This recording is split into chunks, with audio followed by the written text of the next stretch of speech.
I like Hook. Does anybody here like Hook? I like Hook. Hook's great. I like Hook. Taz's son? I don't know. Like, I've never watched AEW, You've never so watched an AEW, man. Wow. this Wow. is my first pay-per-view Okay. slash Okay, yeah. so that's Hook. That's Taz's son.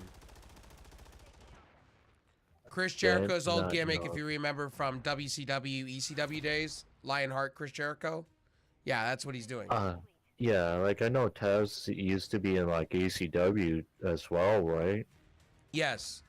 So Taz went to WWE because of a neck injury. He had to retire. So, so Chris Jericho's coming back as his old gimmick. Lionheart, Chris Jericho. So, yeah, that's why you're seeing what you're seeing with that. Chris Jericho comes out as the regular Chris Jericho usually. And he's teaming up with Taz's son. That's the FTW champion, the throwaway title that was in ECW. The championship that, because Taz wasn't allowed to be the regular heavyweight champion, so he made his own championship. Well, it's not a official title in AEW. Sorry for the long explanation.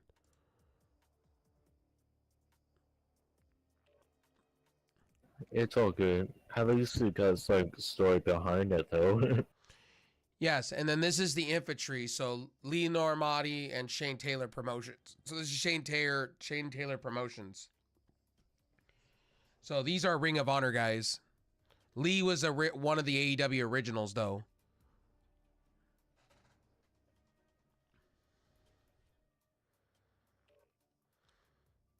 Now, Lee Normati is literally an Army vet. So he's been floundering around AEW for a while. And Shane Taylor's been a lifer in Ring of Honor next to Mark Briscoe. Mark Briscoe is now their champion. If you know Jay and Mark Briscoe. Jay died. Mark Briscoe carries the name still. That is not fun. Like someone passed away. Yeah, his brother passed away from a tragic car accident. Ow! Yeah. That was like a year ago. I'm gonna go use the restroom.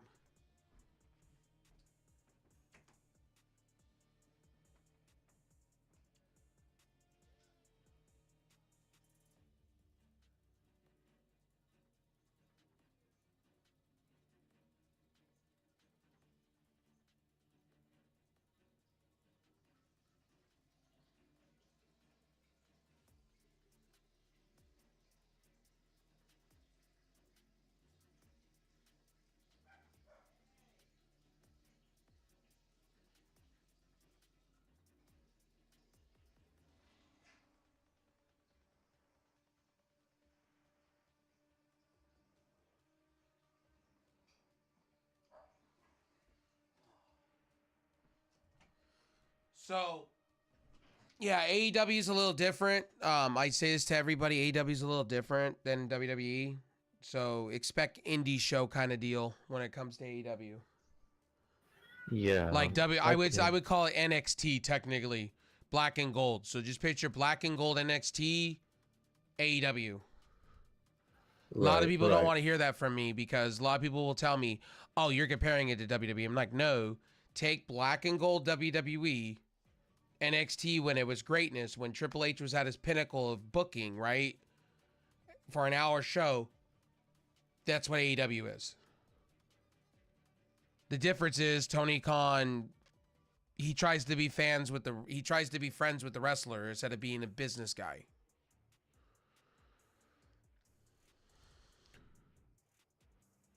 Okay, I'm gonna ban your ass because that's not what I talked about. Hide from channel. You get hidden.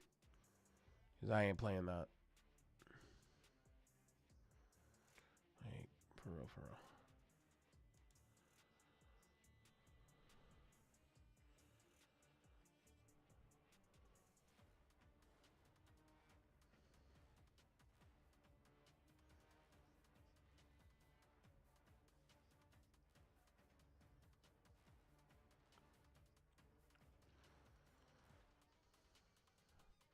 And Chris Jericho, for what he does at the age of 50, at the age of 55, or like 52, 53, is freaking amazing to me.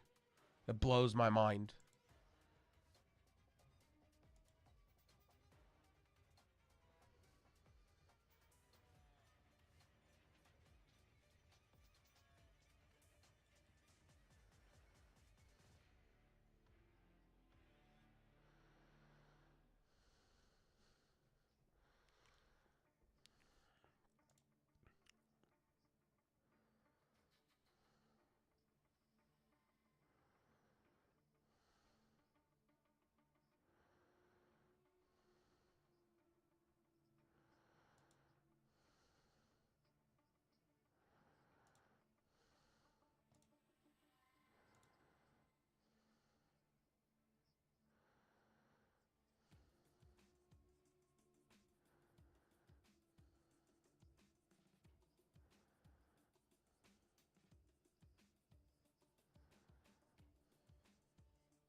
What movie is this? Jerry Bruckheimer.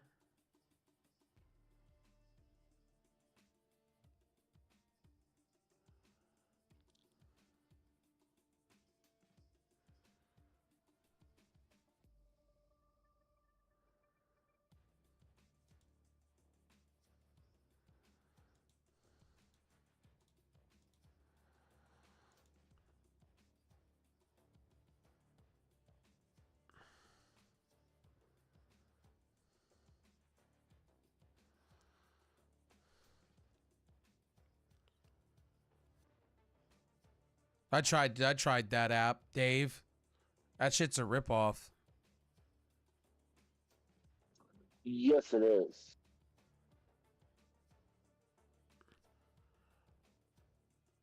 They tell you could build free credit and you don't. That's a joke. I have who do I have? I don't bank with any major banks anymore because I was screwed over by Wells Fargo. I bank with Viero. They're like well known. They're like Chime kind of. And I get a credit builder's card and something else.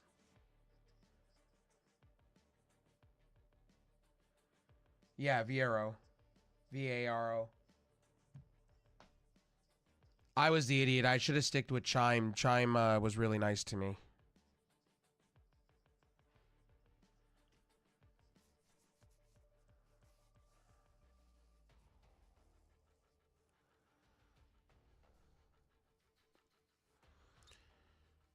Here, I'll put my webcam back up in place for you guys.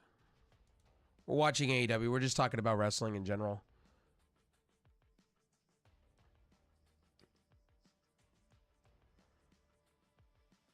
Anybody in my chat excited for the Monday NCAA finals for the I think the women and the men's have I think Tuesday's the women's and I think Monday's the men's.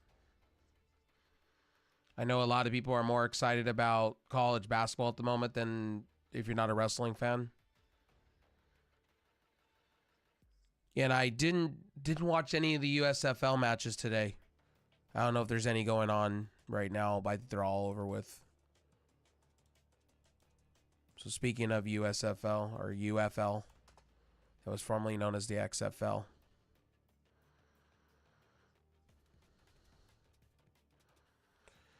So you ready for this? AEW, take notes. This is me giving you guys a minor rib. You ready for it? Anybody here ready for the joke? How many people do you think that was at the Battlehawks game today in St. Louis compared to Wrestlemania? You ready for it? 45,000 people were in the stadium.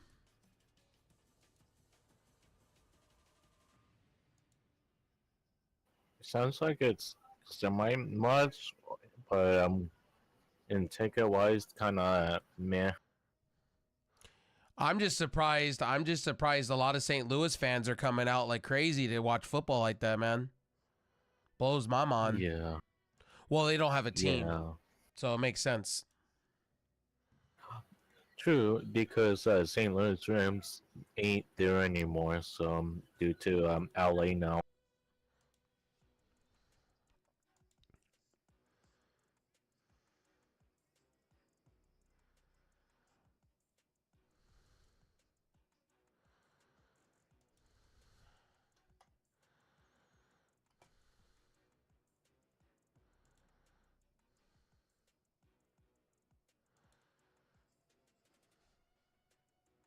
That's ball game.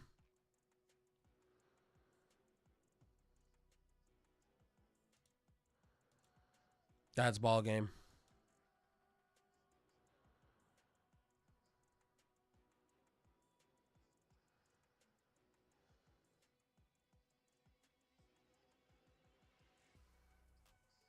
Red rum.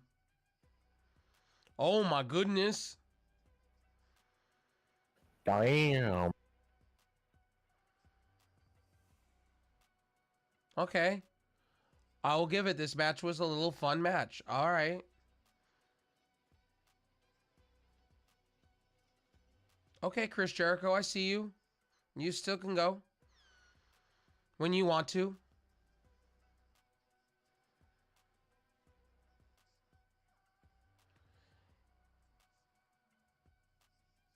Oh. What? Wait a minute. Anthony Ogogo is showing up on what? I haven't seen him in months. 2 years. What?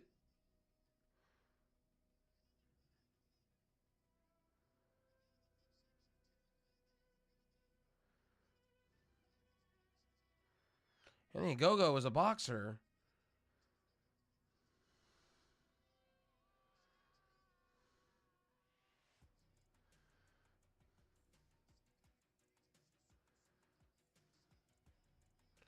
So Anthony Ogogo is part of the Shane Taylor Promotions now.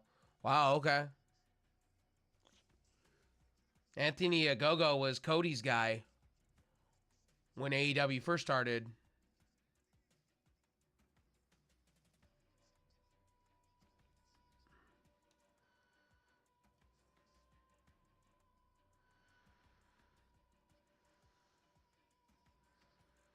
Oh, damn.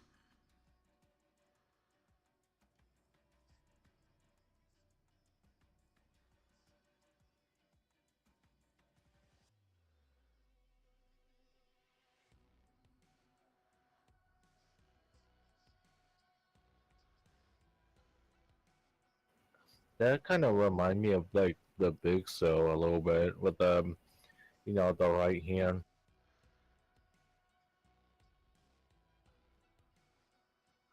Wow. All right. Okay. All right, AEW, I feel you with that one. Guys, if you're coming in on the live streams, we did watch night 1 of WrestleMania. The consensus from us were pretty much we liked the show, but there was a few things they kind of misstepped on. And for one, it was The Rock and Roman a little bit. I felt you had The Rock over weeks tell you that he was going to have bloodshed.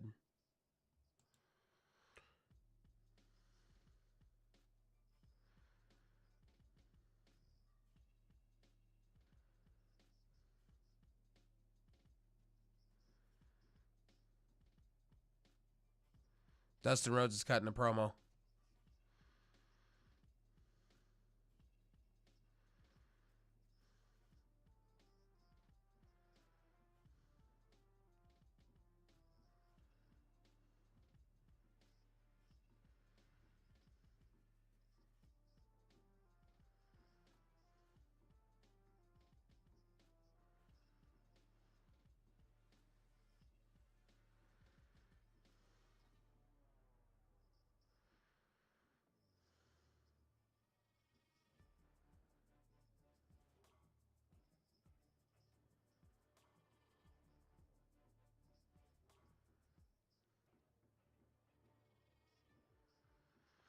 This is a guy that needs a championship belt more than fucking Cody. You want to go there? I said it, stream. Dustin Rhodes 2024 needs a championship belt of some sort. I'm sick and tired of him, WWE.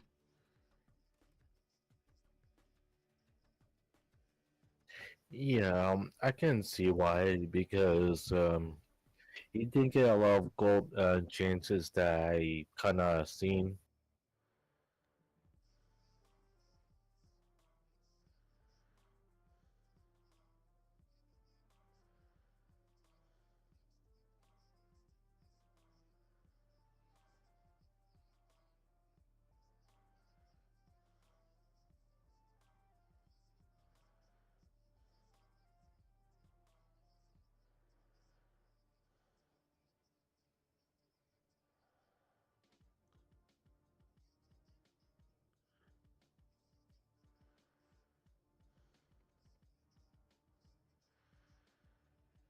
You know he's not. You know that. Smojo's not.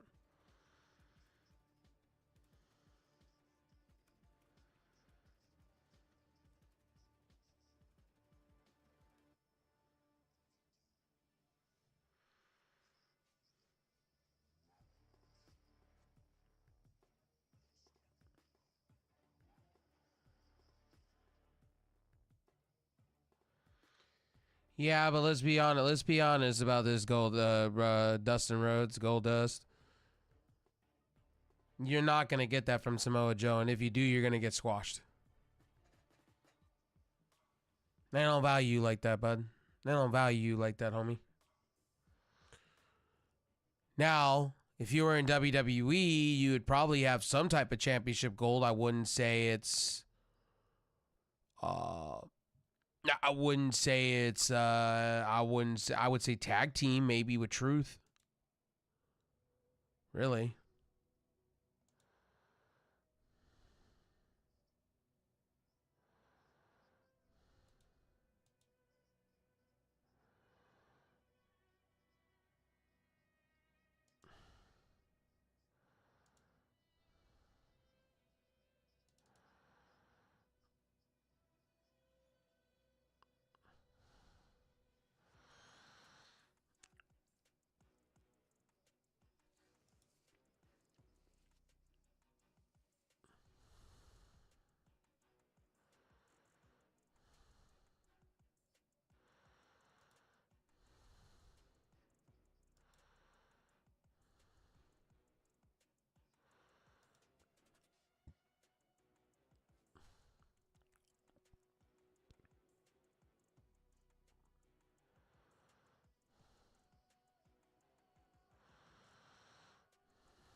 On the other consensus guys too, we'll go into depth here in a little bit.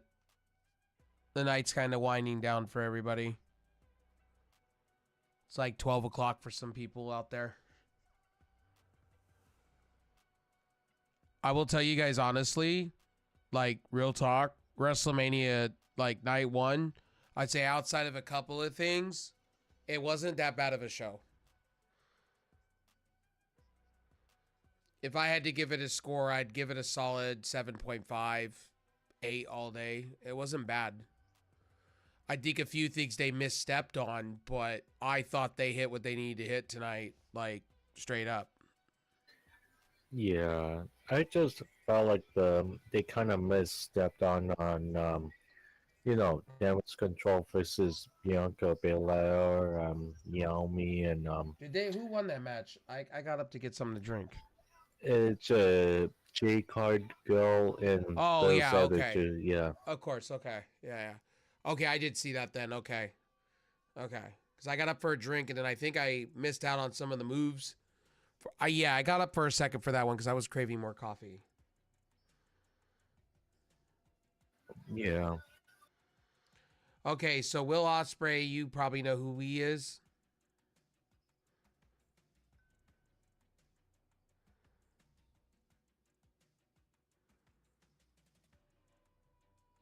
I think New I know Japan Pro Wrestling. All right. Well, yeah, I haven't really watched it unless it's like what's it? Some roasting clips on Oh, okay, with AEW. Seth Rollins. Yeah. Okay. So Will Ospreay is one of the best wrestlers in the world. He's always in the top 10 in the top 100 list next to Moxley and Reigns, and he's put on 5-star Yeah. matches, but he's never been in a big promotion like AEW. I call AEW a big promotion because it is a big promotion. You know, people want to sit here and say, "Oh, it's an indie mud hill show." Yeah, I'll give you that. But they're number 2 for a reason. You know, you would honestly, they're in arenas. Yes, okay, they're taping off a quarter of their arenas, right? That's still better than TNA. For a while there, TNA was number 2. And the problem with TNA is we all know what's wrong with them. We exactly know what's wrong with them. It's they're pre-taped, they're in small little arenas and convention arena, little mini arenas like GCW. And when it comes off, it doesn't look big time. AEW does. But when you watch AEW, I tell people don't go in and have expectations. Just don't. Really, just don't. If you're going, a lot of people go into it expecting WWE, and it's not WWE. It's different. It hits different. I would tell you it's kind of like you have the British Premier League, right? And then you have the MLS. AEW's MLS. Yes, they're going to get an audience. Yes, they're going to get a crowd. Yes, they're going to have excitement. But it's never going to stack up to the British Premier League or the NFL. Yeah. So Will Ospreay's well known. He's another one that Tony Khan went out and had to have.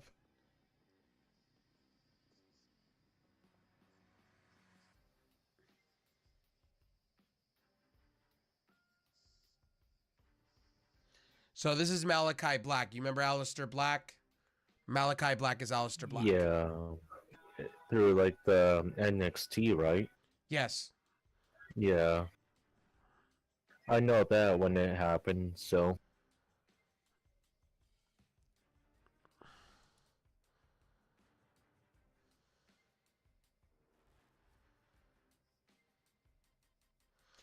The announcer that's announcing them in is the original Ring of Honor announcer. I did not know. I Yeah. know that I haven't watched ROH.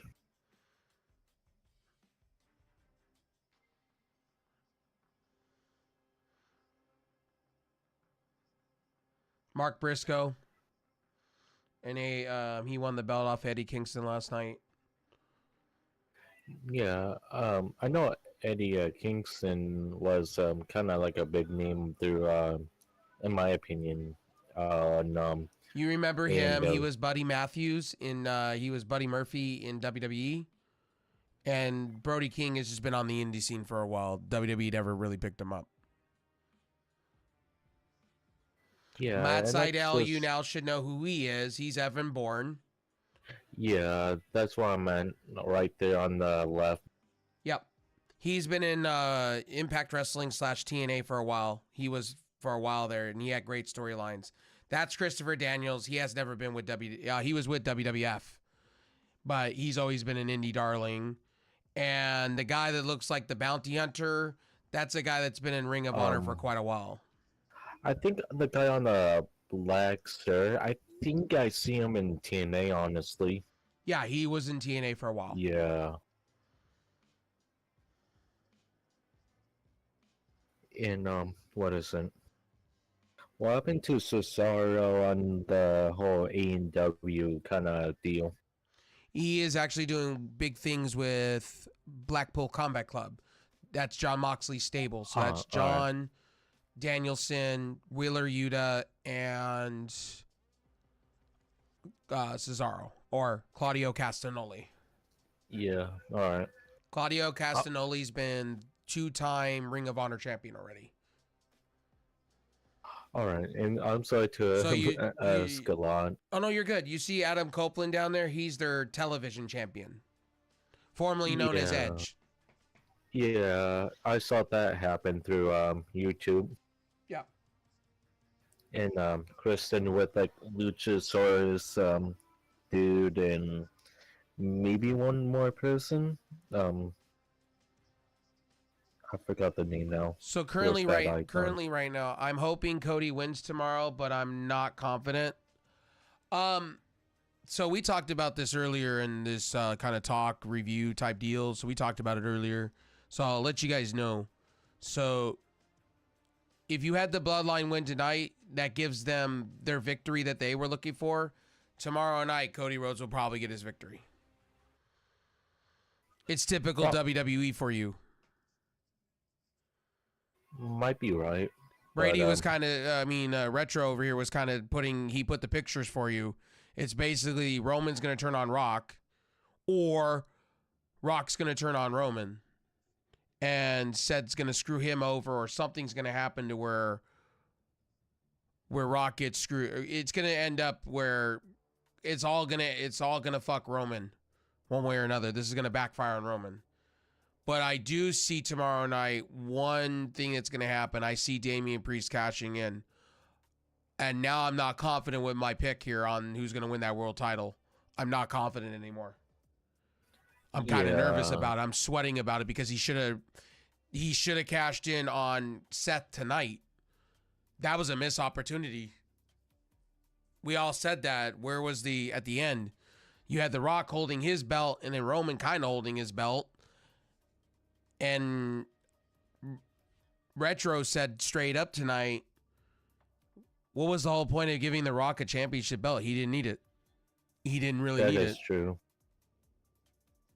Yeah, like he didn't like want it off of someone, which is like, I get that. No, Seth is hurt. Tonight, Seth landed awkward on his knee, and you could hear him on hard cam side. You heard him cry. You can hear him scream. Yeah, that's why I wanted like Daniel Priest kind of cashing in on him because of that injury on his one of his leg. Yeah, I would rather see Priest cash in on Drew, have Drew win. Drew's had a long, hard match, and then you have Priest cash in. But here's the caveat: you have Priest lose, or you have Priest win. Either way, the Money in the Bank's a joke at this point. You can't. Money in the Bank's happening in May, right? May or June, July, right? At like a big event. So like, are you gonna have him hold it all the way to then? Then what was the point? To me, it's a waste. That's true. It's like between 1 and 3 months from now. We talk about AEW being shit, right? When it comes to missed opportunities, WWE fumbled the bag with this one. If they really don't have him cash in here, and they're gonna need to. Yeah. Rhea Ripley's going to make sure he does, because they lost their tag team belts. They're falling apart. Yeah, I can understand that completely, and the whole issue with like Finn Balor on Damian Priest on that game plan for the whole scenario a few months back. Like for instance, if you really want to go there, we're speaking honest here, right? If we're speaking honest, I thought they did a brilliant job with Rhea Ripley. I said she should have won. She shouldn't lose the belt right now. Triple H is all about keeping his stars prestigious until they break records, or until he's like, okay, we need to have somebody new, a new fresh blood. Rhea Ripley hasn't really gone through people, really. Not yet. You got to have... Go ahead. Well, I know Roman Reigns, Gunther broke records. I feel like Damian Priest is more middle of the card, at least, because he's not like a jobber, and I feel like Finn Balor was the same. What else? I feel like JD McDonough kind of more of a jobber, though, honestly. Well, here's the thing with me, right? So here's the big thing with me. If you have Damian Priest hold that belt, how long do you have him hold it for? He's going to be a placeholder. That's what he's going to be. Yeah. I would probably say like a few weeks to maybe 2 months at least max, at most, no further. That's me not being negative towards Damian Priest. I just think Damian Priest is not going to hold it very long. Understandable. Brady's scared about tomorrow because it looks like Cody's going to win that undisputed championship, and he don't like Cody Rhodes. He ain't a crybaby. Yeah. He's not one of us. He ain't one of us. I can argue the man. At least he's have his own opinion, and Yep. that's that. Yep. I asked Brady, I asked Retro, hey, so that's what happened with Gunther tonight, where his story is going to go from here. Gunther's going to be world champion. That's where you go from there. Like, anybody here disagree with me with that one here? Like, I think Gunther's going to be world champion for Raw. He's going to get the second title. Yeah. I would say he's could be like a world title because his character got built up super well, honestly. And I think he can carry. I think the way they say this world heavyweight title is the working man's title / it's number 2, but as we all know from history of wrestling, it's the man with the title that makes the title. Right now, I can understand that. Roman Reigns has made the title for the undisputed number 1. It could paradigm shift because back in the day when Dean Ambrose was holding the the WWE World Heavyweight, or not heavyweight, the championship when it was number 1, and then you had the other one, the Universal. It flipped. Universal was the main title, and the World Heavyweight was looked as a joke for a while there. So it could flip. That world title can flip. Right now, in my opinion, if you're on the women's side, I would say Rhea Ripley's belt is more prestigious than Io Sky's title. And Bayley better come out tomorrow and win tomorrow. I can understand that. It's just, I feel like Io Sky didn't have like enough build up to her character though, and no, it just. They just gave her the title to give her the title, Money in the Bank. They did it right. They had her cash in and win. Meanwhile, Priest has been holding it for this long.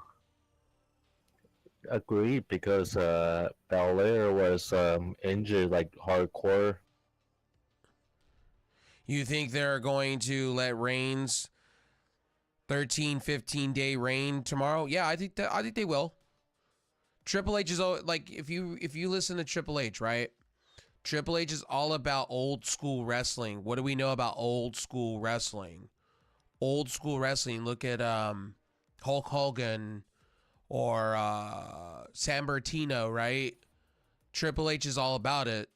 Way ahead of my time, though, when Hulk Hogan first won his titles, right? And Andre the Giant. But what do we know about what Triple H likes? Triple H likes long title reigns and long storylines and finish the story moments, right? That's why he's doing what he's doing with Cody. It's all Triple H here. But I'm not gonna do it all what people have been doing all weekend long, gaslighting him all week. Yeah. I thank him for what he's done. He's turned around WWE. I can completely understand that highly. And House of Black just won. So Malachi Black trios. I don't know why we're doing this, but hey, it is what it is. Yeah, it just the maths kind of feel like at least 2.5 at least out of 5. Yeah, this one was okay. Oh yeah, here comes Edge or Adam Copeland. Here we go. He gets to keep his music, which is out if you didn't know that.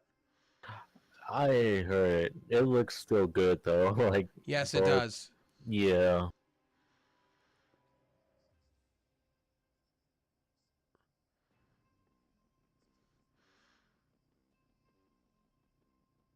And yeah, there it is. I do miss like Edge's long hair though, in a way. Okay, so The Rock's going back to Hollywood. Nobody realizes after Mania, he's already scheduled. Edge is getting, or Adam Copeland's getting his ass beat. Yeah. Hold on. Jay Briscoe's coming out. 3v4 And now. FTR, yeah, they're beating the shit out of, okay, cool. I'm with it. We're brawling.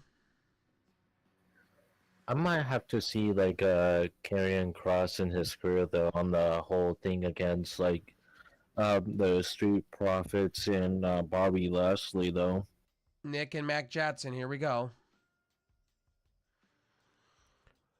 If The Rock turns on Roman, do you think that's the next feud? Yes. They're going to have a bloodline civil war. That's for sure. They're going to bring 250% agreed with that though. They're going to have Tama Tonga come in. The Rock's going to have his little group. You're going to have probably Bloodline Red and Bloodline Black.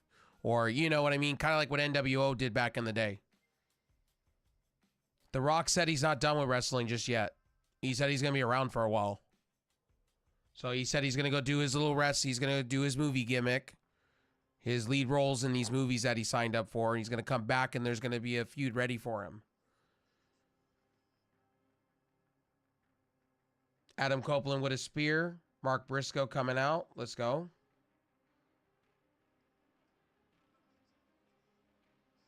Malachi Black. The Young Bucks. Malachi Black is a bitch. Basically walks back, scared out of his mind. You're right. I wouldn't want to mess with Edge or Adam Copeland.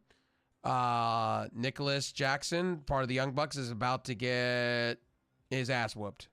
Now he's trying to plead. Yeah. They're trying to pull him out. Nope, his brother pulls him out. And they said, we'll see you at Dynasty. It's like a 4v5 though, like if you do the math right. At most, question mark?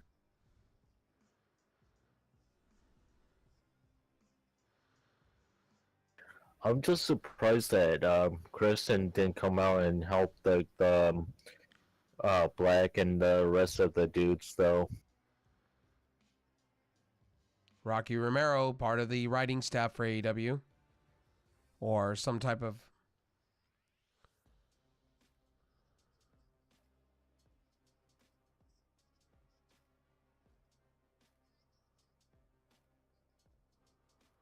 So he's part of New Japan's, he's like their United States side of things. But he's also AEW's like head of creative or something like that. Something like that.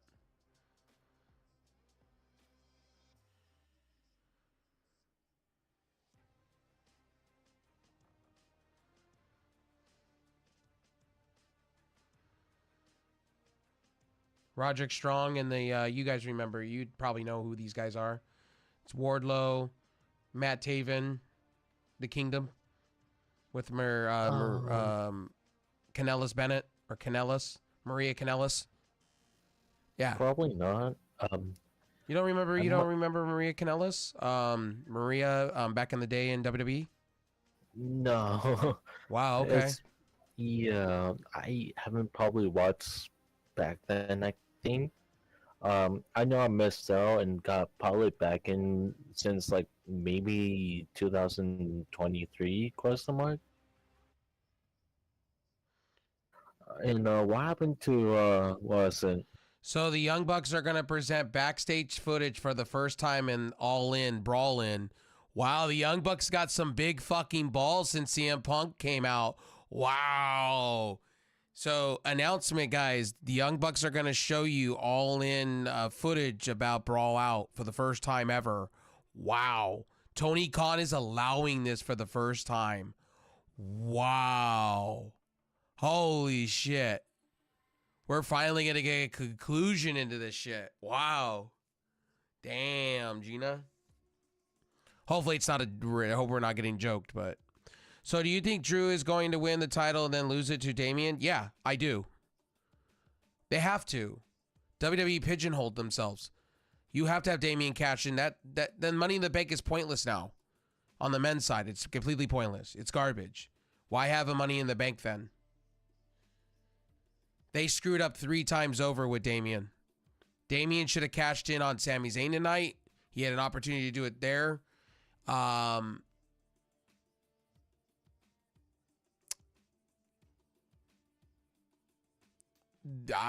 just left speechless. The Money in the Bank used to be something great, and now it's just garbage. On the women's side, it's not, but on the men's side, it is. Or they don't have stock on Damian Priest. Damian Priest they don't have value in him. They don't have faith in him. I think he could carry the world heavyweight title for a short period, a month, and then lose it to Gunther. I'd be all right with that. Gunther had to lose the title. He was holding on to that too long. How much further could you have him go?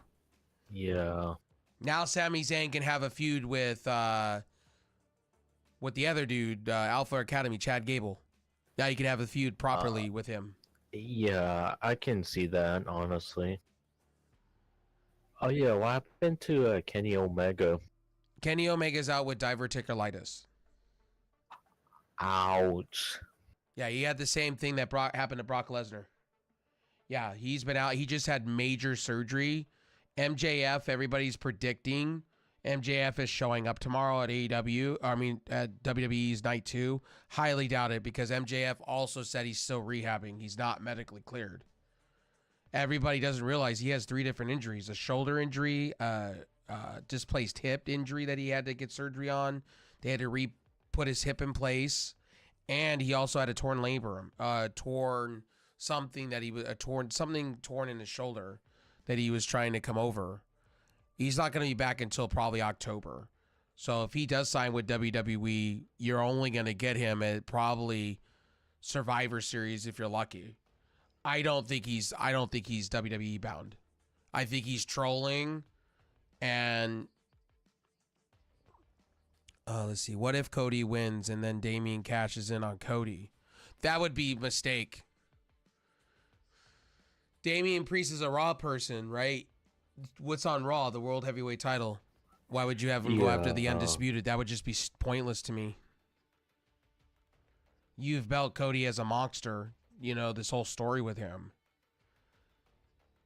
You will piss off so many people if you have Damian Priest come out, cash in, right? And win. The crowd will throw bottles into the middle of the ring.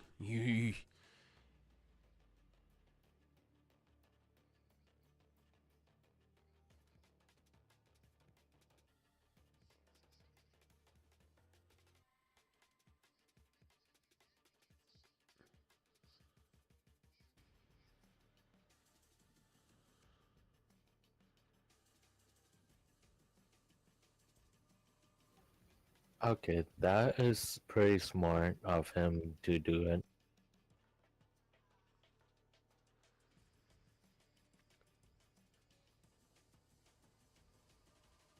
So the infantry are actual military vets. They're all military, former military. They all served. Their Ring of Honor, Trish O'Donna or whatever her name, Adora, is technically an upcoming talent from Ring of Honor that's being pushed on the main roster. So you know. And Tony Schiavone's explaining it to you right now. If Cody wins, I want his championship reign to last a while. Yeah, I think it will. I think his first feud, here's what I think his first feud should be with. I already got it for you. It's perfect. Seth Rollins. I already got you your first feud. Seth Rollins.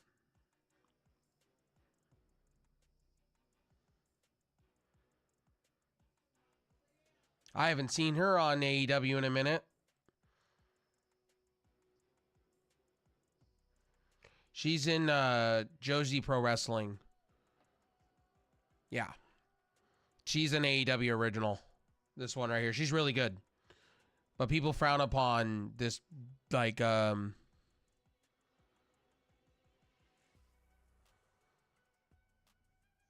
enjoyed it? I enjoyed it. I just wish it would have I wish the ending was a little bit better.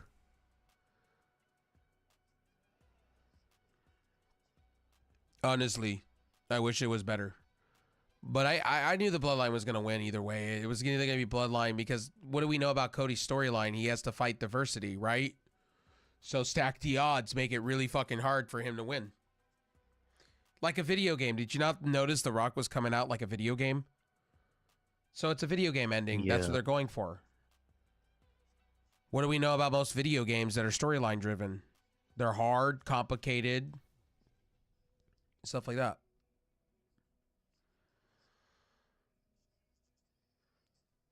Is Retro still here? I don't know if Retro's still here. Yeah. Hey. What do you think? Like, we've been talking wrestling for a minute. What do you think? You haven't said anything. What do you think? Man, I haven't really watched AEW since the Not AEW. We're just talking about, because Josh is in here and a few others been asked about stuff about WWE. What do you think? What did you think of the night one ending? You mean night 2 ending? Night one ending. What did you think about it? Did you think The Rock should have done more? Roman Reigns should have done more? What did you think? I think that they did enough because they can't beat Cody Rhodes up too bad. Because I mean he's gonna win. Like I mean, I think Seth Rollins is going to be his first opponent. think so. I honestly think he loses the belt and he goes out of his mind, like typical Seth. But I also think Seth is hurt too, so that could be scratched. I think Randy Orton would be perfect for his first feud. Because who do you have for Cody at that point? It's really hard. You have Cody win the belt, right? Who's his first feud? It would have to be Randy Orton or AJ Styles. It has to be.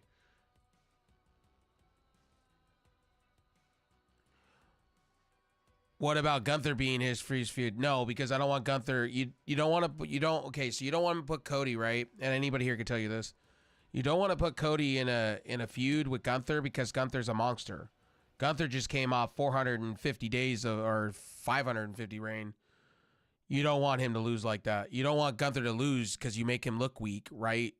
And you don't want Cody to lose because it makes him look super duper weak. If you're in WWE's eyes, right? If you're looking at it at Triple H's booking eyes, right? You can't have it both ways like that. Gunther would be better off. Here's what you do. You have Damian Priest cash in, beat Drew McIntyre, right? Hold the belt for less than a month, and you have Gunther beat him. And have Gunther hold the World Heavyweight title for 6 months or more. I like Gunther. But that's just my personal opinion.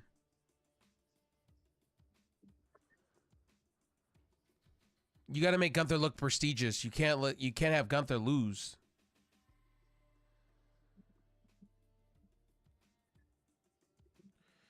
How would you like to be slapped by Gunther that got too hurt?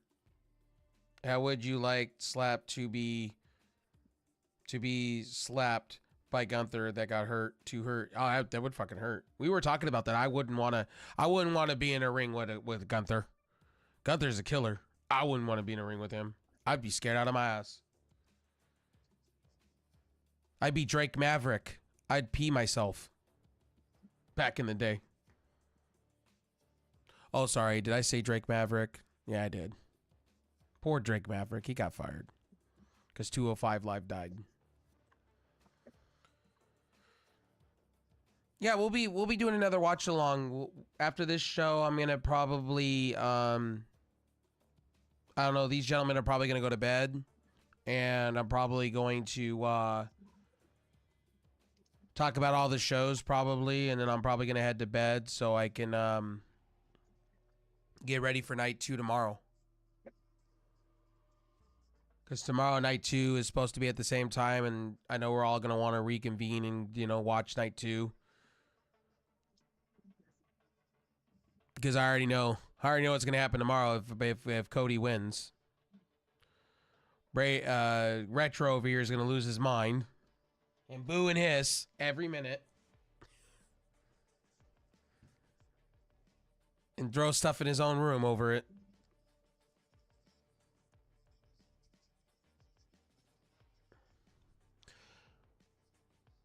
But I'm not like I told you guys, I'm not mad over Cody winning. I was before Cody winning, but there's a lot of people like Bloodline, so I understand both sides. I'm not mad either way. Even if Cody doesn't finish his story tomorrow, I won't be mad. Maybe they extend this whole feud. Maybe they bring Tama Tonga in, you know?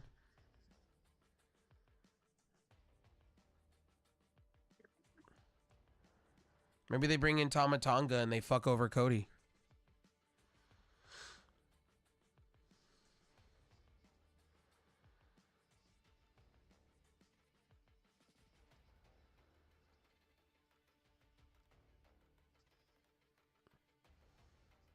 What else was I gonna say? Well, Retro didn't really watch all of. He was having internet trouble because of the storms where he's at, so he watched like the last 3 matches of the night. Where WWE succeeded, I think Icon and myself have said this, where they succeeded and made really good moves, is in the Raw tag team belts and the SmackDown tag team belts. They separated the two. They needed to. It's either that or they swallow up the belts and they make it into one. You know what I mean? So they did the right thing with R-Truth and they did the right thing with Gunther losing.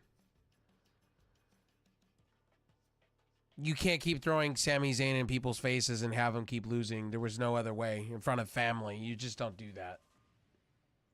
He had to win somewhere. I'm curious what's going to happen in the back. I'm curious how they're going to do that. But they got to have Damian cash tomorrow in. If he doesn't cash in on the United States or the World Heavyweight, that Money in the Bank is going to look like Garbo. It's going to look not even fun anymore. And I would tell Triple H flat out, honestly, on a review show, I would tell him, just get rid of the pay-per-view. Put something else into that. Bring back Hell in the Cell.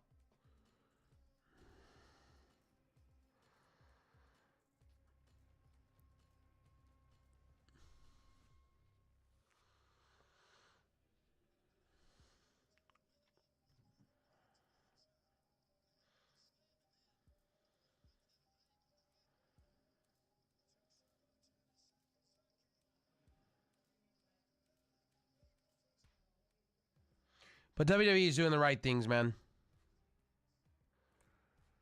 Yeah, he needs to cash in tomorrow. They should have had him cash in tonight.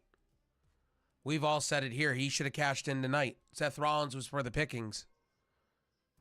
What he should have done is walked into the ring, went past Rock, right, with the referee.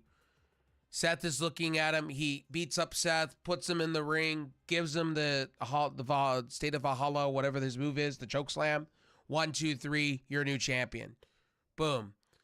Rock, Damian Priest, and Roman all hold their belts up, and then they have a whole fireworks celebration. It's over for night 1. And then Priest gets ready tomorrow for Drew McIntyre on the fly.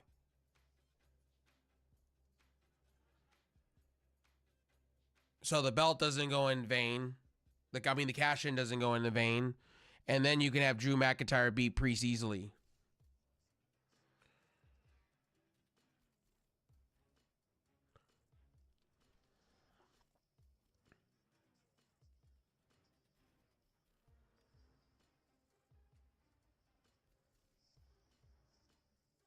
Yuki Sakazaki won tonight.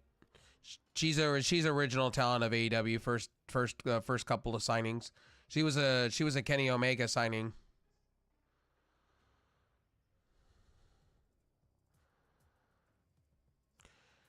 Seth versus Drew is the kickoff show for night 2 tomorrow. Wait, what?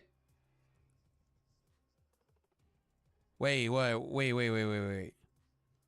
That's not a joke. That's night 2's first match of the night. Oh, there's some fuckery happening with that. Oh, that's for sure. That's a cash in the works.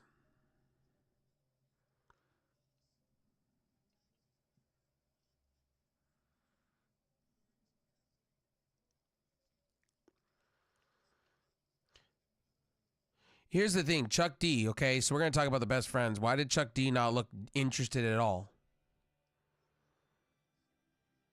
Finally, we're seeing Daniel Garcia back on television for the first time.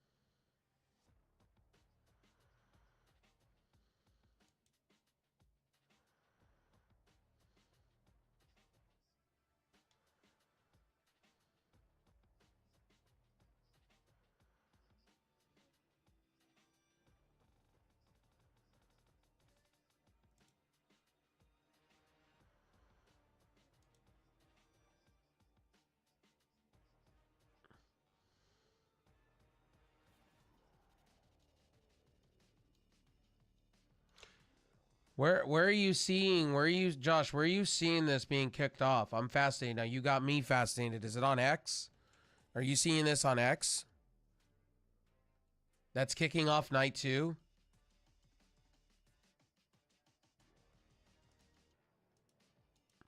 Here you go for you, Daikon Claudio Castagnoli Cesaro.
So Claudio is going to beat the Butcher. So this is another throwaway match of the night.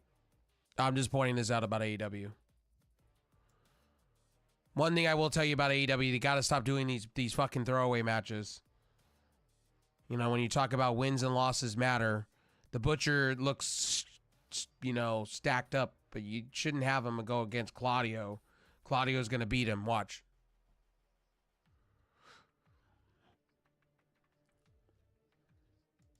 Sorry, I'm watching AEW, right? We're watching AEW in the Discord, and we're doing a watch along of it because it's on late tonight. It's on at 10 o'clock at night.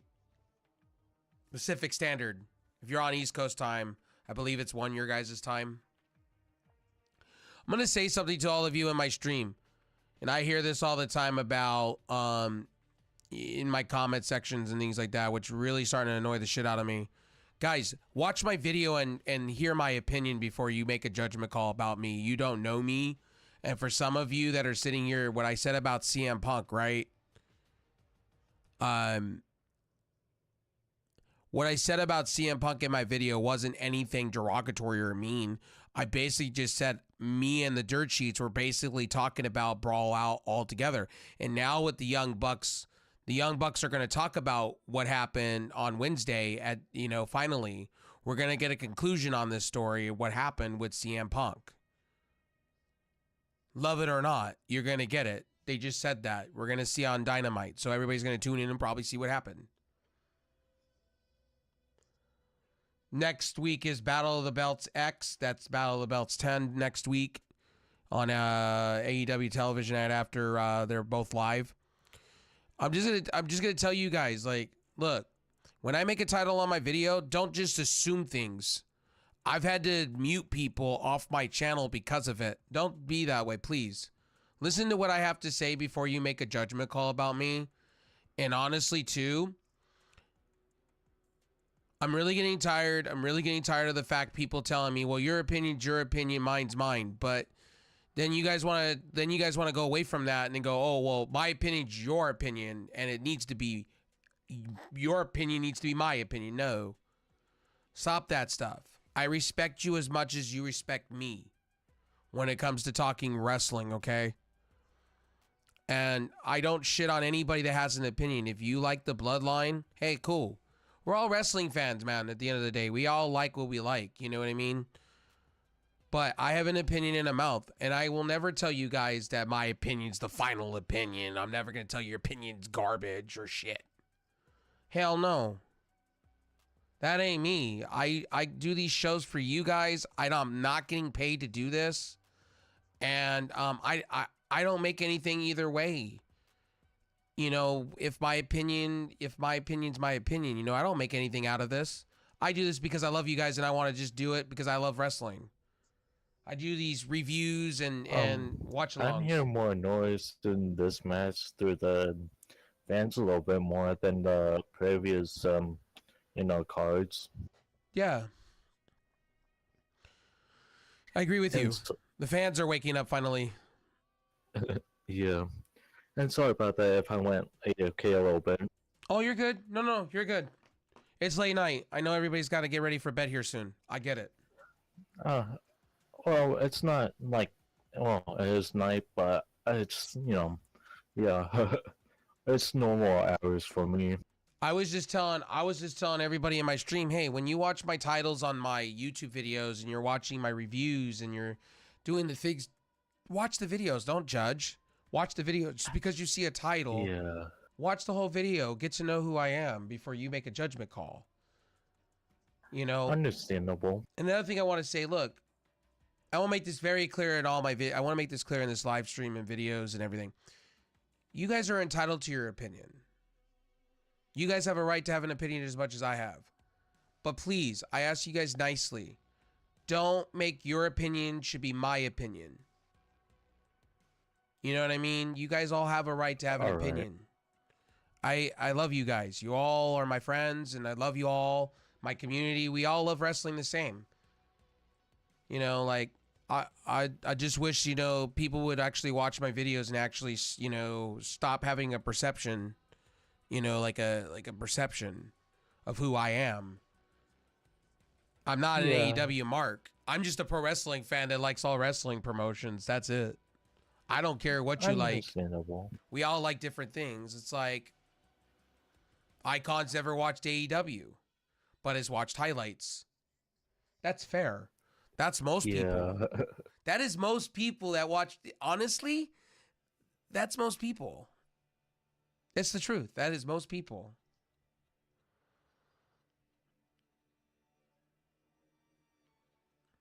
They already are, Smooth. The Young Bucks already announced on Collision tonight that they're going to show off everything that happened with the Brawl Out situation and All In London. They're going to break their silence finally. I'm still surprised that he's still doing like his moves and stuff. AEW should move forward from the whole Brawl Out thing. I don't even know why we're even talking about it still. I find it stupid. I find it so stupid. We should just move forward. Wrestling's wrestling. Shit happens. You know, at the end of the day, I just feel personally like if this happened 30 years ago, this would be a different ballgame. This would have been hushed real quick. Or this would have been done in the ring.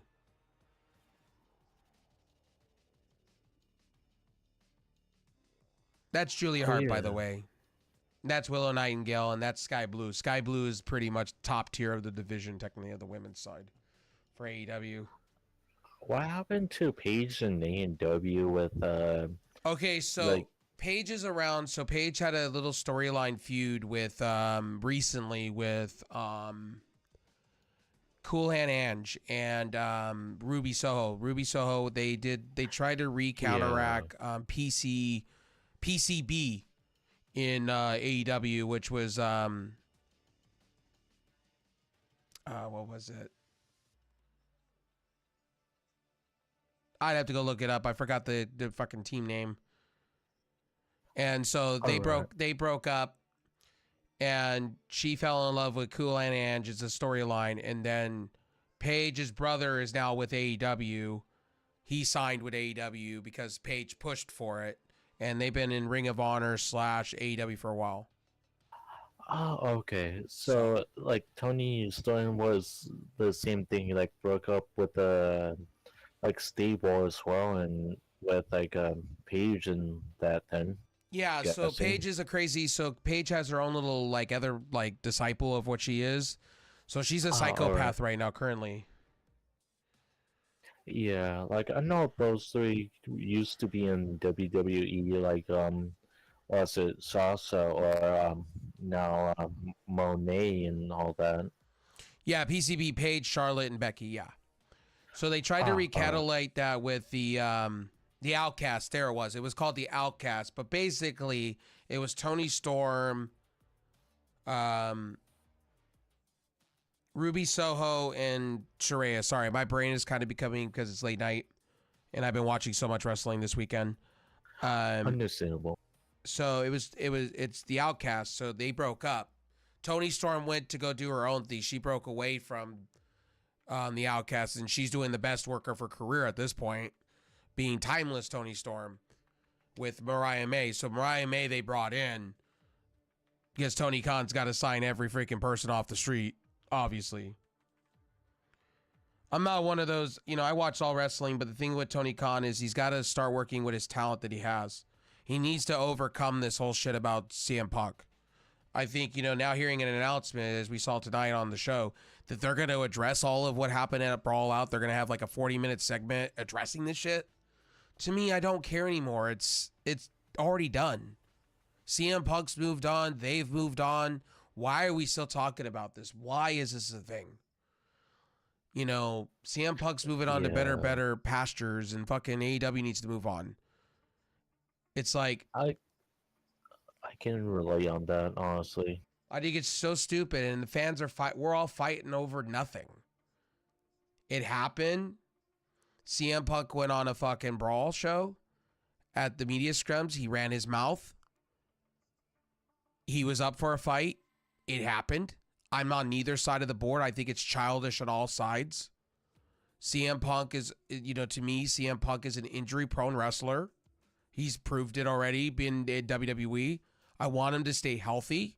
I want him to have championships. But I want him to stay healthy. And if he can't stay healthy, WWE should drop him. Yeah. That's the one thing about Keith Lee. I think with Keith Lee, it's sad. He has health conditions, but he's taking up roster time. He's taking up a roster slot. And I think Keith Lee should go. Rusev should go. / Miro.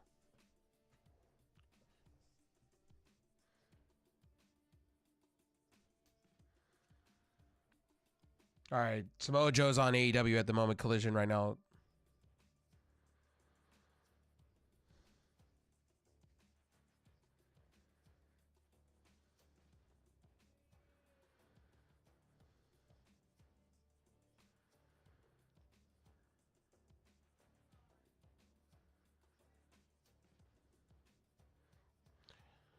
Damn right, Samoa. You tell Dustin Rhodes no.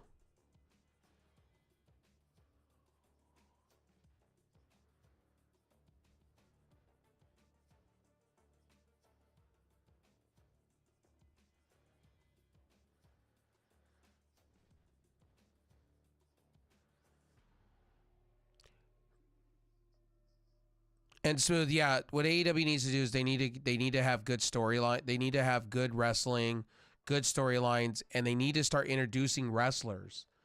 Like, for instance, my buddy Icon is watching AEW, right?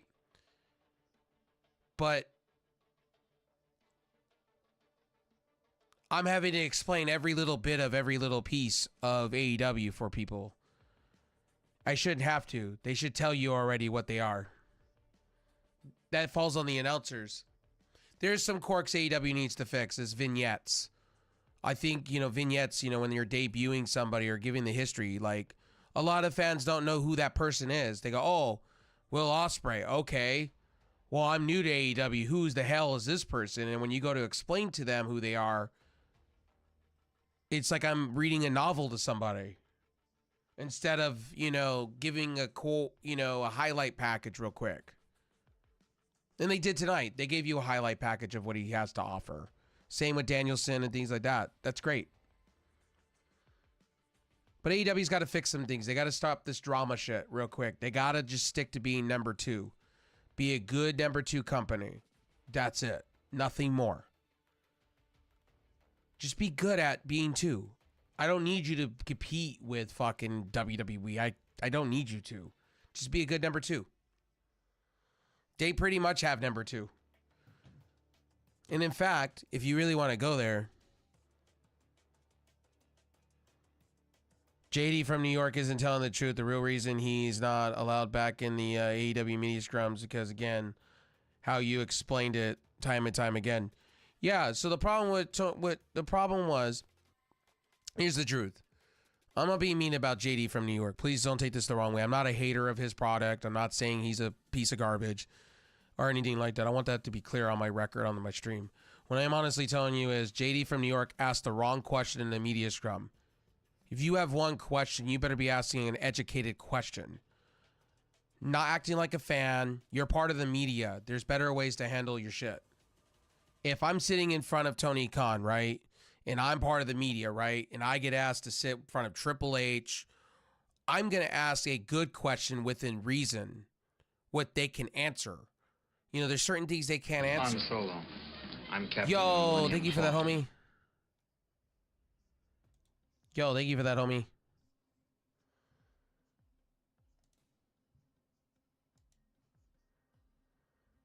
I appreciate it, homie. Sorry, we're chatting it up about wrestling. I appreciate it, bud. Yo, thank you for the shout out, buddy. Ooh, I hope you're doing well. I hope your stream was good. I know you were having a blast. I know you, Bryn, and Juanes were having some fun. Yo, thank you for the shout out. I appreciate that. Thanks, Ike. You're welcome.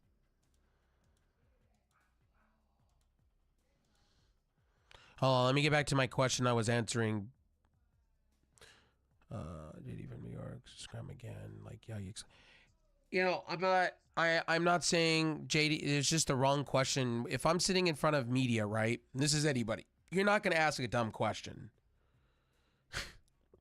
Like, I'm not going to turn around and ask about a contract situation when you already know Tony Khan's going to sit there and tell you, the same. He's going to give you a generic answer.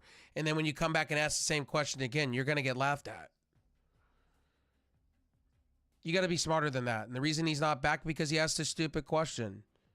And he cries about it all the time. He doesn't understand. I could tell you why it's the way he acts. You got to be more professional than that. That's all.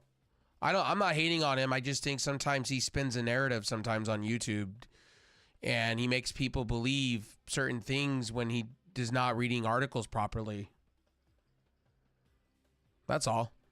I'm not saying he's a bad person or anything. I just think, he got to where he's got to. There's a reason he's at 250,000 subscribers. And I respect that. I respect my constituents, good, bad, or indifferent. But there's been a lot of things that JD has fucked up on, and the media scrum thing he did, and he thinks he's a God's gift to podcasting, and he's not. And he thinks people should just throw him everything, and it's like, no, don't work that way, homie. Just because you do podcasts and you have like tailgating parties and things like that, that doesn't mean shit to me. It don't mean anything to me. That's not me being savage. That's me being the truth. It's like, I want to give good quality. I want to, I don't care if I'm small fries, but I'm going to be here small. and I'm going to give out good quality. I'm going to be honest. I'm raw and uncut and unbiased for a reason when it comes to talk wrestling. I know some people don't like that. Some people just don't read, they read my titles on my videos and they just want to comment. That's okay. But at the end of the day, you go listen to JD or others that are sitting here massively manipulating you, and that's okay. I'm all right with that. You believe what you want to believe. You want to believe that magic dust. That's your business. I'll be here quoting my good articles and having my opinions and trying to get people and, trying to be. And if I'm wrong, I'll tell you when I'm wrong. I won't sit here and try to justify it or blame the fans. I'll admit when I'm wrong. When it comes to talking wrestling, always. Anyway, hope you had a great stream, my friend. Hope you maybe tomorrow, maybe you want to come hang out with us tomorrow and watch night 2 of Wrestlemania with Roman Reigns, and we're gonna have like another watch party in the server for it.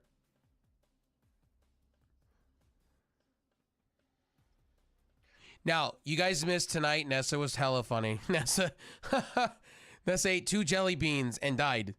That shit was funny. I died. I've never laughed so hard in my fucking life.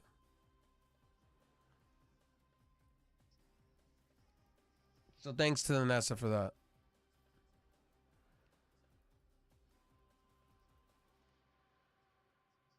And she lost her effing lasting mind over my friend saying Harry Potter sucks. Or they didn't like Harry Potter.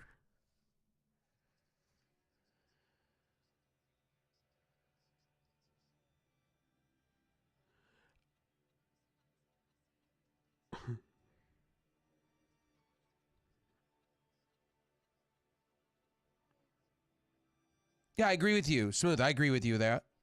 100%. I'll give you one that should help them, right? Somebody behind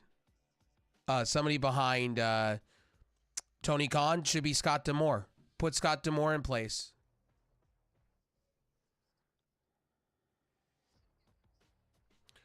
Hoop.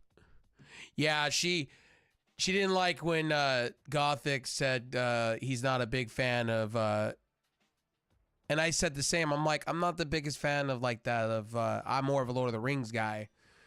I didn't know she was a huge Harry Potter fan like that. We learned tonight. Jeez.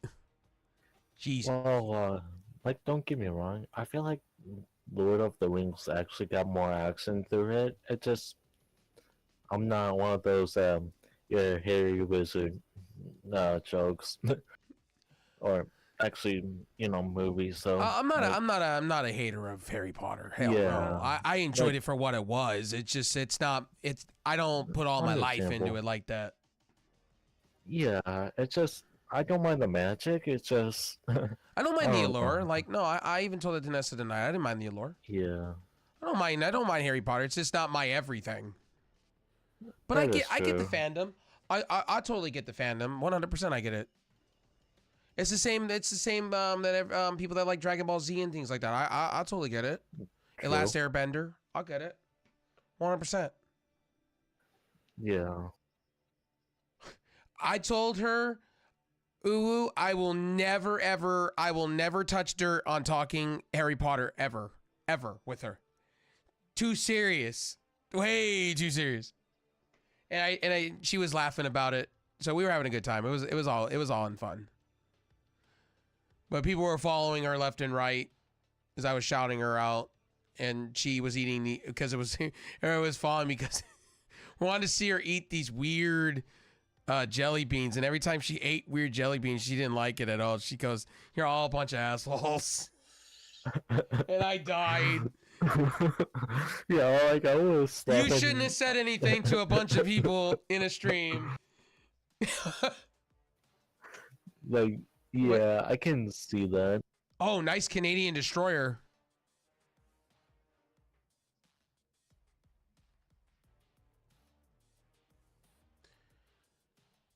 But we're just sitting in Discord and chilling. Ooh, you're welcome to come join with us. If you're going to bed, have a good night's sleep, buddy. We're just vibing. We're just watching the last of this wrestling before the end of the night, because AEW came on after WrestleMania.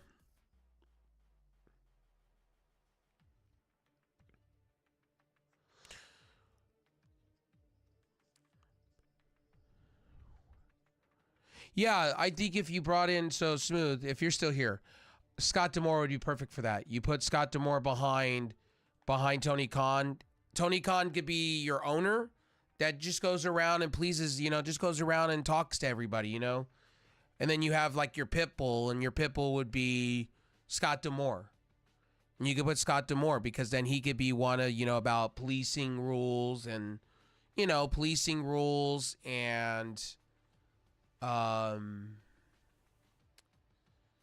not be one about the wrestlers trying to be friends with every single wrestler out there. You know what I mean? So, like, yeah, honestly. Quick question. Sure. What happened to Braun Strowman? He had a severe neck injury. He's been out for a while. Ouch! I forgot about that. Like, yeah, he's been gone for a while, as much as Big E has.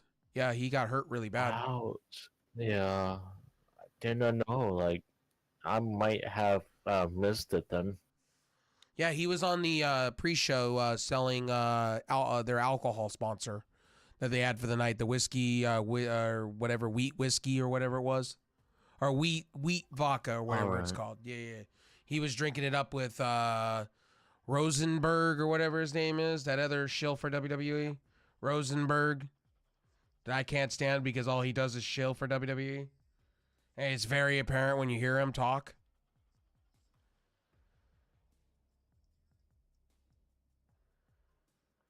Well, like, I know, like, a little bit, like, of WWE kind of misuse them a little bit on, like, storytelling, up, to that degree, though. I just want to see him, like, succeed a little bit more, like, It was very unfortunate. He had a big push with Ricochet for the tag team belts. I think if he would have stayed healthy, and didn't get hurt, he would have been undisputed tag team champions. I think they would have put undisputed on them and had them roll with a while and then lose it to somebody. Yeah, like, don't get me wrong, he's a really, really good wrestler too. Like, for a tag team with Ricochet, and I don't see Ricochet as much till, like, what is it, the Gauntlet match though. Honestly, I will tell you guys in stream, if you want Tony Khan to do better, Tony Khan won't listen to anything I have to say because they're going on their own narrative right now. So on Wednesday, they're going to show off everything that happened at All In, Brawl Out, and all this stuff.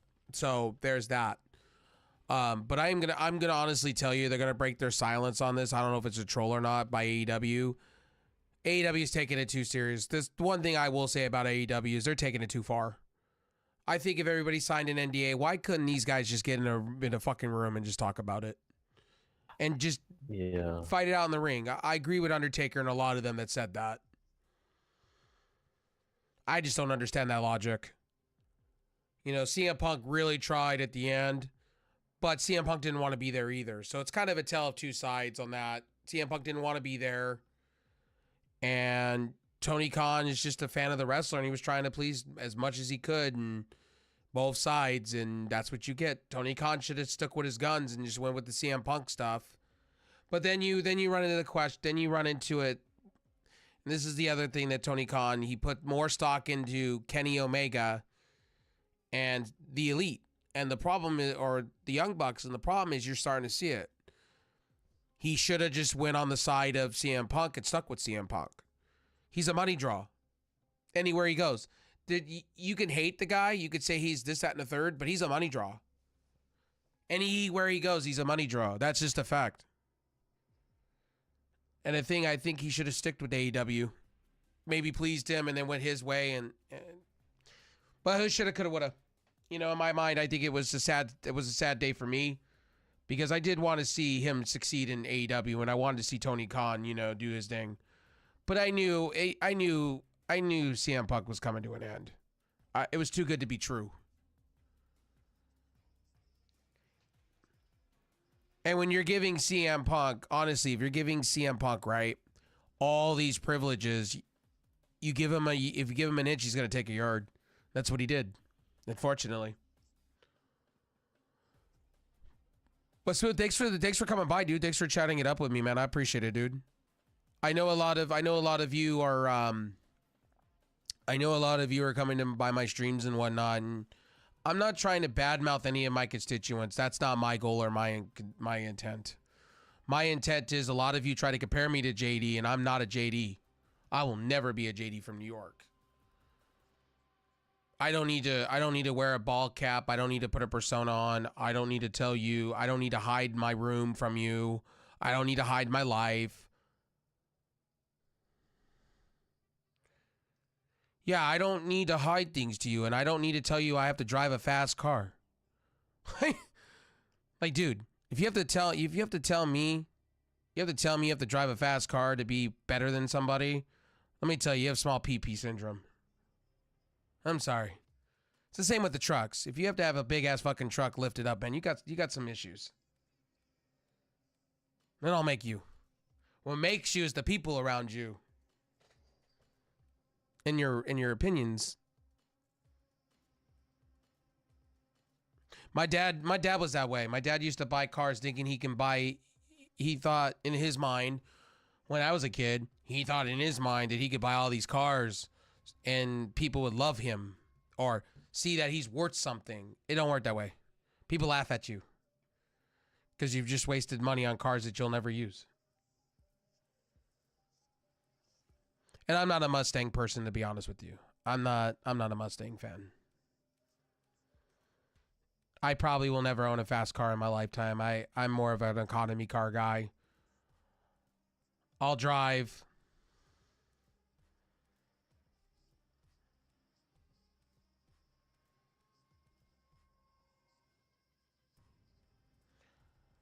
I'll drive an economy car. You're welcome, man. I respect your opinions. I appreciate that, bud. Like I said, I respect what you're saying. Like, there's no doubt. I respect. That's what most people have said. They just want better vignettes.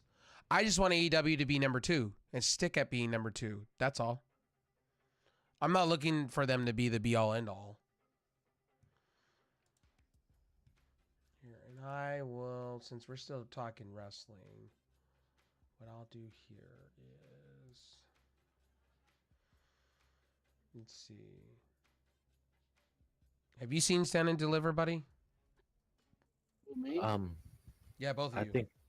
I think not. No. All right. Well, here you go. I'll go on Peacock and replay it for you. I watched. I need to cover it too. I love Stand and Deliver. Yeah, I know. I watched like a few NXTs through YouTube. Honestly, like Trick Williams.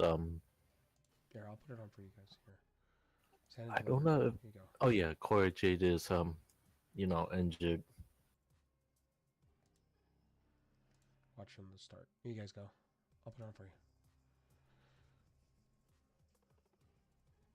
Yeah, Scott D'Amore should be with AEW as a GM and to take the load off it. Yeah, I agree with you with that for sure.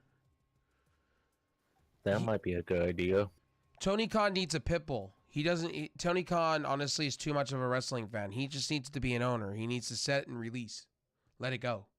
You know what I mean? He could do all the final calls and stuff, but he needs to have that person that controls the wrestlers, the locker room, somebody that's been there, done that. That's very proven. Here, I'm going to skip all this.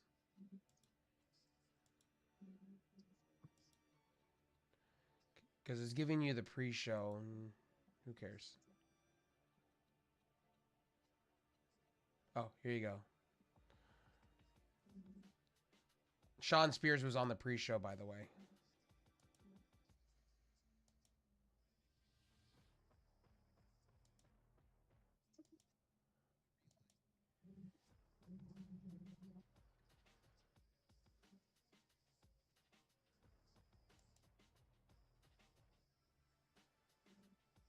Here you guys go.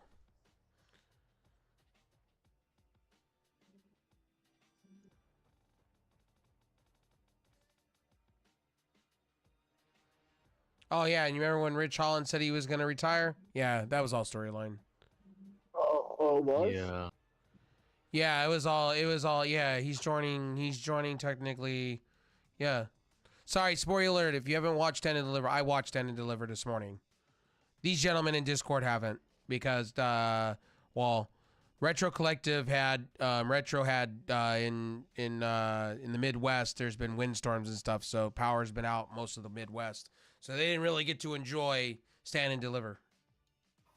I know he said he retired for Rich Holland. Is he joining in like more of the like announcing crew or something? Yeah. No, Rich Holland. No. It was all storyline. They're gonna have. He's gonna be part of a faction. You saw it tonight. Alright. Yeah, he used the chair. Yeah. The whole point was Yeah. the whole point. He was saying he was retiring, and no. He's gonna be part of whatever Sean Spears is doing.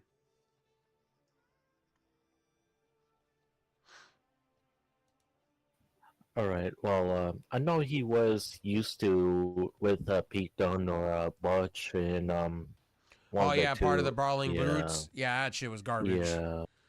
I feel bad because here's the situation you have. I feel bad for Sheamus because I don't know where. If Sheamus comes back, I think he should go to AEW. No, I say that in a good way. I just don't see anything left for him in WWE, to be honest. He's won everything. I think he missing one champion belt though in WWE Really? though. Yeah, like he tried to compete with Gunther when he used to be the Intercontinental Champion and Drew McIntyre, but Gunther won that triple threat match. Speaking of tonight, so AEW, honestly, for me, I'm gonna give you the review score tonight. I'm gonna say average. So I'm gonna give them a C plus. I'm giving him a C plus. I'm gonna say probably. I'm gonna be nice about it. I'm gonna give them a 5.0. I'm gonna be in the middle. C plus in the middle. I can like straight up say in the middle too, on a 5 out of 10. I would probably say C though, opinionally, because one, the crowd wasn't like up onto par, and second of all, it just the matches were like kind of like up and running in the exciting way though. Like I can't go no lower than the C though. Yeah, I think C's perfect for their. Like the thing is, what people don't watch because AEW the storylines carry over. So if you watch Dynamite, they carry over to some things carry over to Ring of Honor or Rampage. Ring of Honor is different. Like for instance, Supercard of Honor was really good, but as I was saying in my live streams, as I was saying today, most people don't watch Ring of Honor anyway. See, most people are not me, where I watch every single show. But here's the thing: most people just watch because people have lives. I understand it. People have lives. People are not going to sit down and watch TNA on a Thursday and a Ring of Honor behind it on the app, or going to go sell the 7 Cs to find it. Fuck no, they're not. And it's a tall task, Tony Khan, to ask from somebody.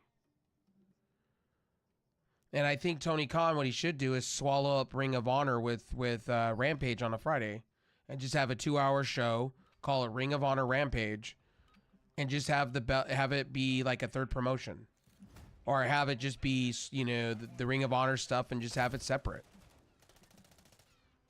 That's why I think Tony Khan, and when you listen to the stories now from CM Punk's perspective, which we're gonna find on Wednesday, what was the side of the elite side in all this when it comes out in Tony Khan, we're going to find out on Wednesday, according to the Bucks. Hopefully it's not some hokey pokey bullshit and we're just being led with, lawyer talk and statements, which I think is stupid. I think this whole situation is stupid. Let's just get back to doing wrestling. Why do we got to talk about this man over and over again? It happened. Jack Perry's an idiot. He's a young buck himself. He's an idiot. He seems very inexperienced about business, and he should just be fired. You should have fired both of these gentlemen. I like Jack Perry to an extent, but he's very ignorant, and he should have been fired. They both should have been fired. Jack Perry should have been fired for defying. If I was defying somebody in a real job, I would have been fired. That's a fact. That's not... That's just me being honest with everybody here. It's like, I don't know what else to say on that note when it comes to those things, but honestly, I would be fired.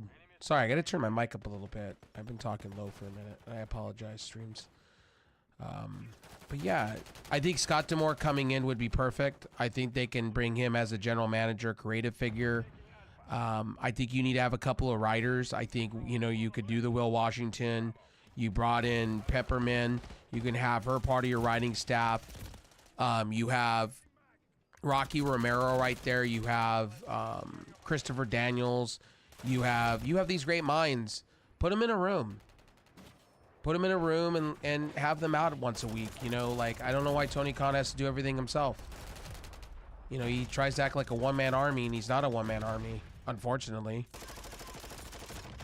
And Vince eventually caved in. Vince used to write his own stuff with 3 other people, and then he caved in and had his own writing team.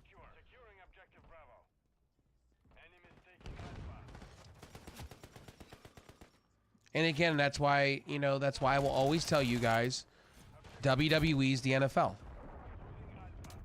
WWE will always be the NFL of wrestling world. WWE has too much track record. They make too much money. They showed you tonight. I said that right at the very beginning when they showed the numbers. I said, this is where the men between boys are. AEW are the boys. They want to be a wrestling promotion. So did ECW wanted to be in a promotion. Look what happened to them years down the line. They made bad decisions and couldn't pay their wrestlers, and that's why I went out of business. Fortunately, bankrupt. Stand to Deliver made me happy today. I watched it like big time. I won't spoil anything for these gentlemen, but it was a really good show overall. I was very pleased. I thought it was a B- show. B+, B-. I thought it was fantastic. Ilya Dragunov is my wrestler of the year, technically. Trick Williams, too. Yeah, those two superstars are really good, though, in NXT. And I had somebody argue with me or I had a couple of you last night arguing with me. I love the farm system in WWE. Tiffany Stratton, Roxanne Perez, Cora Jade. My God, they're building. They don't need to go sign wrestlers. That's why I'm laughing. Everybody's like, oh, they should sign a... No, they don't. They got plenty of talent. WWE's bloated. They don't need any more. They just need to develop what they have. You know what I mean? And just add a few pieces to it. They're like a Yankees. They're like the Yankees, technically. They don't need any more. I can see that. Yeah, I can see that. They're good at what they do. William Regal's the man. William Regal's the wrestling whisperer. His son tonight on the other day on Bloodsport 10, man, kicking ass and chewing bubblegum with Shayna Baszler. That's 2 people right there.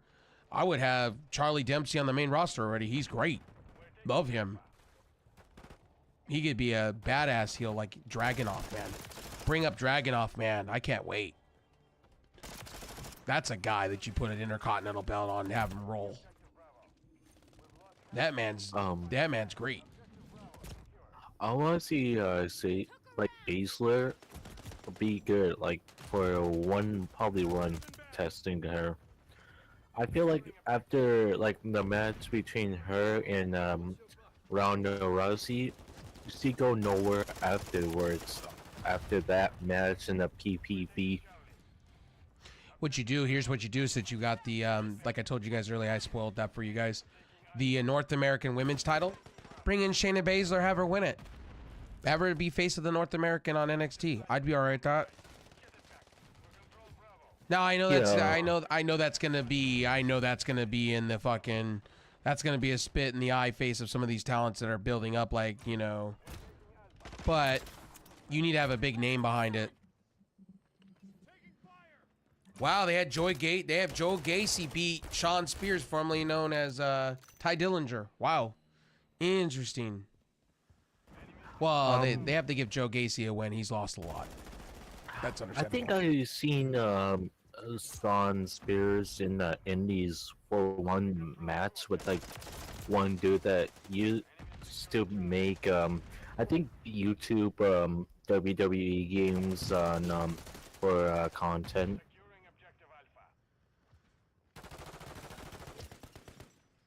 Okay, so let me. I think it's Chris something or Dane Ops or something like that. I feel like Spears was a really good wrestler for NXT. Oh, and by the way, Brady here, Cretro, here's your Booker T moment. Quack quack shucky ducky ducky. That's on NXT now. That ain't on the main roster anymore. So let's tune in every week. Booker T's their main guy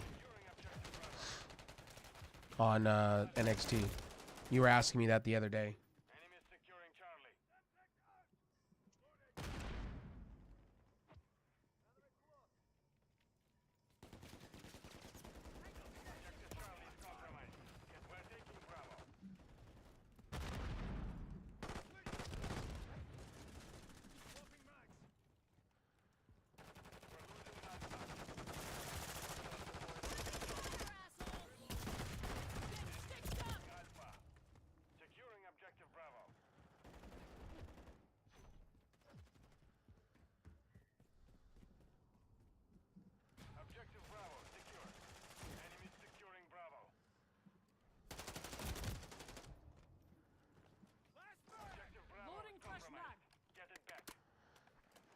Yes, I agree with you.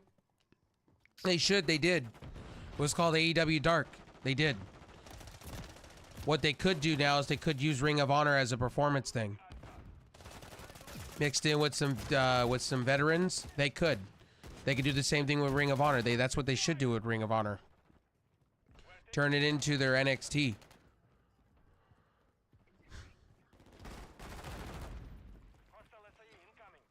They can have great shit. You know what I mean? They can have some really good shit mixed in with some veterans. Like right now, look at Baron Corbin. He looks like $1 million right now. With fucking Braun Breaker. Come on now. I've loved this tag team, Braun Breaker and Baron. It's returned. It made Baron better. I have to agree. After like so much repackaging of Baron Corbin, though. I love me Baron Corbin. He reminds me of the biker Baron Corbin all over again. It's what I loved about him. Remind me of the long hair of Baron Corbin when he's a rising star, though, with Braun Breaker. I agree with you with the whole performance center. They should have something like that. They do. They use who is it they use? They use who do they use? They use Dustin Rhodes, the Nightmare Factory, and also QT Marshall. QT's still with AEW.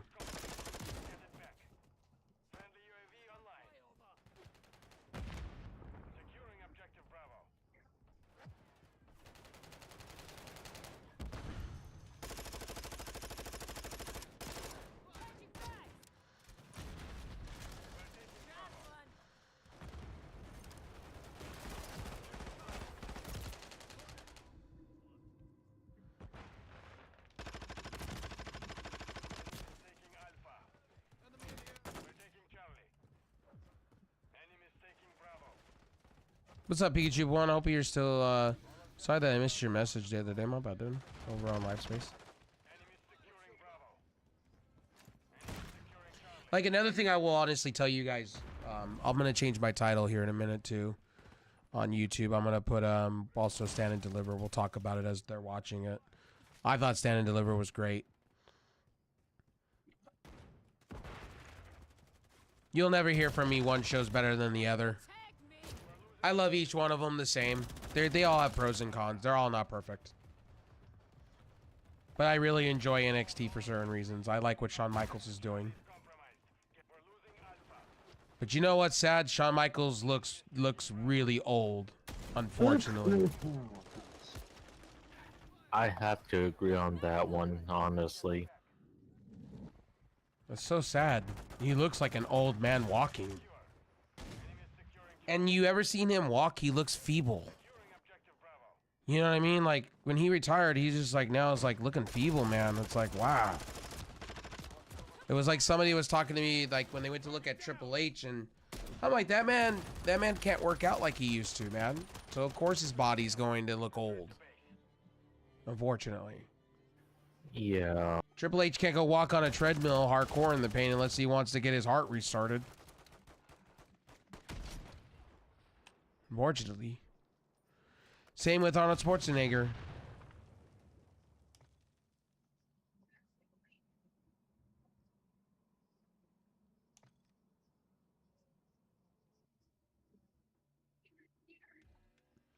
Don't think I said a racist word there. Don't start there. I say his name wrong all the time, so don't butcher me. I apologize that I'm saying his name. I'm not saying the racist word. Before somebody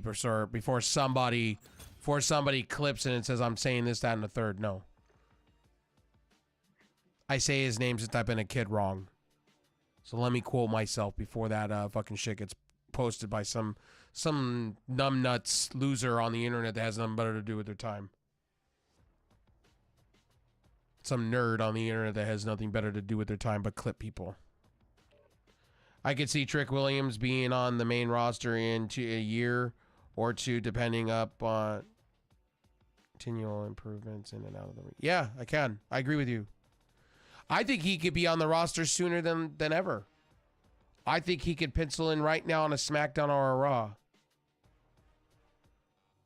I think if they wanted to call up some people, they can call up Roxanne. Well, they can't call up Roxanne Perez.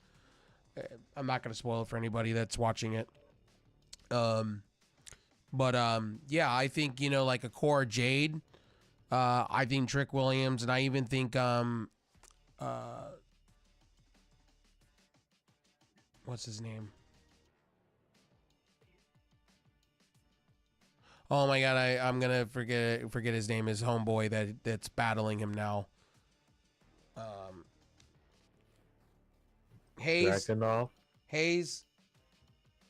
Oh, I can't believe I'm slipping off my mind with this one. I mention him all the time.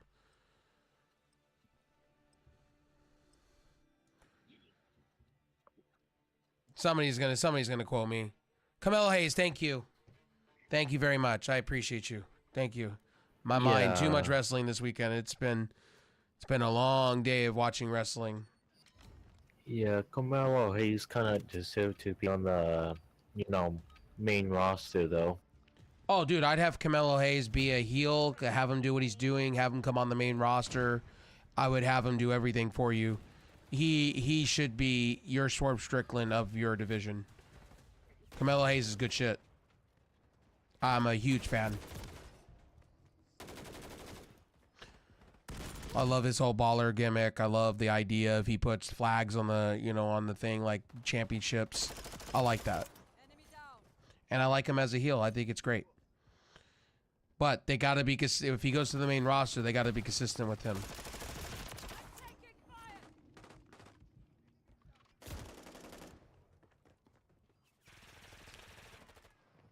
Disney's doing fireworks at 11 o'clock at night?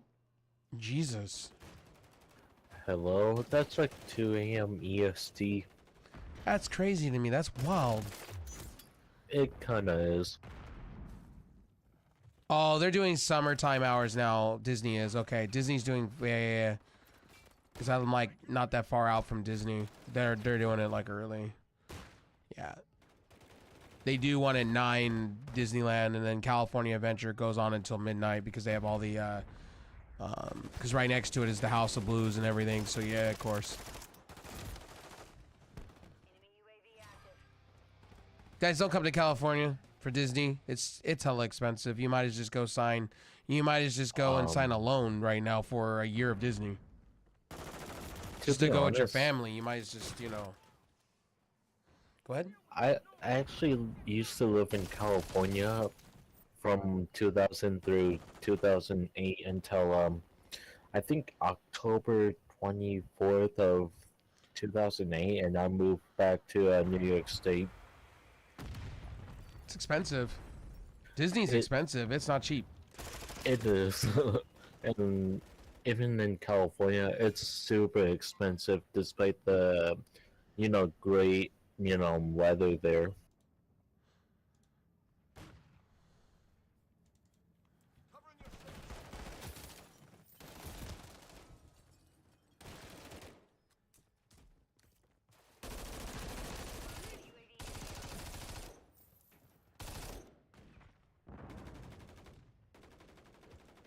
Yeah, they're doing fireworks. Yeah, Disney's doing a whole bunch of fireworks right now.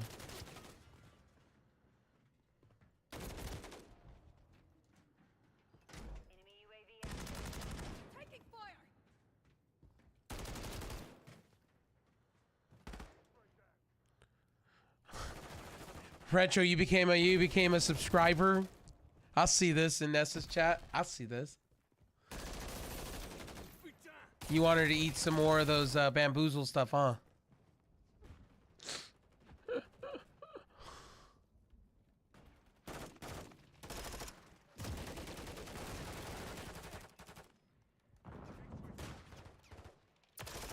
Oh, what happened to stand and deliver? Oh, my bad, guys. Sorry. I clicked off of it. My bad. Algae. I think Retro's tired. I think Retro's ready for bed. I feel like it's like... I haven't heard from Retro in a minute. I was like, you maybe went to bed. Yeah, man, I'm about ready to go to bed, bro. I saw you subscribe to Nessa. Did you want her to eat more beans that way? What? Nessa. Oh, yeah. You wanted to eat more. You're such a troll. Man, this man likes burning dumpster fires. What? You like burning dumpster fires. You like watching it in amusement. Yes, I do. Yeah. I'm not You're a even troll. mad. You're a troll. Yeah, you're a troll. In a good way. I didn't mean it in a bad way. I've known you forever and a day. You like to watch just like ships sink. And I'm like, oh, all right, cool. It was in a good way, man. Wasn't bad. All right, man. I'm gonna head to bed, brother.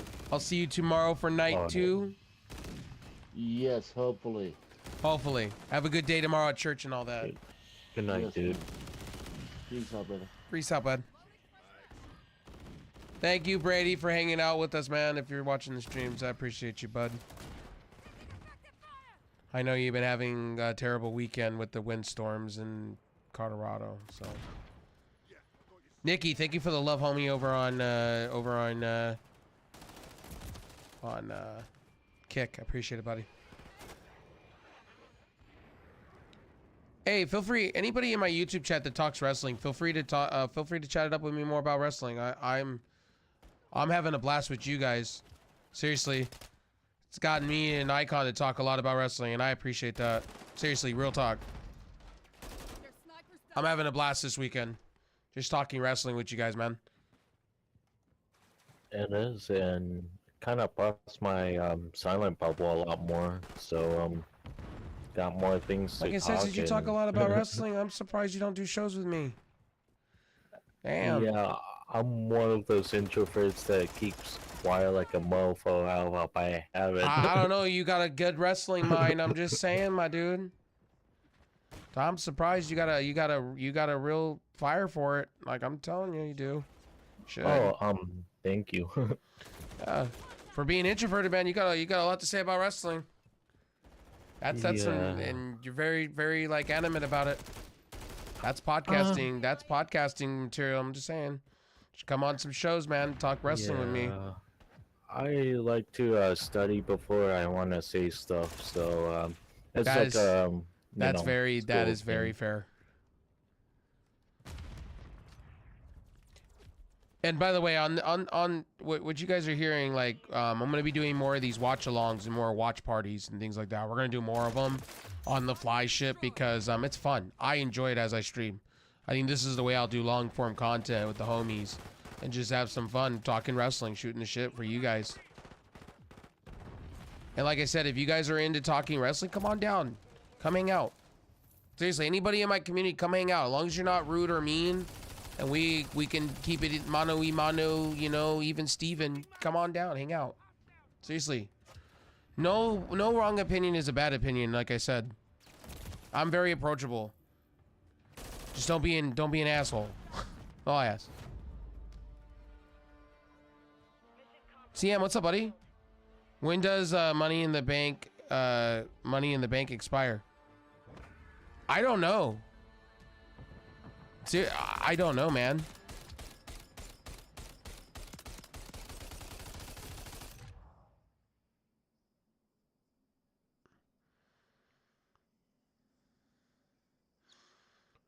If you're talking about Damian Priest cashing in, let's just be real honest here. Damian Priest needs to cash in tomorrow night, or that Money in the Bank looks weak as shit.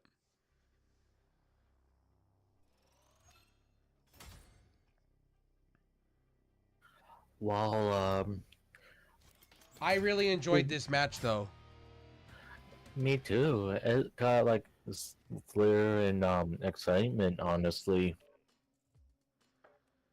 Crowd's into it.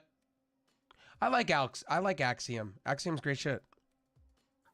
Same here. He's like one of like a good mid card, honestly. Yeah, In a good tomorrow. way. So here's my thoughts on. I'll give you guys my thoughts, and guys, in my opinion, some of you take my opinion too serious. My opinion, it's like fantasy booking. I'm fantasy booking here, so don't take my opinion serious. And if I'm wrong, I'm wrong. I'm wrong a lot of the times in talking wrestling. Tomorrow, I have a feeling that Drew will beat Seth. Damian Priest cashes in. Either it's going to end him failing or winning. And if they have him cash in on Logan Paul, I'm going to be so disappointed. You had this man hold it for a year just to cash in on a United States belt. Yikes. That tells me that the New Day, or not the New Day, Judgment Day are over. I think it's going to be more of, we're going to know where Drew McIntyre's contract stands tomorrow. If he re-signed, you have Drew McIntyre win, and you have Damian Priest come out, cash in, right? And you have Drew beat him in a matter of seconds. And that just ends all that noise.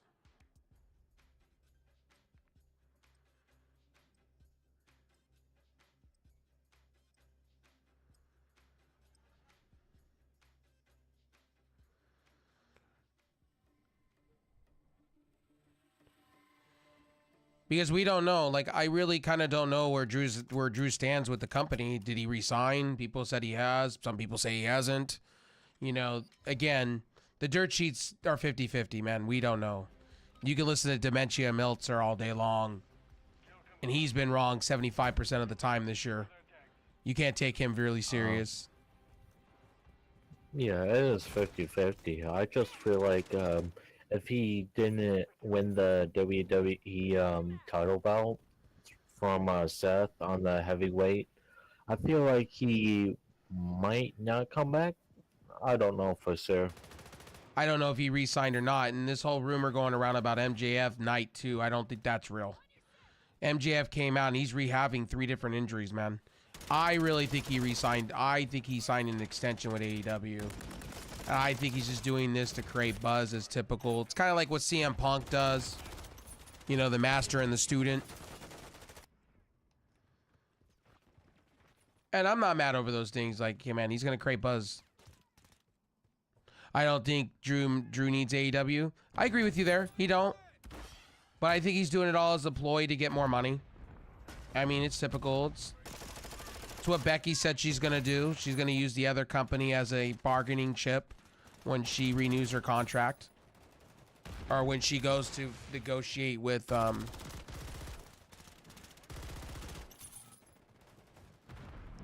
Okay, so we're currently degrading performance. Where are you degrading performance? We're having issue identifying... Oh, okay, TikTok. Okay.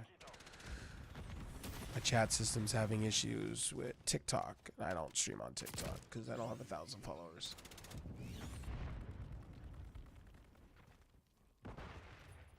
Now, here's another thing. If Drew signs with AEW to me, there's got to be something, the reason why he did.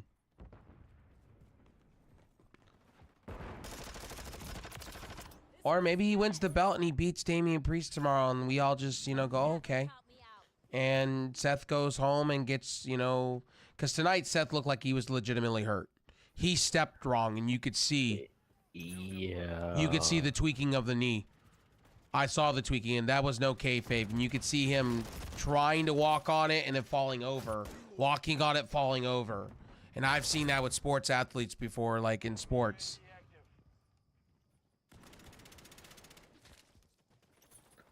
Yeah, I know he might need maybe surgery, but he would probably lose some height through it. But he had a meniscus tear, so the meniscus tear, he's gonna need probably surgery. Yeah, you might be right, honestly. I just want him. I honestly, here's what I want. And this is what I really want from WWE. If Drew did resign, I want to see that feud with him and CM Punk already. When CM Punk comes back healthy, I want to see them have a blood feud over the title. I do. I would be down for that too. Like, seriously, I want that leading into SummerSlam.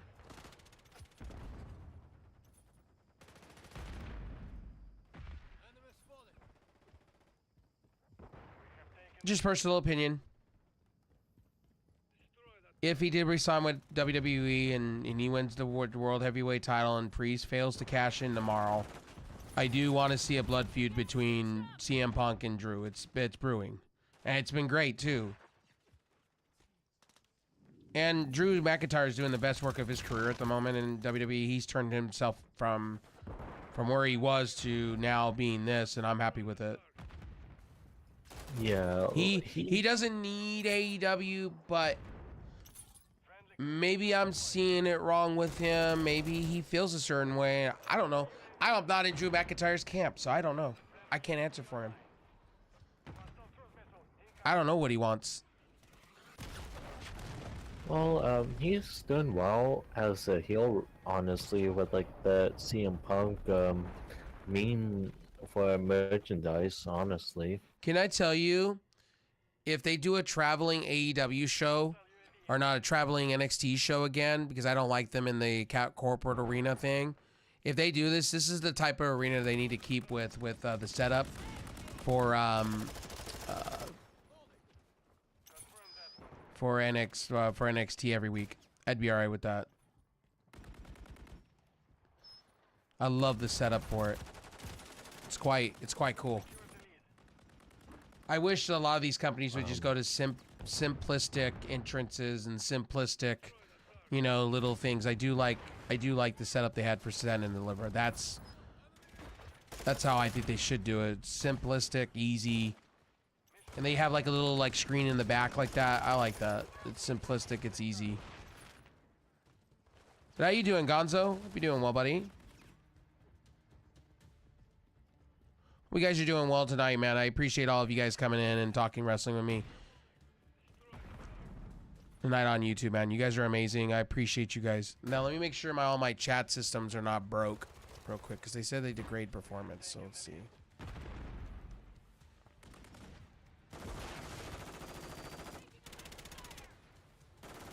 I'm doing fantastic, bud. Just enjoying the weekend. Too much wrestling, no, for me.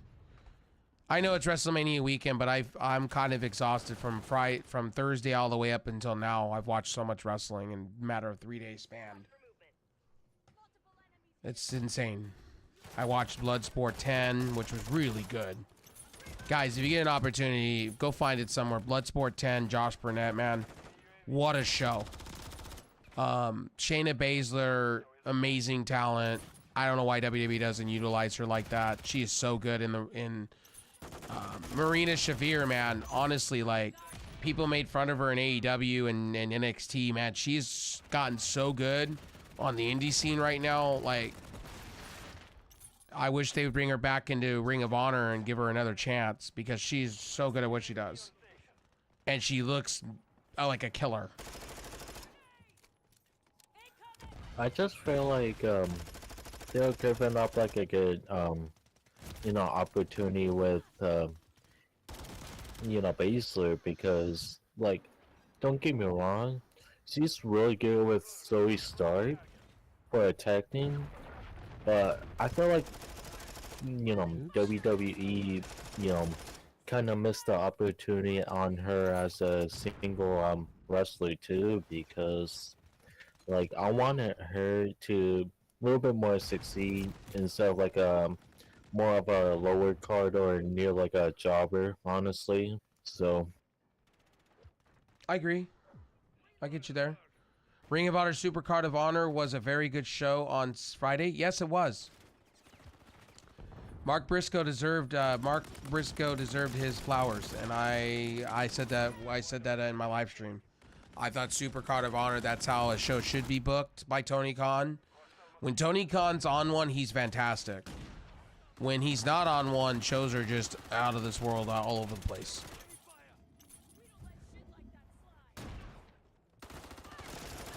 And I think Ring of Honor, what they need to do is stop having the belts on AEW and focus on their AEW belts right now.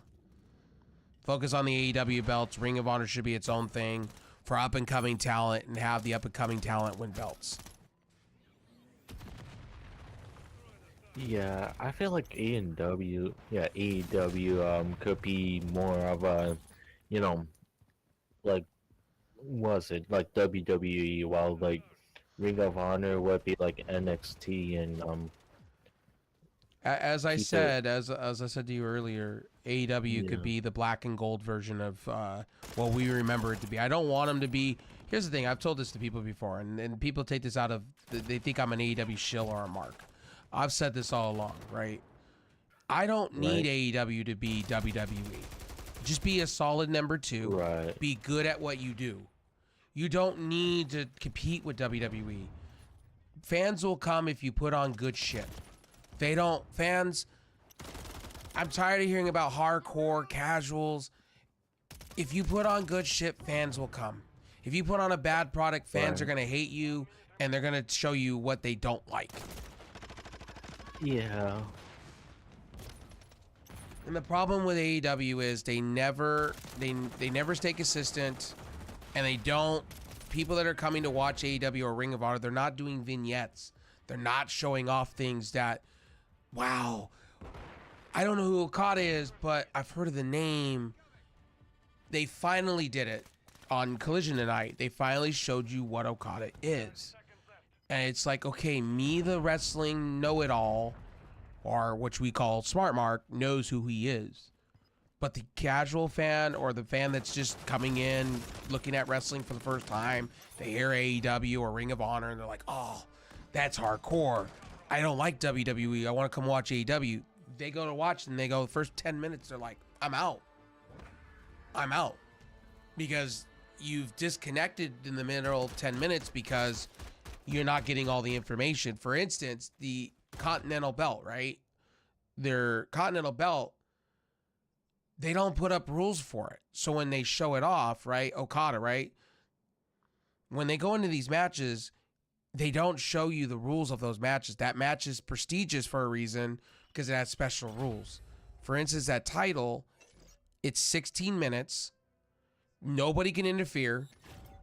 And you have to handshake, and there's a code of honor, and it's just a slobber knocker match. It has to end in the ring. Then they have a tiebreaker. They have like a 5 minute. So it's kind of like but AEW won't tell you that. AEW won't tell fans that, the rules on it. You have to go, they're expecting you to go Google it and figure it out for yourself. I just find that so dumb. Other promotions like WWE and even TNA, when they were doing King of the Mountain, right, they will break down the rules for you. And they'll give you what the match card, those rules stipulate. I just find it wild, that AEW, there's little things like that just blow my mind. It's like, wow. And you're expecting the fans to know. Fans are not going to know if you don't tell them of what's going on around them. They're going to look at you like, what? Where? Deer in the headlights.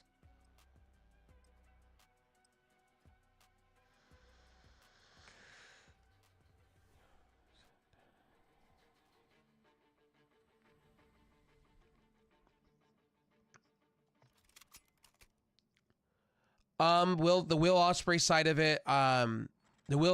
side of it, I liked because they introduced Will Ospreay. Like, for instance, my buddy Icon here doesn't know who Will Ospreay is. So when you listen to him talk, right, and cutting these promos now with Reese right then and there, right, they give you the recaps of who he is. You know what I mean? So now you get to see, okay, he was in New Japan. Oh, here's him holding a title. Oh, here's him doing this. That's what AEW needs to do. They're making him a big star. They got to. Danielson, you're starting to see that his career is winding down. His full-time schedule is winding down. You're seeing him being happy. Honestly, I could see Danielson, and this is just me. If you want somebody to work under Tony Khan when it's all said and done, would be your Danielson. Danielson could be the guy, the voice of the wrestlers that reports to Tony Khan, and you know that's what CM Punk was gonna be for Tony Khan when it was all said and done, and help develop talent. Build that around, either bring a Scott D'Amore in or build within, and have it with Danielson. I even think Moxley would be perfect for that when it's all said and done. You know, so to me, Tony Khan has pieces that he can use within and build within. He just, I don't know, it's pride. It's okay, you know, like, we all need help somewhere. And I think Tony Khan just can't do it himself. It's hurting his product, you know, honestly. It's kind of hurting. You could see the chinks in the armor. And tonight, I didn't understand why the Elite had to come out, or the Young Bucks had to come out, or they had to make it a statement saying, we're going to address the All-In situation on Wednesday. Did you really need to address that? Or is it the fact CM Punk beat you to the punch and your butt hurt over it? See, that's the thing about AEW I don't like. It's like the butt hurt situation. It's like, why do you have to be so hurt? Why didn't you guys just tell people, hey, look, we busted into his locker room and we had a fight? Why does it have to be all so fucking bullshit? To me as a wrestling fan, that doesn't make me watch. I don't care like that. To me, like, you guys fought. That happens in wrestling. For instance, Undertaker talks about in the history of wrestling, when he was in the locker room, there was people that had guns and knives in the locker room. Like, they settled it in the ring. I just don't understand why they couldn't just settle it in the ring and call it a day. They would have made tons of money. And it just shows the Elite are not at a draw. The Elite are not at a draw. And I'm sorry to tell you that. Kenny Omega and the Bucks are not a draw. That's a fact. That was proven at the pre-show today. There's a reason why the CEO of Warner Discovery did say Punk is $1 Phil for a reason. There's a reason for it. He makes the money. You don't think Warner Discovery's not kicking themselves and not mad at Tony Khan? Come on now. Tony Khan's wanting to please his friends more than wanting to make money. That's why Phil Brooks said what he had to say on a podcast over the weekend. What hell of a move right there on Stand and Deliver by Dijak. Dijak's good shit.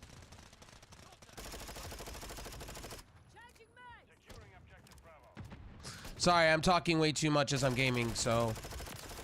Sorry, I just got I got a lot to say about wrestling, and honestly, lately it's been that way with me. I'm a wrestling, like, I love talking wrestling. I love talking sports, honestly. Both are my favorite. Welcome to my streams. Speaking of it, I got information for you. So, the Oakland Athletics, right? They got a stadium in the works in Las Vegas. They're moving by 2026, 2027. Yeah, they're using Sacramento for the, I think, AAA, I do believe. Just for the MLB team for now until the whole, Las Vegas, right? Yep. They're going to be the Las Vegas Athletics, yeah. And I don't blame them for leaving. That's the sad part. I don't blame them for leaving because the Coliseum is just, yeah. I've been to it. It's garbage. It's just like Angel Stadium. It's garbage. Yeah. And the reason why is the owner is, like, and I hate to swear, but I fucking hate it so much because of the owners playing Moneyball over here. It's not their fault. It's the mayor. See, what's happening in Anaheim with our mayor there in Artie Moreno. Artie Moreno's such a freaking idiot. He got offered by Mark Cuban, the Cubes, $3.8 billion to buy the team. And guess what, guess what Artie Moreno did? Oh yeah, by the way, we don't need that kind of money. I'm like, what's wrong with you? What's wrong with you? This is the best offer you're going to get for your team. And Cubes basically said, Mark Cuban basically said he'd help the team and not relocate, but rebuild, build a new stadium. And Artie Moreno thinks that he can make more money. He's an idiot. I love my Angels, but I think Mike Trout, I love Mike Trout. I'm always going to be a fan, but I think he should be somewhere else in a different situation. I can't agree because Mike Trout is one of the fucking greatest, 5-star in the Angels organization. It just, right now, like the 8 Angels at the time is struggling, and, I didn't know that. See, I didn't know that until my, because I live at home. My mother told me that. I didn't even know that they were going to be in a minor league ballpark for 2 years. For the A's, like. Can I say something about WWE tonight with the sponsors? I actually thought it was really cool.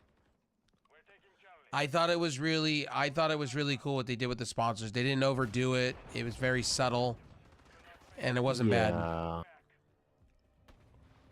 That is true, honestly. I didn't even know there was something coming to Paramount Plus for Sonic the Hedgehog. I didn't know that.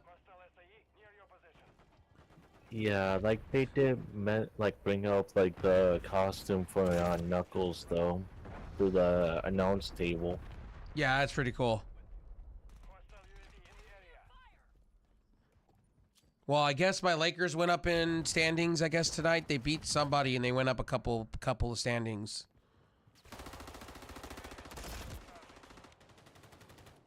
Yeah, the Oakland A's mayor should be blamed for letting the Warriors and the Raiders and the A's leave the city. Yeah, that's like my mayor.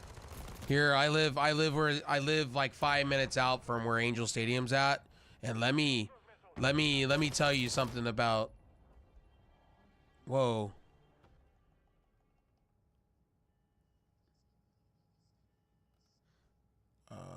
Why did the game just crash?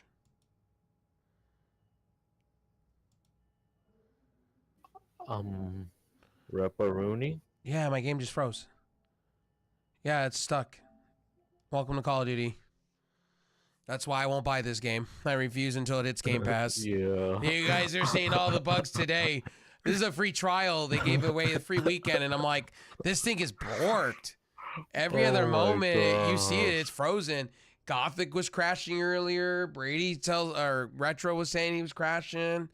Yeah. I'm not gonna lie, but welcome to Activision. Like welcome to Microsoft. Yeah, Microsoft owned, they should fix this stuff. They have dedicated servers. I will honestly tell you, so I live like 5 minutes out from Angel Stadium, what I'm gonna finish my thought. And I've been to Angel. I was a long-term season ticket holder. Or my godfather, I go half in with him. And to be honest with you guys, man, every year the stadium has gotten worse and worse and worse. They had a rat infestation for a while there. They didn't fix the problems. They had LED board problems for a while there. And then they finally, Artie Moreno wanted to put something into it. And I got kicked out of games because I would wear We Are Not LA shirts because we're Orange County. So I get kicked out of games for wearing a broken halo, LA broken halo, because I refuse to say the LA Angels of Anaheim or now the LA Angels. I refuse. I will never call them that. We're not LA. We're Orange County, asshole. Call me the California Angels, fine. I will always know my team as the Angels, the Anaheim Angels. I will never call them LA. Oh, it's like, and they're treating us like we're the Clippers of the fucking league. It's like stupid. We're the Anaheim Angels. I don't want to be associated with the Dodgers. Yuck. Yuck. I'm not a hater of the Dodgers. I just don't care for the team. I can understand that, honestly. Like, I love Shohei. Like, don't get me wrong. If Shohei Ohtani gets found guilty or whatever, I'm not mad over that. I'm a fan. I'm gonna say, you know, if he gets proven wrong, if he gets proven guilty, shame on you. Shame on you. But if he doesn't, and he was found to be a nice guy and got taken advantage of, and, you know, forgeries and shit like that, I feel sorry for the guy. Yeah. But if he cheated the game and he threw games, as all these people are saying that he did, and the federal investigation comes out, which is not conclusive yet, and all of it comes out and he is a cheater and he did some shady shit, yeah, he gotta go. Yeah, he gotta go. It puts a black eye on the game. And if we're gonna give Pete Rose fucking axed from anything, right? Axed. You know, for life. Then we gotta do the same thing with this dude. You can't have that double standard, and I know they're gonna do the double standard thing. They're gonna hide this. They're gonna try to put it under a rug. And it's sad, but you know what? I want Pete Rose in the Hall of Fame. That will never happen. He'll die, and he'll never be in the Hall of Fame. And there's been a lot worse things that have happened in the league, like people cheating with steroids.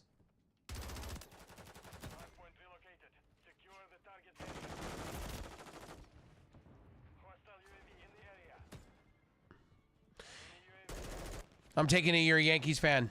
My uncle's part of my family are Yankee fans. They love the Yankees. My uncle, my aunt. My dad is a Yankees fan, honestly. I respect the Yankees, but you know, I respect what they are. Yeah. I don't hate on their team. I respect them, but I just don't like the Dodgers because we're rivals. Understandable.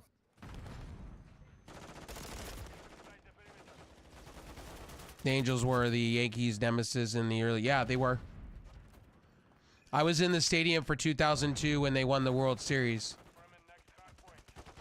When they won it all.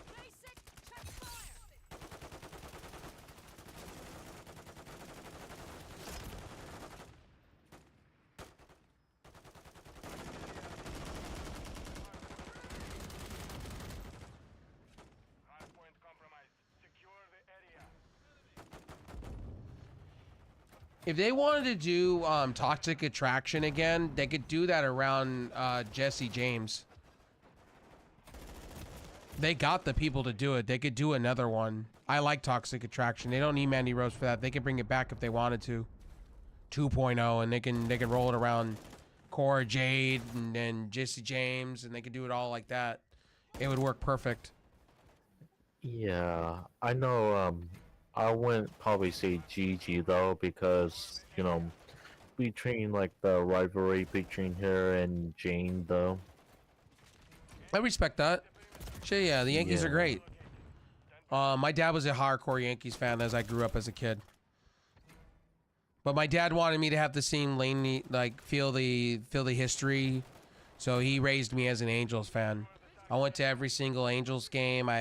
When the Ducks first came out, I was a huge Ducks fan until they traded my two favorite players, and I became a Kings fan. I'm a diehard Lakers fan. My dad was a because my dad grew up in New York, Brooklyn to be exact, and he was a huge Knicks fan. The Knicks were very entertaining from like 1999 to like 2003. They were very entertaining. Spreewell, Allen Houston, oh my god.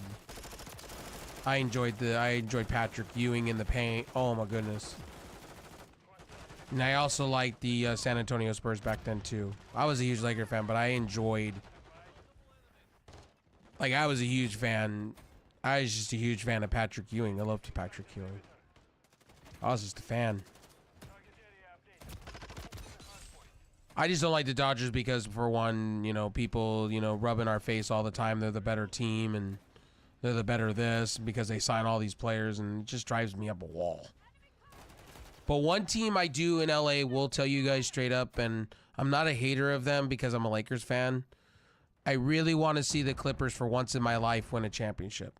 I think this could be their year. I want to see them open up that new stadium, the Intuitive Stadium that I've been around. I've been to in the area of it. It looks beautiful. It looks gorgeous as shit.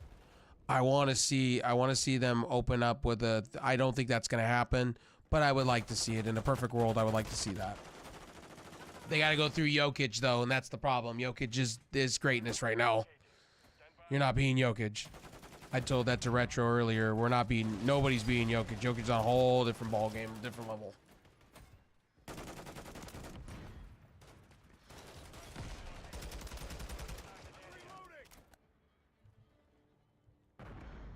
Yeah, I remember that.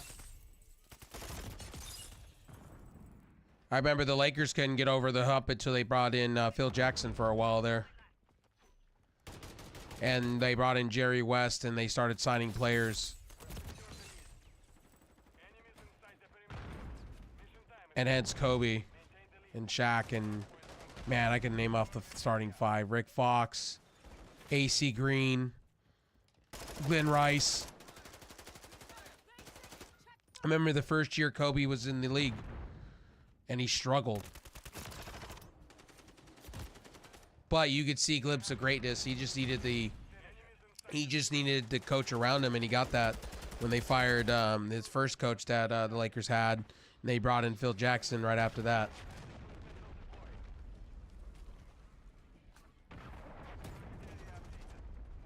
I like Chase U. I think Chase U is great. They're a great comedy act.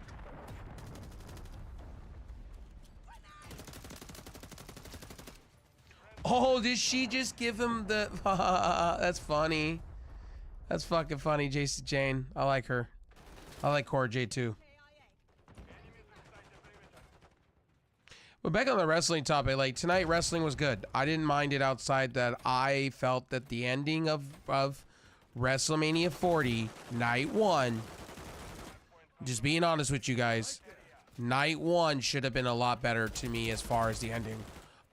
Rock promised bloodshed in the tag team match. He didn't give you bloodshed. He kept talking about the belt in front of Cody Rhodes' mother. Why didn't you bring Cody Rhodes when they lost? He should have brought Cody Rhodes' mom in the ring and made her bask in the loss. You know what I mean? Yeah. It made it more evil, more sinister. You give him the video game intro, right? You know, and all this. If you're making it the video game intro, why didn't you make it 10 times harder? I can understand, you know, through the dramatic part of the story, but I don't know. Oh no, like take the belt and rub it in her face or something, go haha he lost, and then he whacks him a few times with the belt or something of the range, and or something of something. They do something really dramatic. I was expecting it because they made it like an AEW thing. That's the one thing about I'll give AEW, they go full stop.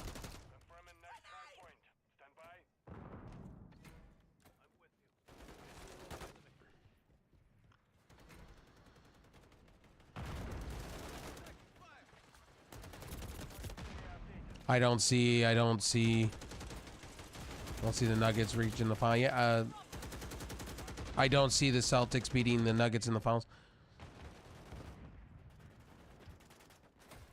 You're not going to stop the Nuggets. Nuggets are on a whole different level at the moment. I've said it all along. The Nuggets remind me a lot of the Golden State Warriors for a minute there. When it was all Golden State for a while there, nobody could beat Golden State. Golden State had everything.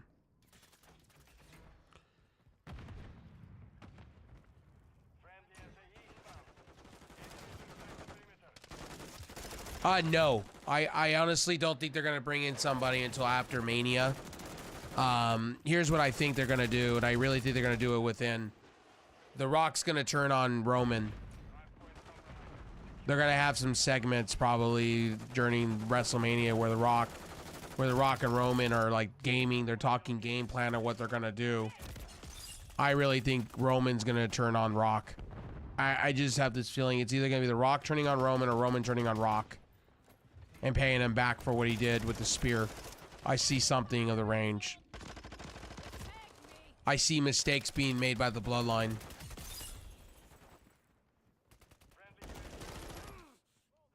And I see people in the locker room helping Cody out. I do.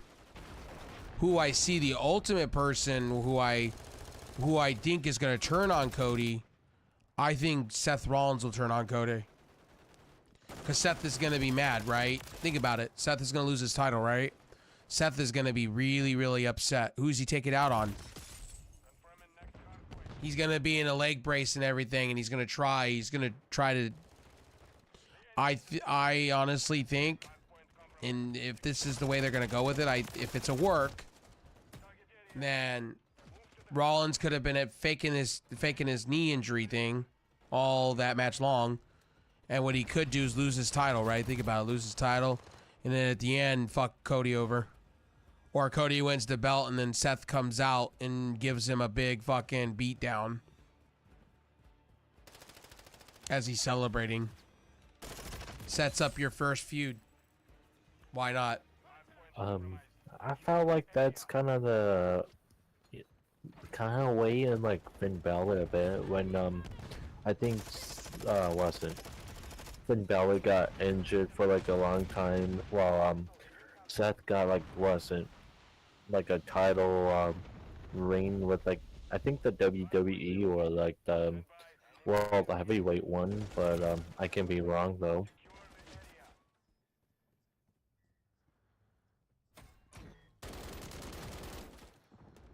Hey Rev, so AEW next week it will air the Wibbly. Yeah, we were talking about that earlier. To me, I'm gonna be real with you, Billy. I honestly, I just wish AEW would move forward. It comes off, and this is just me, and I don't know if anybody in my chat feels this way. In all my places that I'm streaming to, do you guys feel that AEW is just generally salty because CM Punk beat them to the punch? Of airing this out, and they just want to get a one-up on him. I just wish we would just I wish we just let this go. All parties involved. I just like it a little bit.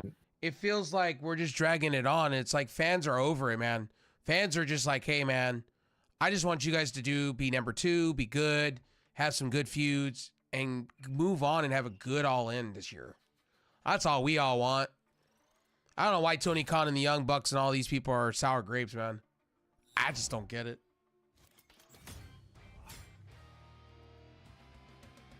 Well, I guess it's like envy, honestly, or jealousy overall through what they do.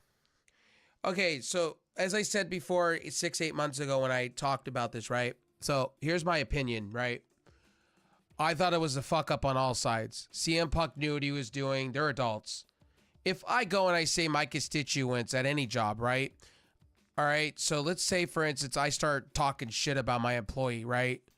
What do you think's going to happen to me? If you're talking shit about your employees and you say they're this, that, and the third, and you talk about their families and food in their mouth and shit like that, right? You're going to piss some people off, and we're going to throw down. Is it the right thing to do? No. That could have been done and handled professionally. I think you're right about that one, honestly. So, because in a normal job, personally, right? And I'm just gonna be honest, in a normal job, I would be sat to the side with that said party, and we'd be in mitigation with fucking HR. So that's the truth there. Like, I'd be sitting in HR department right now with a write-up and literally in trouble. Because I used to work corporate. Retail. And in retail, if you get rid up for like shitting on somebody, there's a meeting, there's a whole thing, and then sometimes you just get fired. You get a warning or you get fired.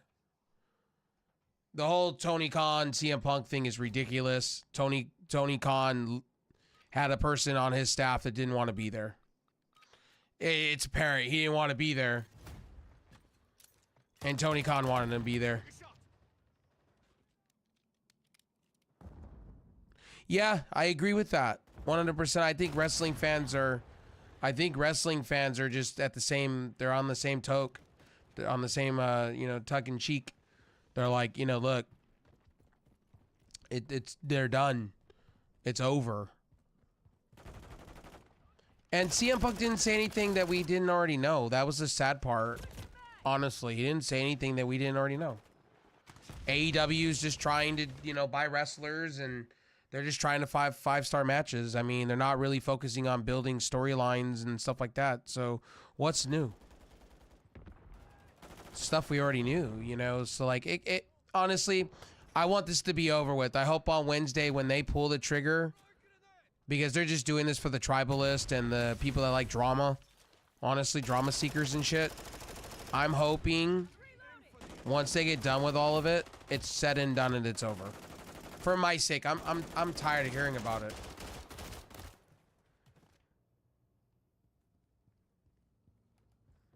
Yeah, I'm hoping it's a storyline and not showing CM Punk. AEW needs to move on. Yeah, I'm hoping so too. I'm interested in what they're gonna do. I'm interested in what they're gonna do. But at the same moment, it's tough. For me, it's like I'm just over it, man. It's tough for me to talk about, because it's like it's as a fan of wrestling, it sucks, because like I don't understand why we have to have sour grapes like that. It's not deep like that. Wrestling fans just want you guys to put on good shit and just be a good wrestling company. We don't need you to. It doesn't need to be that deep. CM Punk's happy. He made his money. He's making his money. And again, I wish Tony Khan would have settled with Punk over the Elite. Honestly, it shows. It really shows that CM Punk is a draw. It just is a fact. It shows in WWE that a crowd can go around him anywhere he goes and make WWE a bunch of money. TK could have had that. He blew it.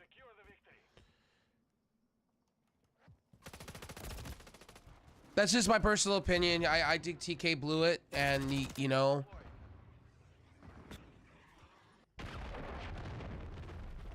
and honestly, he could have got rid of the Young Bucks, because honestly, here's my personal opinion. I think the Young Bucks, they're a niche. Like, they're a niche team. I'm not a big fan. They're indie darlings. They weren't really anything to wow home about to me. They put on some good 5-star matches, but what have they done? They're not needle threaders. They're like somebody you put like on a basketball team. They're the two people you take off the bench. I'm sorry to say that. I don't mean to be mean, but they're the two people you bring off the bench. I don't like them like that. I mean, I respect what they've done for wrestling, sure, but they're not my number one or number two that come off of a bench. You know what I mean? And Kenny, I like Kenny, but would Kenny Omega sell in WWE? Let's just be real. Would he be this? Would he be an X factor in WWE? I don't think he would. Yeah, that's just me. Understandable. I just felt like he's more of a, like, wasn't lower mid card, honestly, maybe, or something near there. Well, my opinion in about AEW has always been this way. It's like Kenny thinks he's this, that, and the third. The same with the Young Bucks. But in my eyes, you're not a Kobe Bryant player. You're not a Kobe. You're not a Kobe-esque player. It's like Monet, right? People are saying Monet deserves the money and shit like that, right? Monet's a Scottie Pippen. She's not a Michael Jordan. I want to say that, to be honest. Scottie Pippen said the same thing when he joined the fucking Portland Trailblazers. He wanted to bring them championships. And he thought his shit didn't stink. Understandable. And who did he get beat by all the time? My Lakers. Kobe and Shaq all the time, and the Sacramento Kings all the time. He wasn't what he needed. He needed Michael Jordan to be relevant. And I love, and don't get me wrong, I love Scottie Pippen. But you could tell that he needed players around him to make him great. To make him better. He couldn't do it on his own.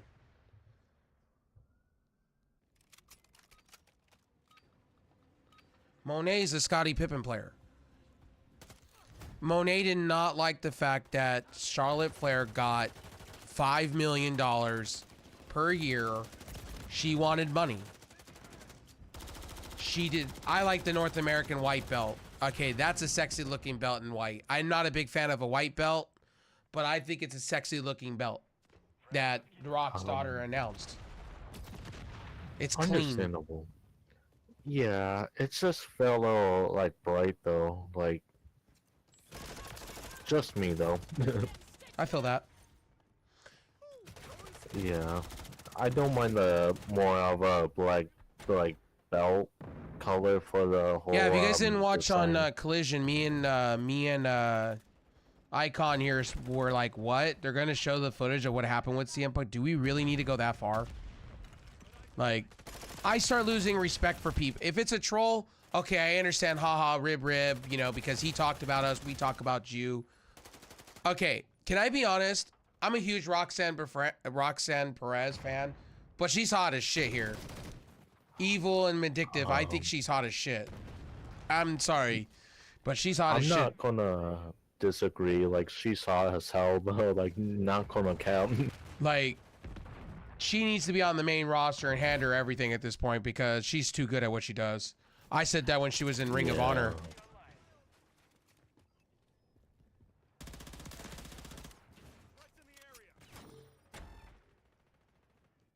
I think a lot of people don't, Gonzo, man. I'm with you on that. I think they're reaching because they're salty. And if it's a joke, you're gonna look bad. No matter what they do on Wednesday, they're gonna look fucking bad. This is why AEW gets made fun of. You know, yeah, these are reasons why they do. And people call me an AEW mark, and I'm not an AEW mark. I'm a pro wrestling fan. And at the end of the day, Tony Khan's gonna look bad here. This is gonna be a eyesore. This is gonna make them look extremely bad, troll or not. And I don't really care.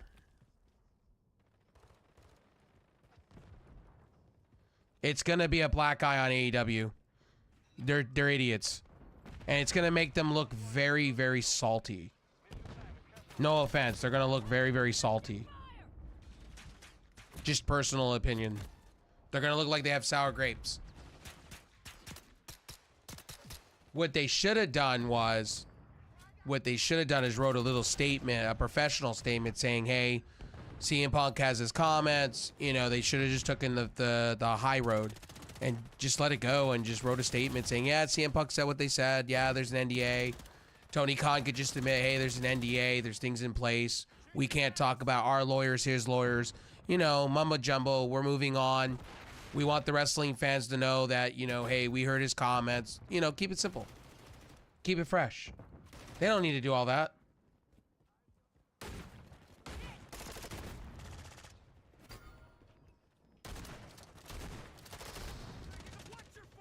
It's two sides. It's a tale of two sides, to be honest with you. It's messy. There's his side, then there's the elite side, and then there's, you know, there's so much. It's a mess. It's like, who cares? It's a mess. Honestly, I wish they would have just gotten in the ring and settled their problems out in the ring. Beat the shit out of each other within the ring for the fans.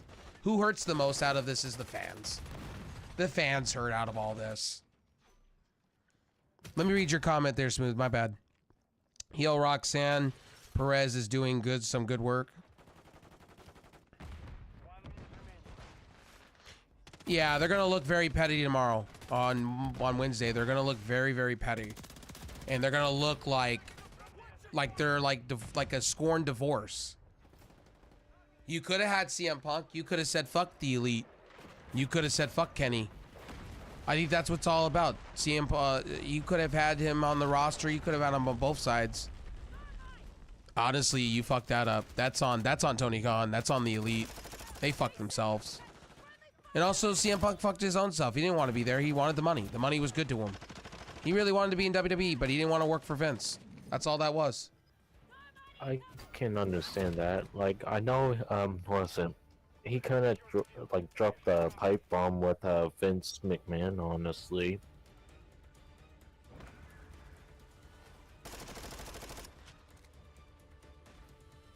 And like, I'm sorry to bring up that name too.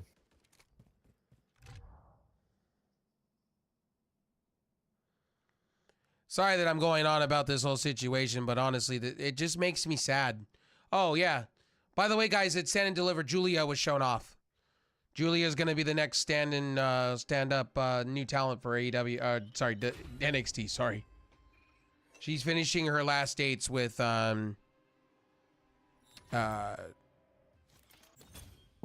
I think it is, and that new promotion that she said she was helping.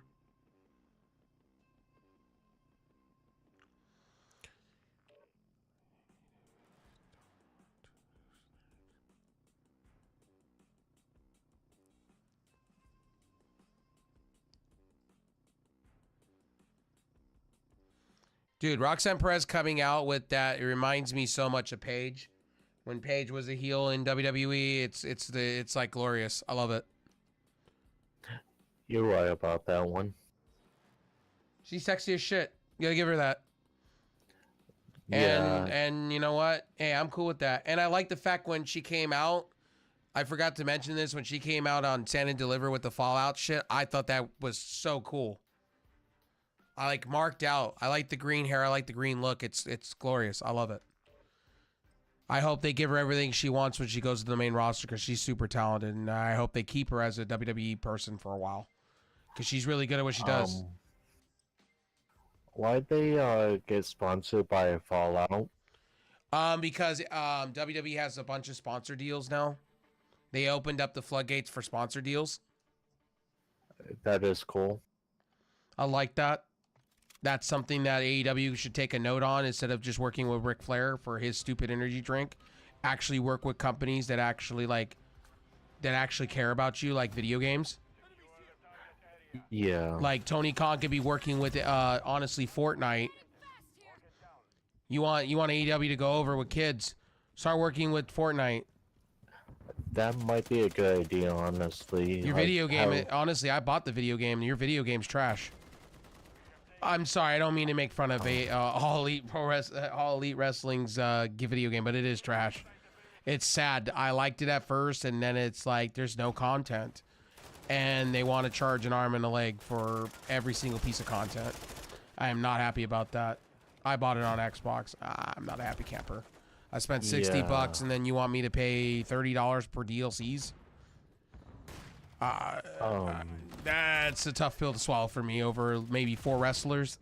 No, when I can go on WWE and buy a shit ton of wrestlers for cheap with currency.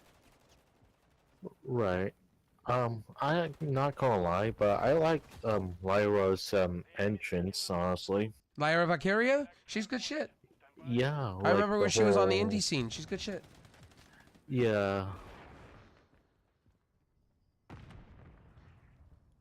Yeah, Smith Patty, you're not wrong. Roxanne Perez is doing good work in as a heel. I love her heel turn. I think it's an amazing thing.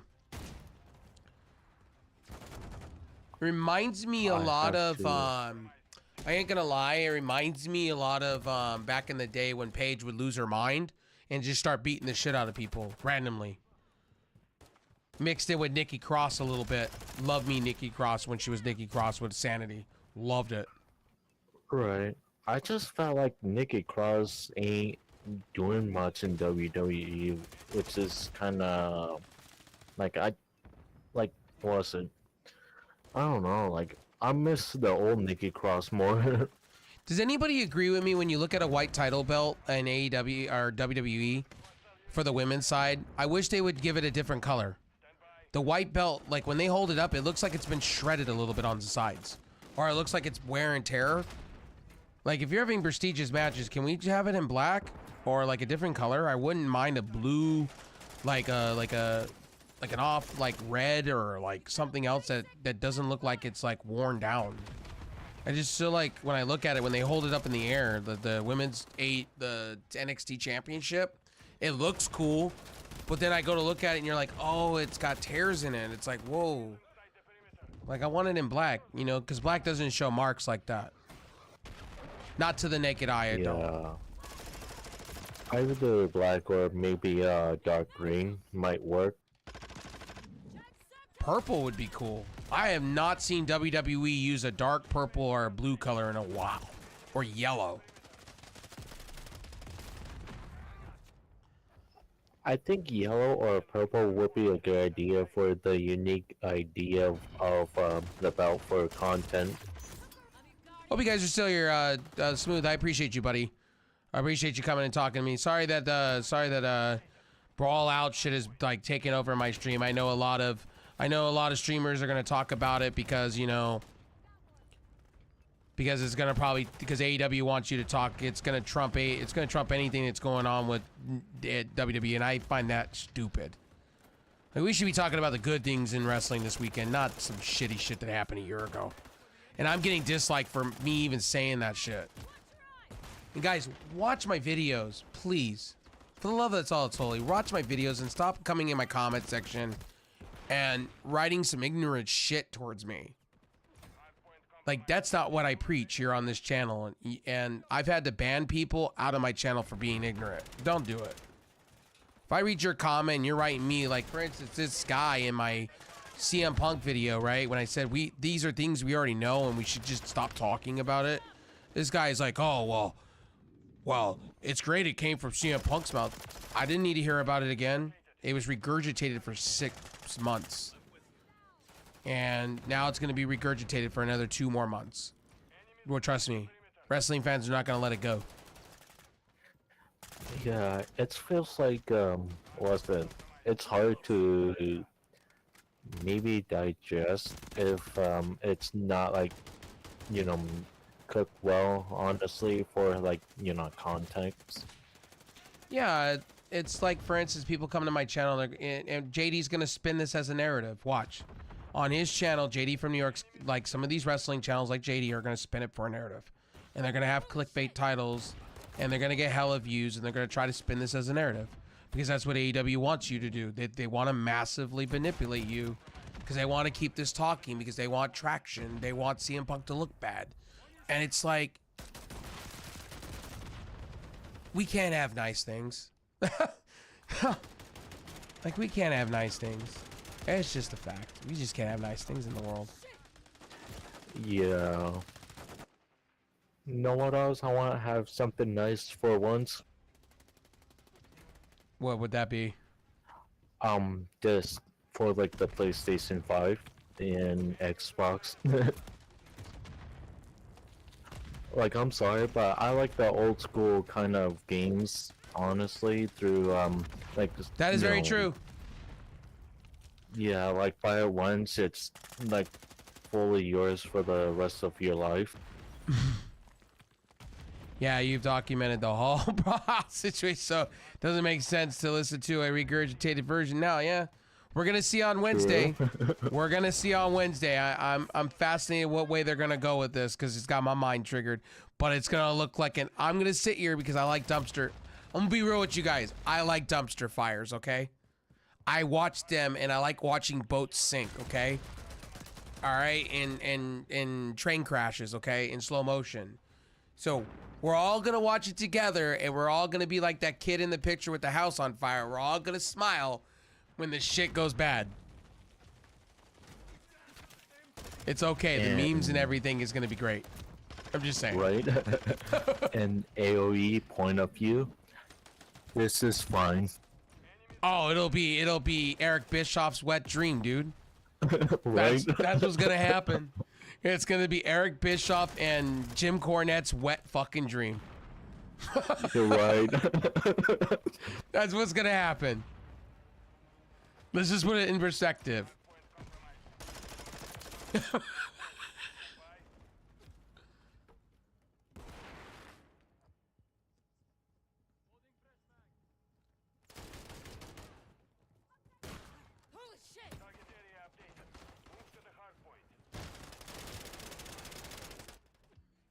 Sorry, I'm long and winded. Sorry. Long-winded. Welcome to my show.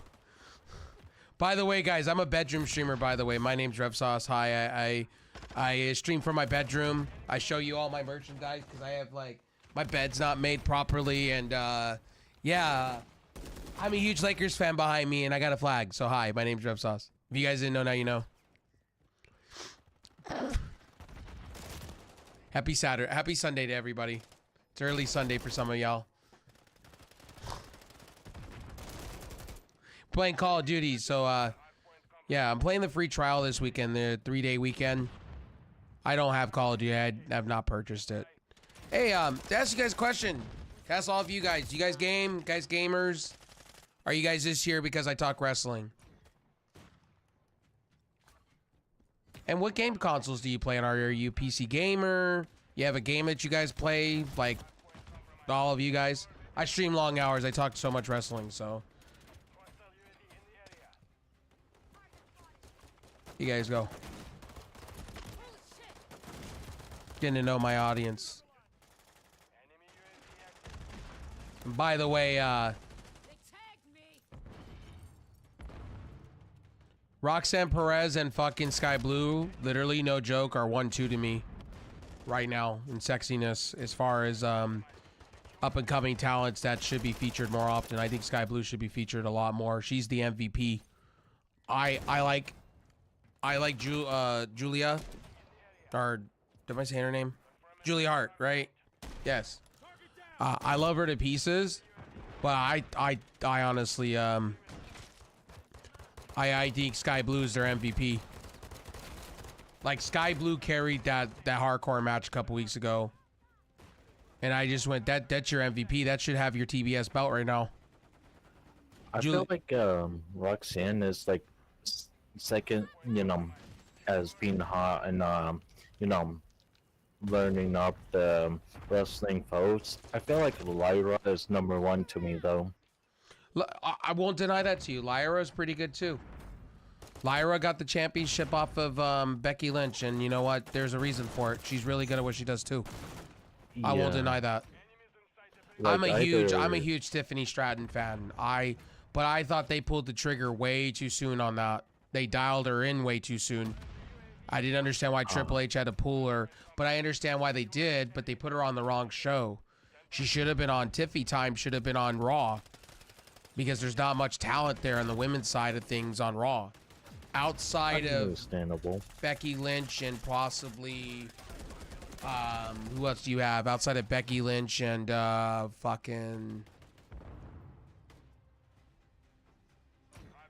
oh my hole, Nia Jax, oh my hole, and who's the other one? Shit, I know who's the other one? The one that's with Candice LeRae all the time.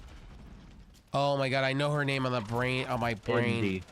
Indy Hartwell. Yeah, what are we doing with this? She was your champion.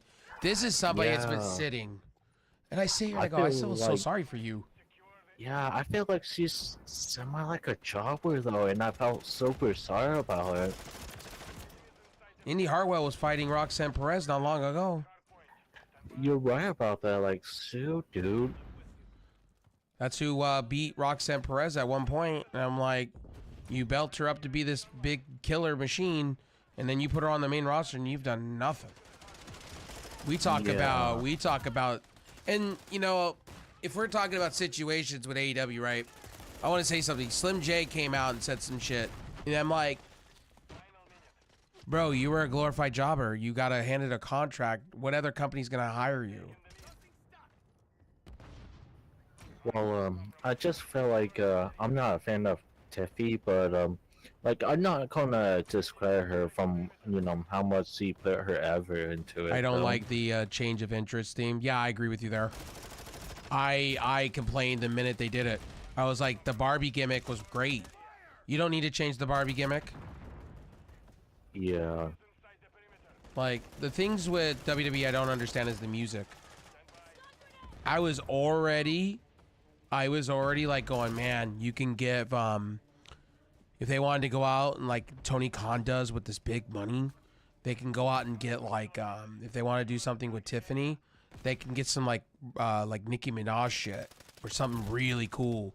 Like they can get something really cool that's not like explicit rap music, but they can get something behind her that makes her look even more like they can keep the Barbie gimmick and they could do something cool like Dua Lipa or something of the range, and they can make her even more of a heel. Because I liked her music, but I wanted them to take it up a notch. This is what I liked about CFO Money when they were doing things. They turned things up a notch. This new people they have hired is so bad. It's not the same. Jim Johnston and CFO Money knew what they were doing. The people that they have hired now are garbage. It's like they changed DIY's music. I'm not a big fan of that.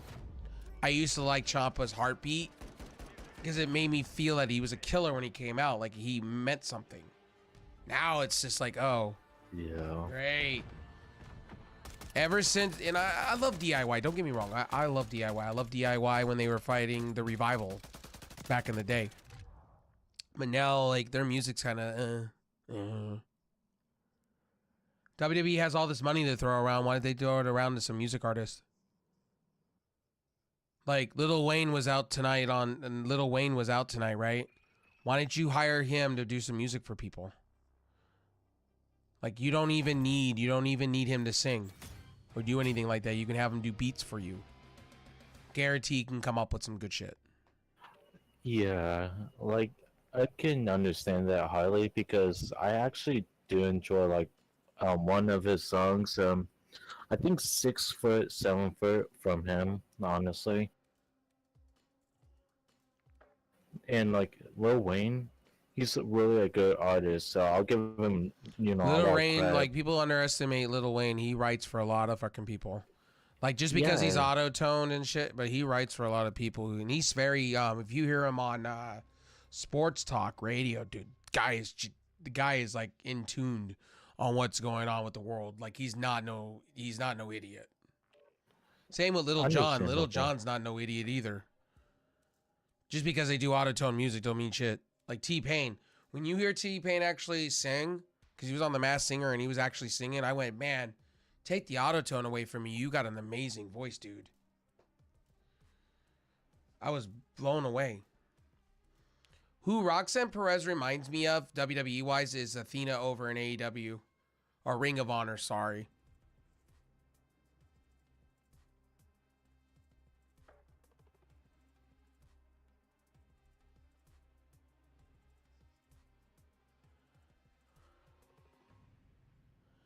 Oh, I watched this in my bed this morning when she did it. She tried to snap the arm. Yeah, she tried to snap the arm and failed. She took too long. Yeah, like I wanted her to do it so hard. I was like, do it. What I do like about WWE is they're doing all the sponsored stuff. I don't mind it. yeah, the WWE one with the sponsoring for like WrestleMania, I'm not gonna complain. So And honestly, Paxley's pretty baller. She's got that gothic demon queen kind of deal, kind of like a little lighter version of Rhea Ripley. Mommy, I'm cool with that. yeah, The reason I like 250. Mommy so much, the reason I like the gimmick Mommy Rhea Ripley, is because it reminds me a lot of China. A lot of it. In different ways, though. It's a gothic China version for me. I was a huge China fan. I met her 2 weeks before she died. She was great people. I met her. I blew my life. She was great. Her, Ric Flair, Kurt Angle. Kurt Angle's the coolest dude I've ever met. And Ric Flair lives the life that he lives. And when I met him at Frankensons and good people. What do you think of Jade Cargill getting her WrestleMania moment by pinning Dakota Kai? They need to. They gotta push her now. Yeah, You have to push Jade Cargill. You sold her to the moon and back. You have to do that. It's time for her to actually be on the roster now, and you need to have her like sell up you gotta have her go up the roster. Like it's time now. Yeah, I have to agree. And like, don't get me wrong, she's a really good wrestler through AEW and all that. I want her to like at least worked up a little bit because you boosted her in the ratings through the what is it? Well, I think Triple H talked all this shit that they were going to do better than AEW. Basically, without saying AEW, they were going to do all this great things with her. Yeah. Okay, now it's put up or shut up time. Jay Cargill, honestly, should be the first thing when Charlotte Flair comes back out of injury. That's the first thing. That's the first feud. And Jay Cargill should have the title belt behind her for that.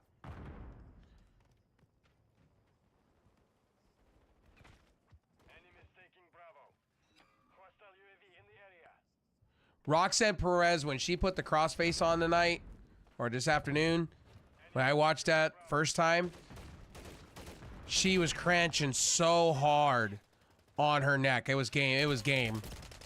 It was game over.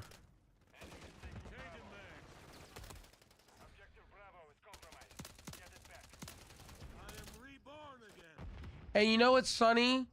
You know what's funny? The crowd was more into Roxanne Perez.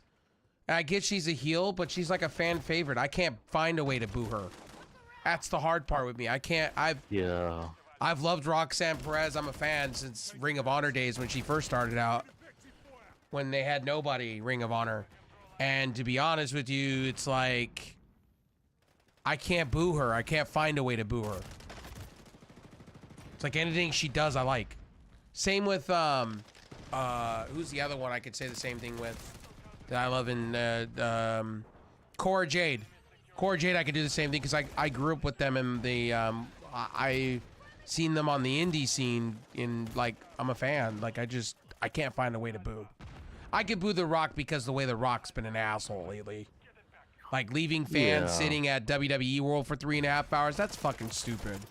Shame on you when people are fucking paying $60, $70. Shame on you. That kind of stuff is ridiculous. And fuck WWE for not giving the fans water. Oh, what's his name's there? The guy that's running the other side promotion with WWE. Wow, with the new Stardom stuff. Crazy. Crazy.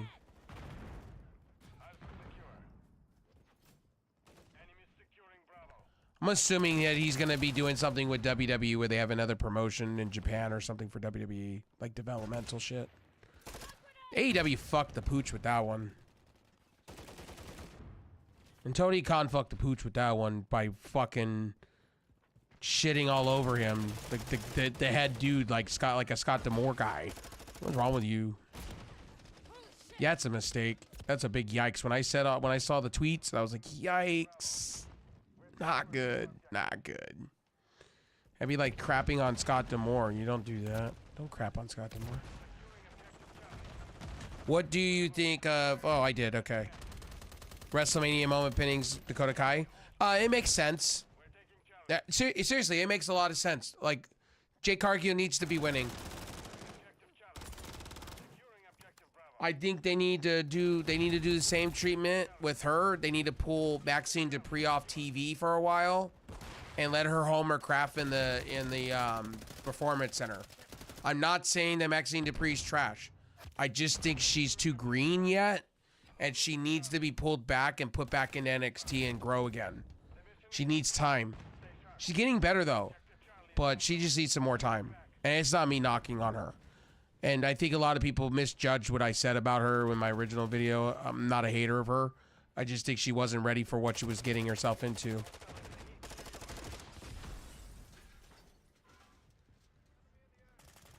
And Ilya Dragunov, I'm with Trips on that one. When he comes up on the main roster, they're already saying they're going to treat him like a Gunther. When he comes up, and that's damn well right. You should. He's too good. I have to agree. Like, I got a lot of like respect under his work, honestly. Bro, him and JD Madonna, which I don't understand why JD Madonna is being used as a jobber technically in WWE when he was killing it against Dragunov like not that long ago. Yeah, I felt super excited for him. Like, I know he fought like R-Truth and treat him like a joke, honestly. On who's joining in Judgment Day and who's not, which is kind of like So to Smooth and everybody in the chat, did you guys not pick up on the video game reference? Jade Cargill. I could tell Jade Cargill's a gamer, and I could tell Naomi's a gamer. What game did they take from with their entrance? We picked up on that immediately tonight. Oh yeah. I picked up on it immediately. I went, oh, that's the PS2 game. Mortal Kombat PS2 game. Oh, they're using that. Yeah. Shaolin Monks. I was like, oh, I know the moves and the things they're doing and the get up. Oh yeah. Damn, that's a throwback. Wow.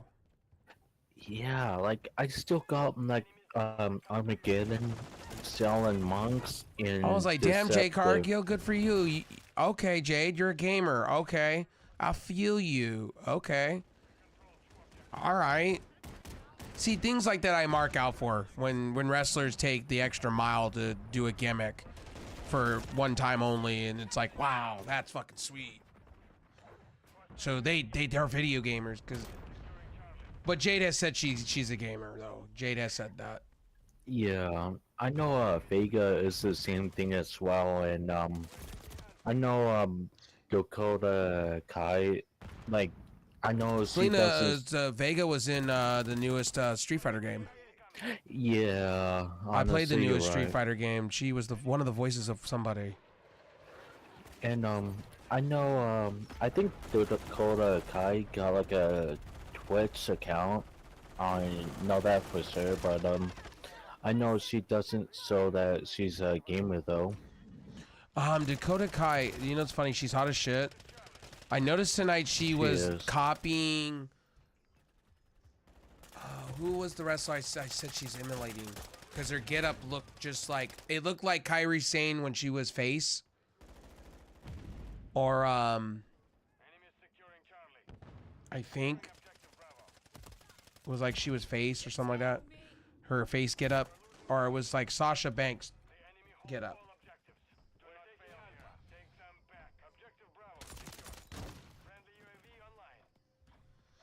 And I like what Tony D'Angelo, and this is the thing about Tony D'Angelo I like. The Mafia thing I like. I really dig the Mafia vibes, and I like what they're doing with him. Please do not mess that up in the when the main roster. He's got that he reminds me a lot of the Tulsa King stuff. Like, You're right. make him stay like that. He's perfect. I want him just as the same way as the NXT as well. Like you're right about him. It just bring up like a good, Italian mafia thing, which it got more depth and more detail in his character though, which is a W. And dude, they there. can build these storylines where they can have like the mafia stuff within WWE, which I think would be cool. And they can kind of like have little like segments like they're doing now. Yeah. I think it would be great. And they could bring in different people and have like factions. It would be great. That is true. What the thing I liked back in the day was the FBI, full-blooded Italians, and I love that. They built on it for a while there, and they were really hot, and then they became jobbers at the end. So this is to me a new version of it, which is great. That kind of remind me of Heath Slater when he's like the NXT for the first run back in like I think around 2011, 2012 maybe earlier, but I don't know.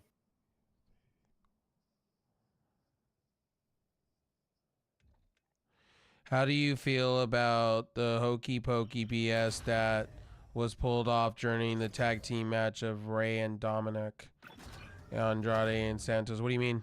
And Dominic, what do you mean?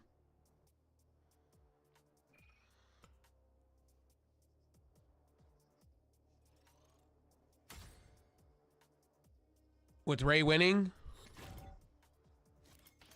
I watched night one. Ray Mysterio won. I think I got up to get a drink at that point, and the match was like with Marquis Wild jumping up in midair and doing some hokey pokey shit, and then it's gonna come out probably Carlito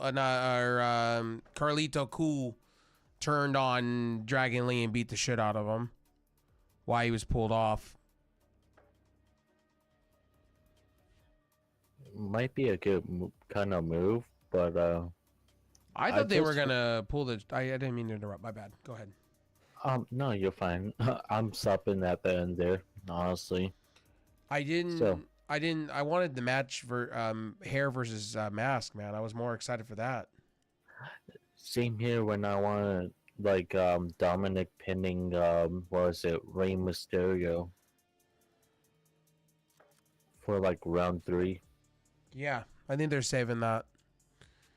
Oh yeah, Travis Kelce and yeah, but it's always been that way with Dominic and his father. It's always been hokey pokey shit. Like you expect some Circus Carney shit to happen. Like last year with Dominic, it was him being in fake prison. It hasn't become a blood feud yet. Well, it was kind of a blood feud, but then it got really circusy when he talked about he was in prison, in jail for a month, when he wasn't. That kind of remind me of what's it, Gronk when he was tight end in the NFL though.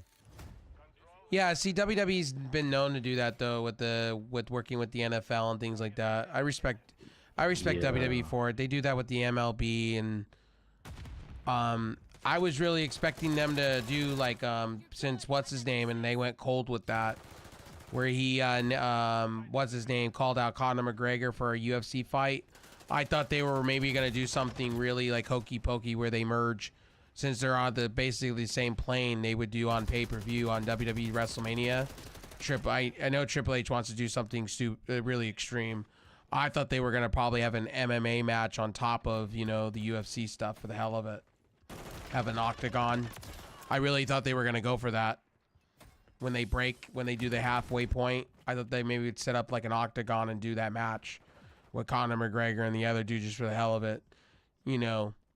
Where it's sanctioned, but it's WWE-ized, cannibalized. I thought they would maybe do something like that because he called the UFC guy called out Conor McGregor when he was here in Anaheim during a live Raw, and I was surprised they didn't pull the trigger with that. Because Emmanuel said they were going to somewhat do something with the UFC and WWE kind of doing like a cross between each other.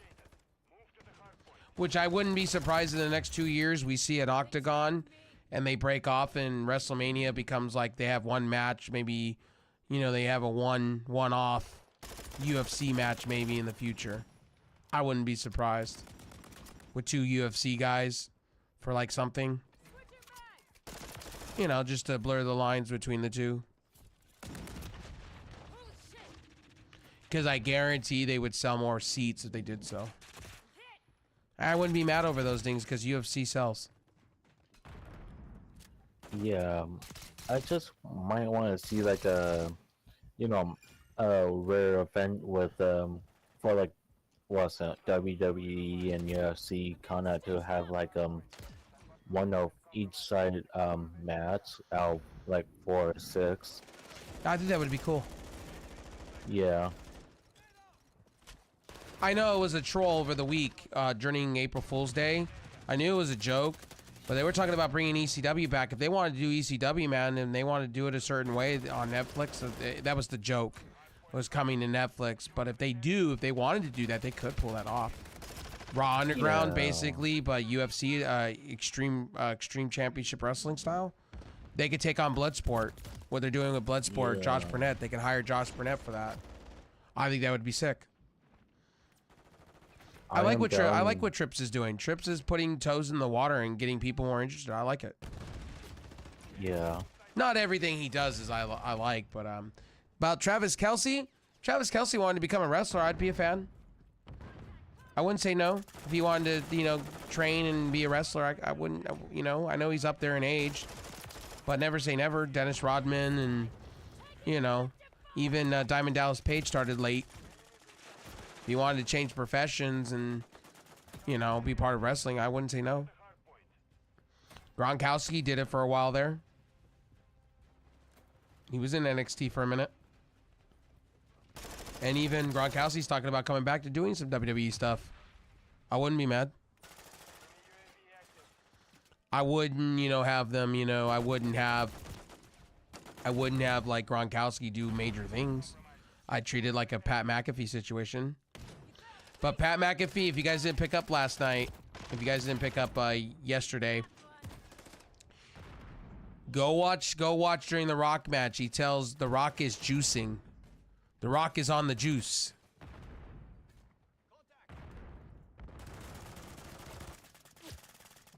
I think it's Travis Kelce. I think that was the one, right? Oh no, it's Jason. Oh, Jason. Okay, Jason. Okay. Yeah, Okay, it was Jason. Okay. I don't know the Kelce brothers like that. I just know one's more one of the brothers is more prestigious than the other. Yeah, you think of Travis Kelce as a tight end from the Kansas City Chiefs, while Jason Kelce is, I think, retired now. I wouldn't mind him in WWE if he wanted to be. Right. He works perfect. He looked like he fits in like a glove. I was like, wow, he's a big dude. They could put him in NXT, he can train if he wanted to. I think he's way happy. Yeah, I don't know the Eagles like that. I don't know the Eagles or the Kelce family like that. No, Travis is KC Chiefs though for sure, but I know Jason seriously is a center from the Eagles honestly since I think 2011 maybe. Yes, I do think Raw is gonna go TV 14 when it hits Netflix for sure. They need to. They should. I think, you know, I think right now, I think we're in a good time now for wrestling. I think you could do a little blood mixed in with just don't do like volcanoes worth of blood like the AEW does. Sometimes I have to turn my head. I like blood in wrestling, don't get me wrong, when it's done right. When it's done like John Moxley, like where it's over the top, I have to turn my head, man. I'm like, it's too much. When there's pools of blood happening, like Swerve Strickland, like the other day, I like what Swerve did, and I get what they were trying to do. They were trying to copy the Rock situation in AEW, but I don't need you to overdo it. Just bleed ever so slightly. Like, oh, he busted them open ever so slightly. I don't need pools of blood. You're right about that, and I just wanna have it like rare occasion because if Lane Johnson during the tag team. Oh, okay, it's the other brother. Yeah, Jason. Yeah. Not Travis.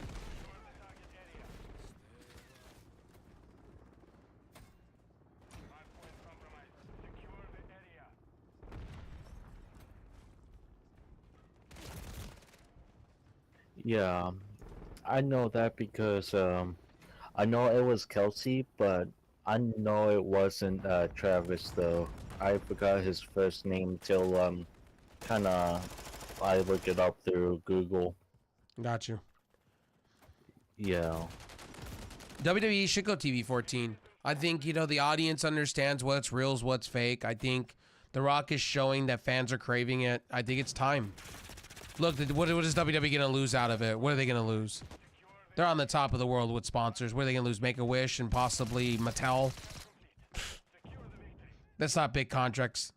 They can go hire Coors Light and something else and Bud Light and all this other shit and make their money. Come on now. They're proving it with Fallout 76 and Fallout sitting on the ground with fucking Knuckles sitting on the ground with Paramount Plus. Yeah. You're right about that. Xbox can run a, like, come on. Like, I find it funny in 2020 and 2023. 24, sorry. My bad. Said the wrong date. Yeah, NXT should. They're on CW. Coming soon. They should. I honestly think, you know, if I had children, right, I wouldn't have them, like, when I was a kid, I didn't watch wrestling until I was like, well, it was me and my grandpa's thing. When we saw Sable and PVC and latex, it was when I was a kid. And I knew what I knew the birds and the bees at that point. I was reading Playboy and like you knew. We knew. So it wasn't like, oh my god, I was shocked to see big boobies and Stacy Keibler and bra and panty matches and puppies, and I wasn't surprised. It was the age. I think if they do it now, they could do a little sexy, a little kinky shit with. I'm not wanting them to do bras and panty matches, but they can do little kinky, sexy things, you know.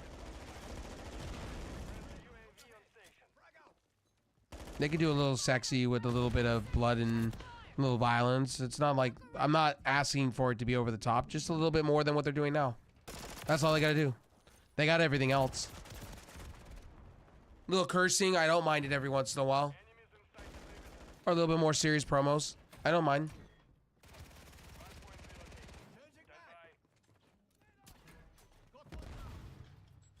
That's gonna come down to Universal, what they want to do with that.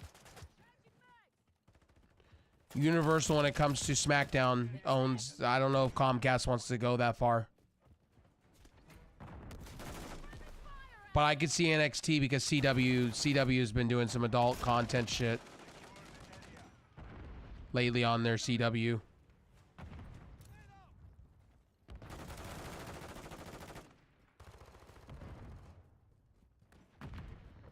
I'm gonna tell you guys this, like, people are saying AEW is dying, right? They're not dying.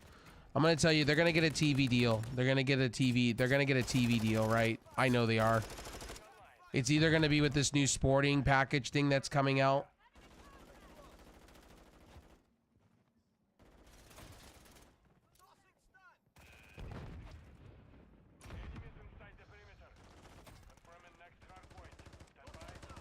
I know they're gonna get a new TV deal with probably Warner Discovery once they sign the what they're trying to do. They're trying to get the NBA. So once they get that taken care of, then they'll definitely do that.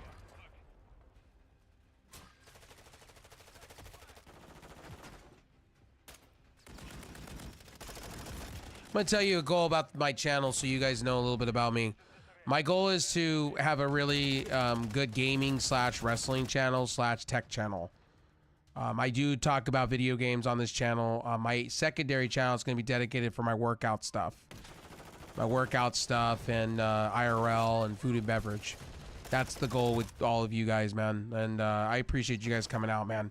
I'm very humbled, you know, and I'll tell you guys this straight up, and I'm very humbled, and I had a few of you that pushed me to want to do more wrestling talk content, and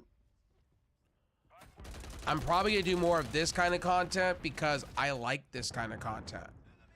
I know a lot of people want me to do like these professional podcasting stuff, and I kind of like this stuff where we just shoot and we talk. I like this kind of stuff, like just chatting side of stuff, talking about wrestling, man.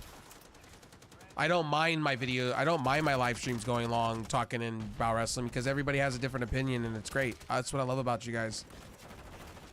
I won't call you guys nerds or geeks. And you know, you guys sometimes, you know, I play up as a character sometimes, where I call crybaby bitches sometimes, because there's a lot of people in the community that like to cry. And I've met a lot of you guys that are really cool. And that's what I do this for. I love when somebody tells me I'm trying to be that JD guy. I love it. I ain't trying to be him. See, I don't want to have a fancy green screen. What I want to have behind me eventually is just AEW is only about 5 years old in October, so they're gonna continue to learn as they go. Yeah, of course. That's what I've been telling people. It took WWE when Vince owned it, right? They weren't making money at first. They didn't make money at first. I love seeing starting up companies and what they do. And the cool part about AEW, the reason why they're allowed to do what they do, they're not publicly traded. So they can do whatever the hell they want and see if it sticks to the hole in the wall.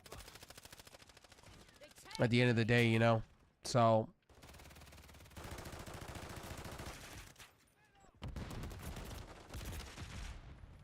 I think they can learn from what their mistakes are. I think they're going to make this last mistake and they're going to learn from it because people are going to shit on them for it. I think a lot of people are just fed up. And I've always said this to everybody. They just need to be a solid number 2. In fact, we're not talking about NXT. We're not talking about TNA, man. Resurgence is coming. I'll be watching that. I'm actually really all into TNA. I'm really loving what Nick Nemes is doing over in the system over at TNA, man. Shout out to TNA. Like, fuck all the rest of the noise. What about TNA, man? I forgot to talk about them. I'm just give them a W because what is it? I know they pick up Nick Nemes, which is I appreciate that, bud. former Dolph Ziggler. I'm surprised that Trinity is back from Naomi, which is Trinity, from TNA back to WWE. Still do they got talent as well. I'm not gonna lie. Speaking of somebody that signed over the weekend with TNA, Jonathan Gresham just signed a major deal with TNA. Actually, Jordan Grace's husband just signed a deal. And I think Jordan Grace is going to extend her contract longer. That is cool. I'm like, wow, okay. Okay, TNA, I'll see you. See, this is the thing I like about TNA. They're building now. See, they realize they can't give those hokey pokey 6-month deals. They gotta sign people because they just lost out on the Mortar Machine Guns. I gotta sign. They gotta keep their people. Yeah, like the what was it? I know it's Alex. What's his name? And the Alex other... Shelley and Chris Sabin? Yeah. Like Sue, I remember them when they're in back in around the 2000s with Kurt Angle, Booker T, Sue. TNA, sign my boy Marty the Moth Martinez, Marty Casales, sign his ass. The man's an amazing dude. I've met him. I've played video games with this man on Twitch. This man's the shit. TNA gave him, AEW gave him a small opportunity, a window during when they had Dark. Sign this man. This man's good people. I want to see him. I want to see him make his dues. Offer him a contract. He was Marty the Moth Martinez was great in Luther Underground. I feel like Moose is decently well in TNA as well. Sign the homie.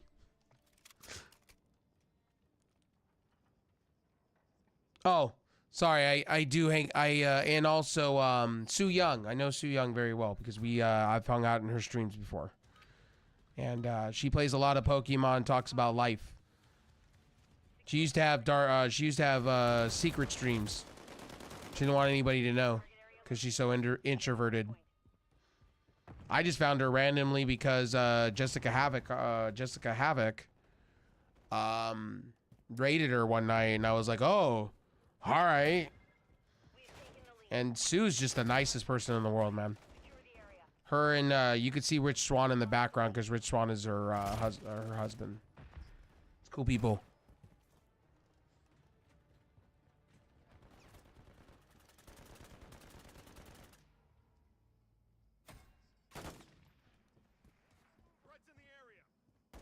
That was actually a decently, exciting and fun match too. Yo, Ilya Dragunov can put on some hella good matches, man. Yeah, with you are who you are, and that's what it's all about. Yeah, man. Seriously, yeah, that's what it's all about. Seriously, I appreciate that.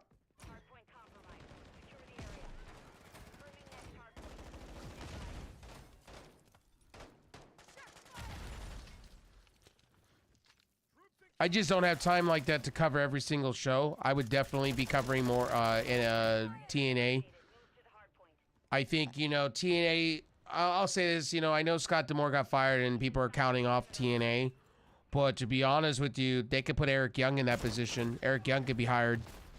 I guarantee Eric Young would love to get a big payday. Because Eric Young's been driving the roster for a while. He took over technically for Scott D'Amore, technically. And they still have Gail Kim running the women's division, and they still have Tommy Dreamer helping out with booking and training. To be honest, Gail Kim, like I felt so bad for her when she was in WWE though.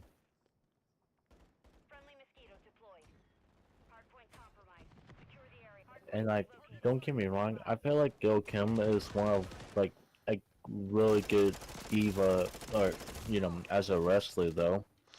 Gail Kim and Mickey James will go down. Will go down in infamy for me as one of the best hardcore slobber knock, hit you hard. Two women talents next to I would honestly tell you Molly Holly and Victoria. It's for real, for real. I like Trish. And I'll say Trish Stratus and Lita too. But I just don't like the fact that Trish Stratus keeps trying to make comebacks every other year. It's like, dude, you should just retire. Be a coach. I would probably see Trish as a coach more. Like, I know, like her with Becky Lynch is kind of wasn't. It's just kind of shaky a little bit. Right. Like, I turned around and I said when she came back, I said she was winded, out of shape, and not ready for the moment. And it's okay. Understandable. I mean, it's like the Rock. Okay, the Rock puts a lot of effort into what he does. Well, let's give him his credit. He wasn't winded tonight, which was crazy. He's been in the gym. He's been working. But then I also kind of quote, WWE didn't do a good job with Gail Kim. Yeah, they didn't. No. Absolutely, they didn't. That's true. They didn't. And then she went to TNA and had a resurgency of her career. Her back half of her career has been great. I have to agree, honestly. Taryn Darrell and fucking Gail Kim matches are legendary. That's a talent that WWE fucked up, was Taryn Darrell. Yeah. And also, it's like, I know she went to TNA first. I know she is like super good in TNA. Wasn't. Shoot, okay, I lost the name now. Like, I know she's like a powerhouse though.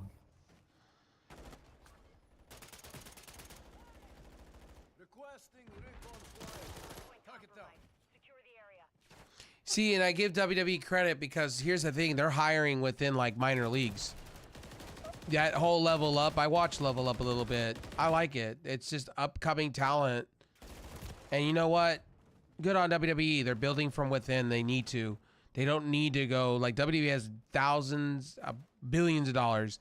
They can hire people off the street that are young and build them. They do not need to go out of their way to go get indie talent. I've said it all along about them. That's why WWE's opening up NXT Europe. That's why they're doing NXT Japan coming soon. That's why they're working with what's his name that's behind Julia.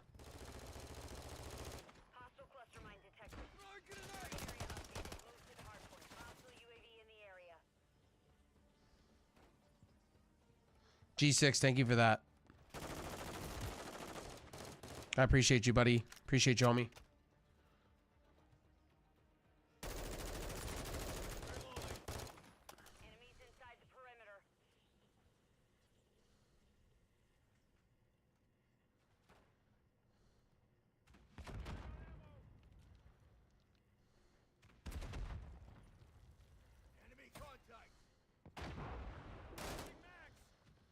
Gail Kim had a great... I appreciate that, buddy.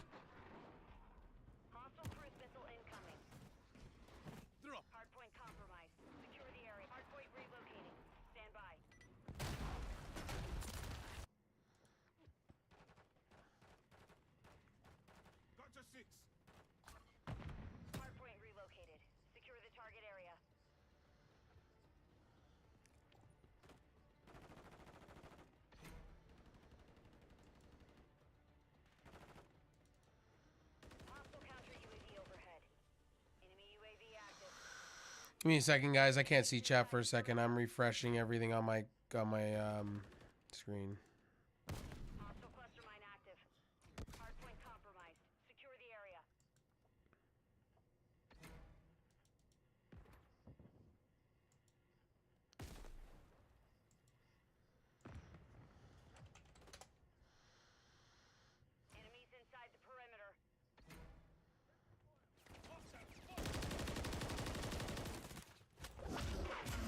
I know I'm gonna get killed for being stupid right there because I'm refreshing my. You missed me. We've deployed a counter UAV. Target area updated. Move to the hard point. Hostile UAV in the area. Hard point compromised. Secure the area. Hostile cluster mine detected.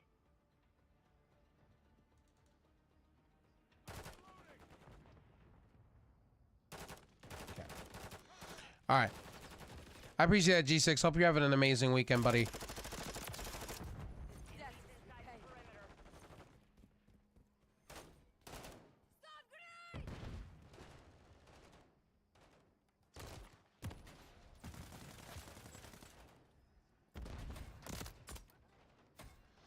Trick Williams is good shit. I love I love me some Tricky Williams. Love it. Point relocating. Stand by. Hard point compromised. Secure the area. Mission time is half over. Maintain the lead. He gives me the vibes of my one friend. Hell yeah, buddy. Hard point relocated. Have a good sleep, my dude. UAV active. We'll be here for night 2.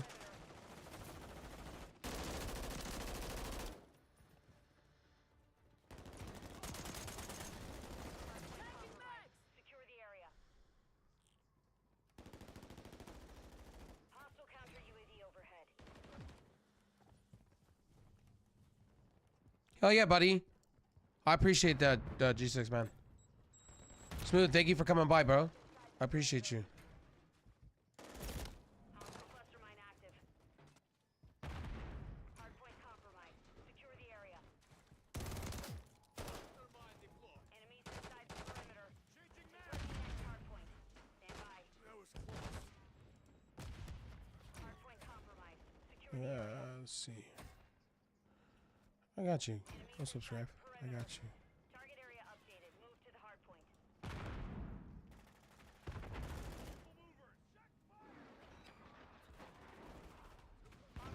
All right.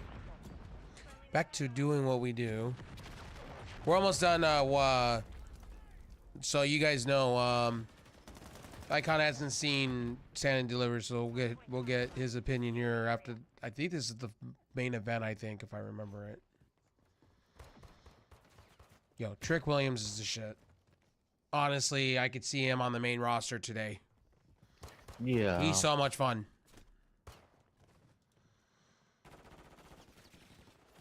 I can actually agree with that.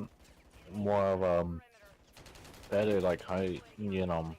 He gives me too. the same vibes as my one friend that's and it's a good way. Fatal Tides, you watch this, you technically watch Trick Williams. He's got the same kind of mannerisms as yourself. Point relocated. Secure the target area. I feel like he's like actually one of like And just as like, hype as yourself. licensed- In a good way. Yeah. What's up, Mr. What's up, bud?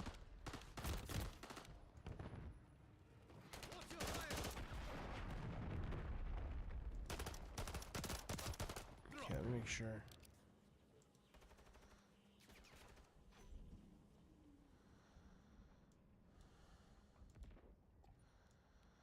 The enemy's taken the lead. I do like Camelo Hayes' theme music. Hitting hit hard. Yeah.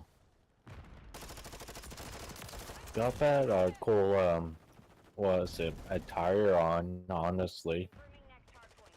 Stand by. Enemies inside the perimeter. Immortal Flame, thank you for that, buddy.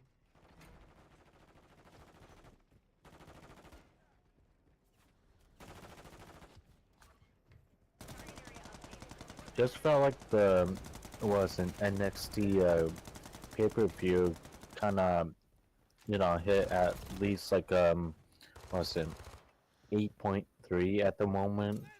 Besides the main event. Oh, I'm but, with you on that. Yeah, I honestly thought, I thought night 1 of WrestleMania, and this hit hard. It hit hard. Mission failed. Return to base. And Ring of Honor hit hard over the week on Friday. It hit hard nice. Like, Supercard of Honor hit nice. I actually really enjoy, like, I said this, when WWE does well, or when, you know, when AEW does well, WWE does well. And this weekend, Ring of Honor did very well. Josh Burnett's Bloodsport did well.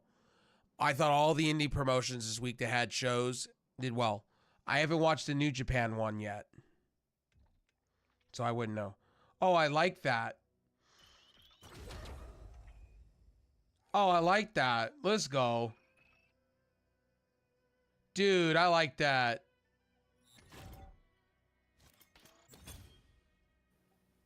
I love how Trick Williams acted like more of a boxer coming in, which is pretty cool. Coming out like Creed. Adonis Creed. I like Right? that. From the movies. Loving I it. like that. I like the vibes. Okay. And yeah, let's just for the hell of it, whoop that trick. I like that. I'm a fan. Loving that champ for that.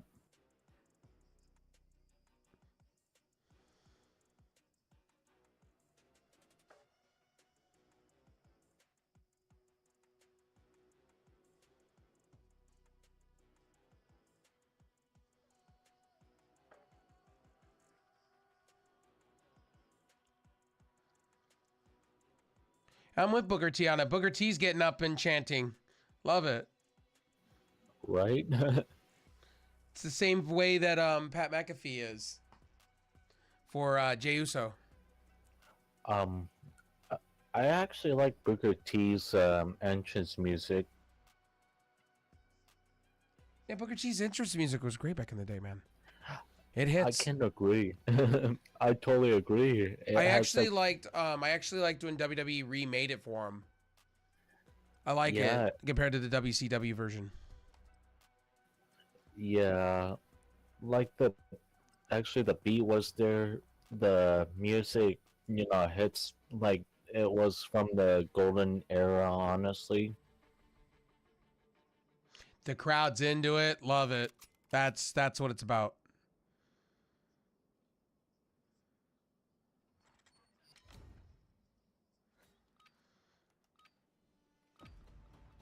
Can we give WWE credit where it's due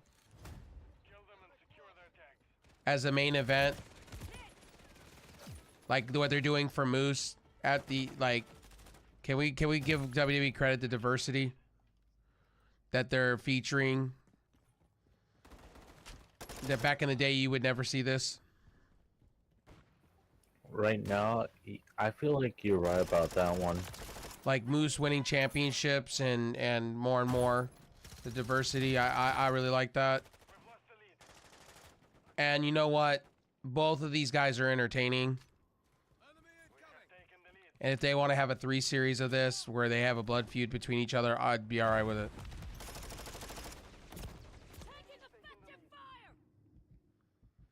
Oh, Payback. well, I'm down with this. Down with the sickness. I said that my when I was in my money- bed.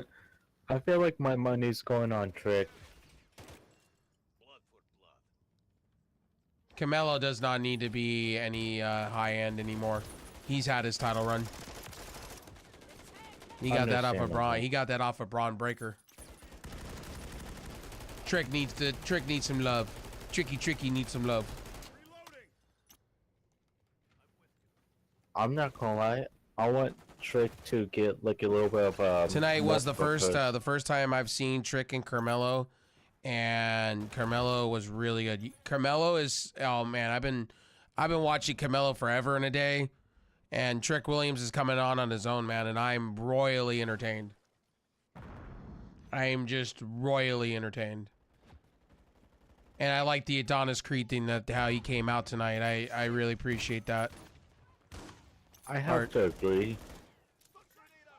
See, WWE knows how to. WWE knows how to, has my heart sometimes when they come out with like video game gimmicks, or they put some money into somebody.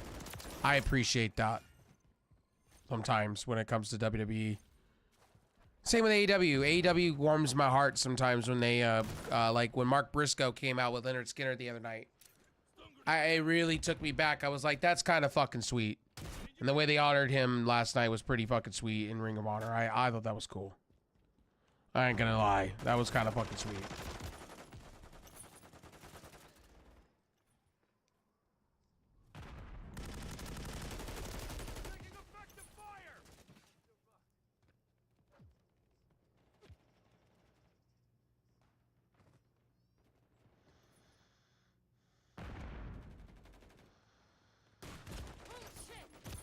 Trick Still reminds that. me. Trick reminds me of Booker T. Hell yeah.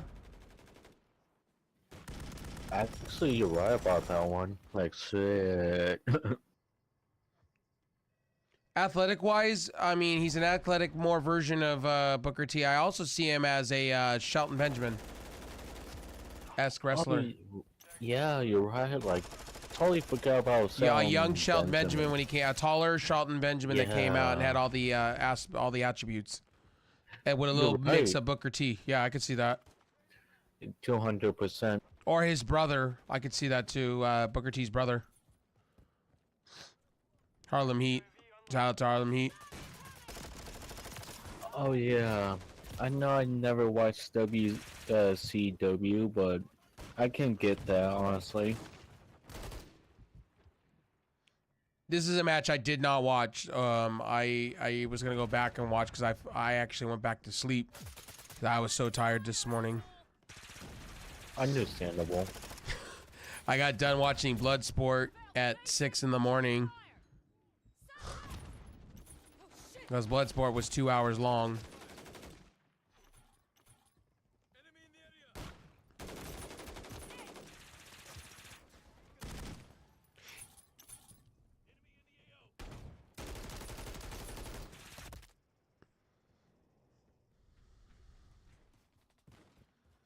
Yeah, like I tell you guys, sometimes, man, sometimes I'm not telling you guys to go watch every single show every week. Don't.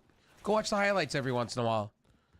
Seriously, just go watch the highlights every once in a while. You guys will be impressed.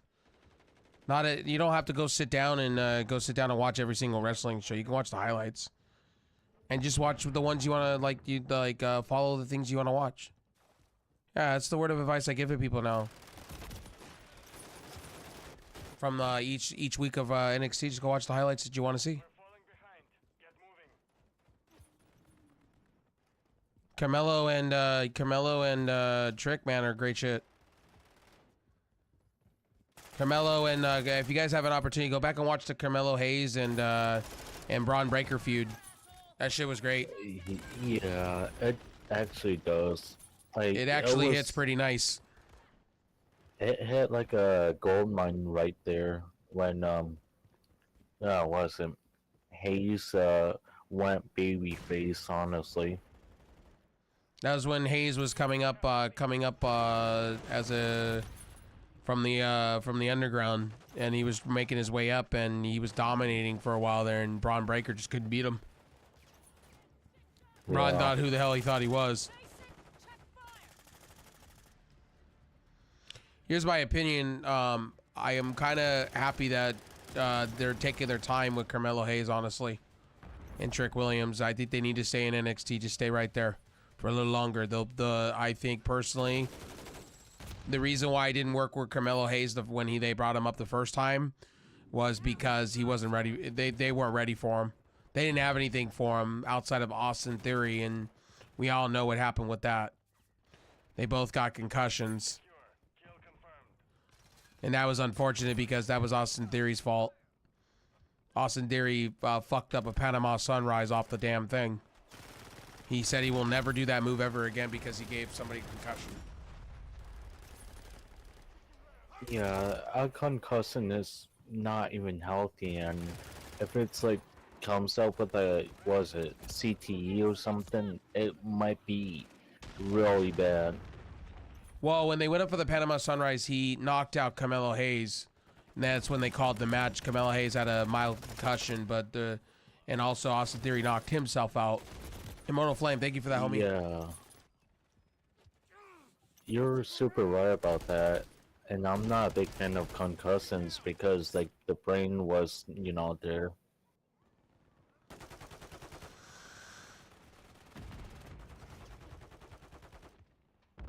Yeah, it's just like I tell people all the time, man. When it comes to wrestling, man, enjoy what you enjoy. Some people just run into watching, like you, for instance. You ran into AEW for the first time. You're finally seeing a full stop. But AEW is not always like that. Like, crowds are not always dead like that. Unfortunately, I wish AEW would just do, like, all in one big show live. Like a 3-hour show, just cut the bullshit and just do 3 hours. Instead of doing, like, these pre-tape shows. like You're Dynamite right 3 about that. hours, and then just turn Ring of Honor into Ring of Honor Rampage and have that on like Thursdays. I think, but Tony Khan, as he said Yeah. before, he doesn't want to interfere with the NFL. I could honestly see that with Thursdays nights and Nice stuff, cutter. but yeah, it's obviously a rivalry because of the it's healthy to have competition though. Yes, for sure. Ooh, lag.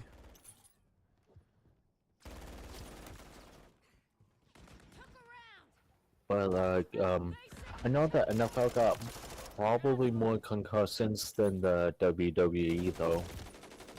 Oh, for sure. Especially on they're trying to fix the kickoff. I like the new kickoff rule. I think they're taking the XFL system. I think that's perfect. I like that. The the UFL rule. I like that they have to be in a safety zone now, the catcher, and they have to have a time. They have to give them some space to run it back. I get it. I like that. I'm hoping in the next couple years they integrate the new system that the UFL's doing, where they go for 1s, 2s, and 3s as the extra point if they choose to. I think that would be sick for the NFL, but I don't think the Yeah. NFL is going to do that. Hostile mosquito is online. 30 seconds left.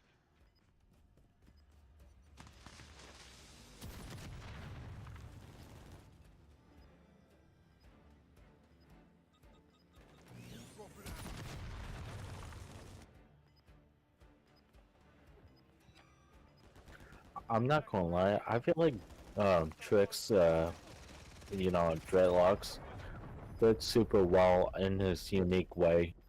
Hostile guardian Yeah, has been deployed. I agree with that. For sure. The mission is complete. Good work.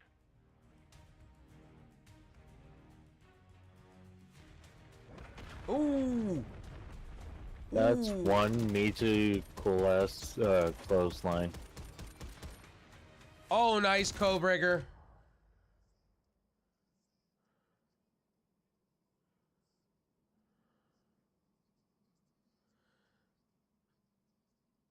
That was money. He came up with that Codebreaker. I thought he was done.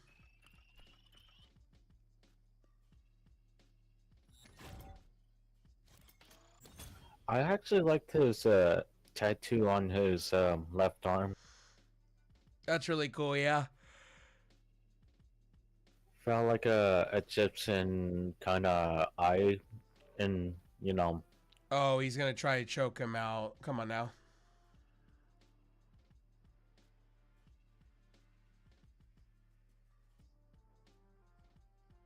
reversal. Oh. Oh.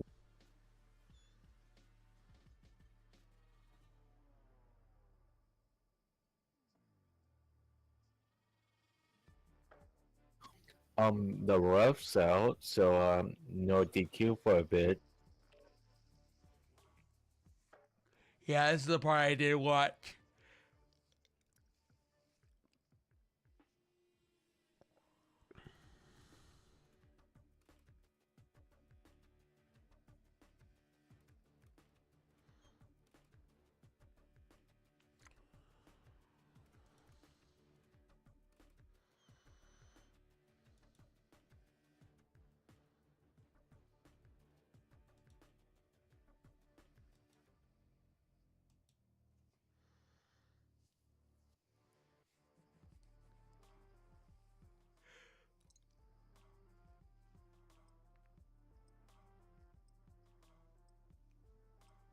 You beat that man. As they say in Please. the as they say in the Fugitive movie, you beat that man. Oh, come on. Oh, that's a no-no. Like, come on, ref. Like, come on, man. Red flag there.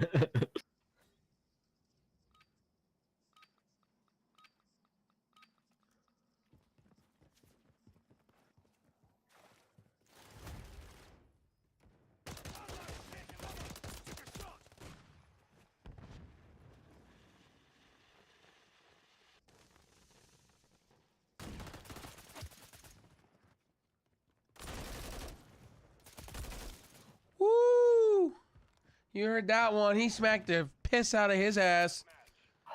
Oh, cheer is Camelo took legal the ref again. out. Damn. Damn. I felt sorry for the ref though. Like, The ref took 3 bumps shoot. right there, man. He got some balls. I thought it's like the second or something.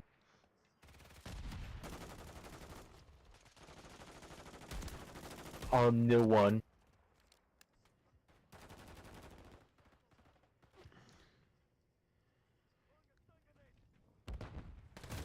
Drick's the man. Drick said it. Drick's not going down. He said it on NXT's. He wasn't Yeah. gonna lose.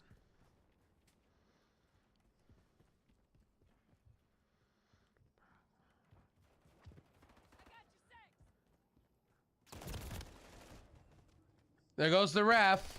Here we go. We got a new one. We got a new ref. Super kick. W.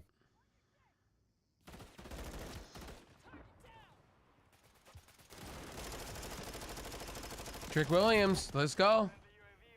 Hell I yeah. actually like this stand and deliver. Can we have a moment for a silence for the referee that got hit 3 times with a splash, and then a accidental hit outside the ring, and then another one?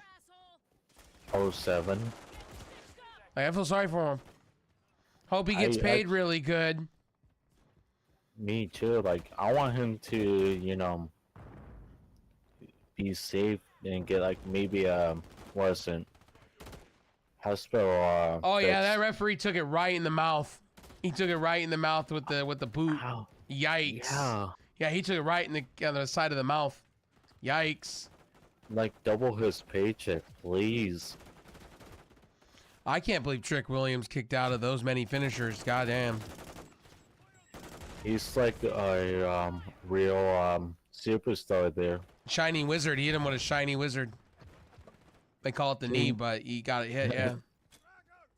Yeah, met up with like Gandalf and become, you know, himself.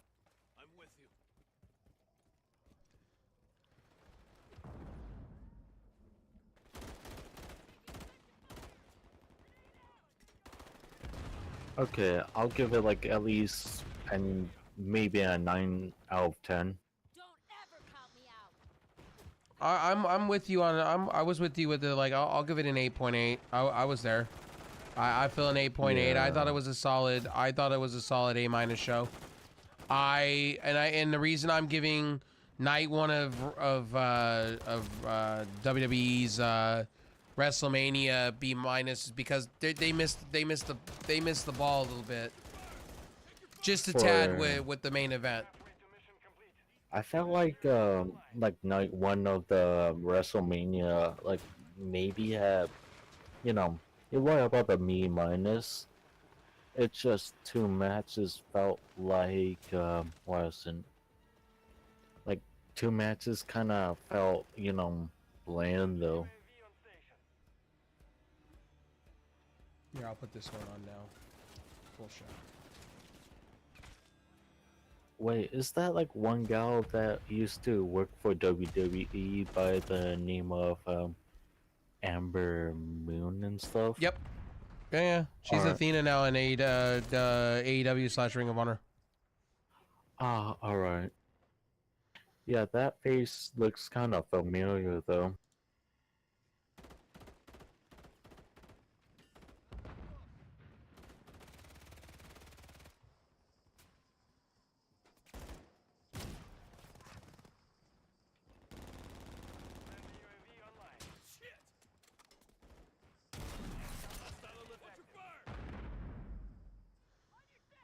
I'm gonna get to the main show.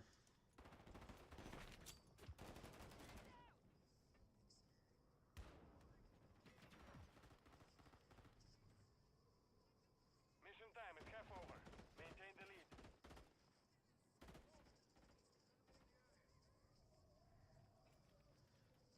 Reloading.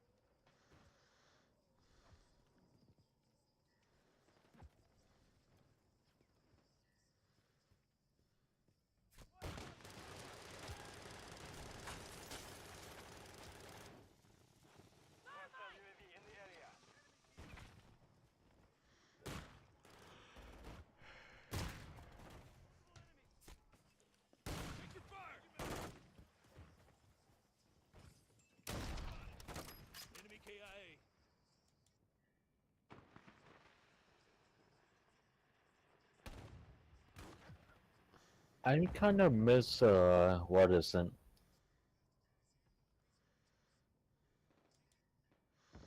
Is this kickoff show? This kickoff show.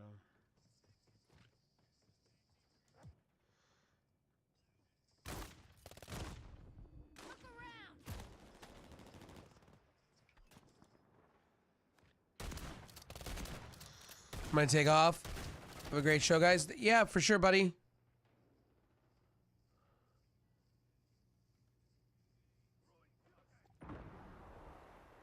By the way, this is the one that Ivy tells.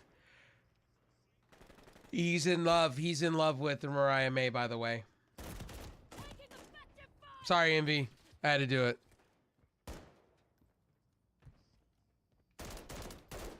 Sorry, I'm not gonna hate Vikari. Like, he's really a cool dude, though.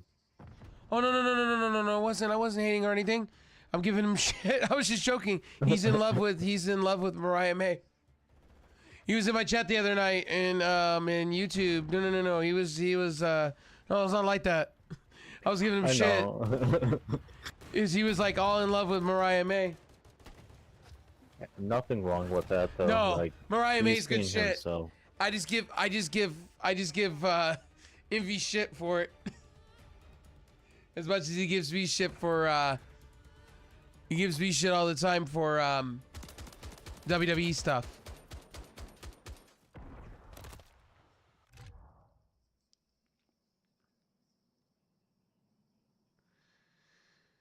No, I like Envy in my chats.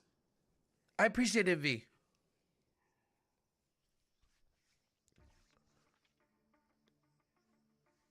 Vikari is like a cool ass dude, though. I'm being straight up, though. Yeah. Envy's great people. He's been in here every day.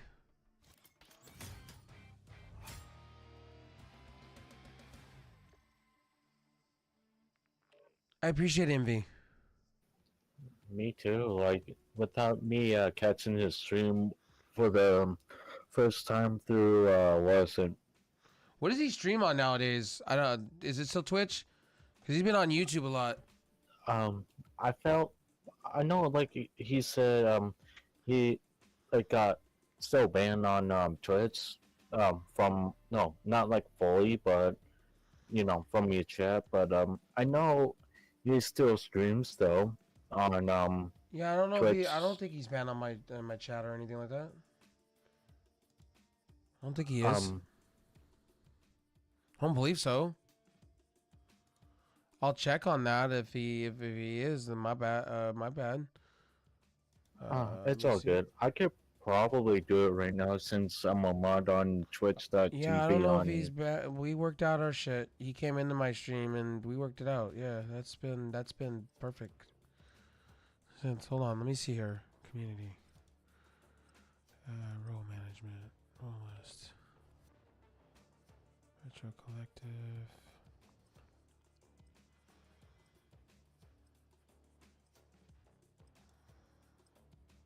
Moderation.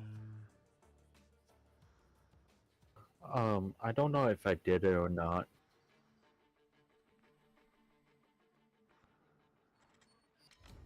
Yeah, he comes and sits and chats in my chats all the time, man. Yeah. Yeah. He's not banned here. He's not banned here, homie.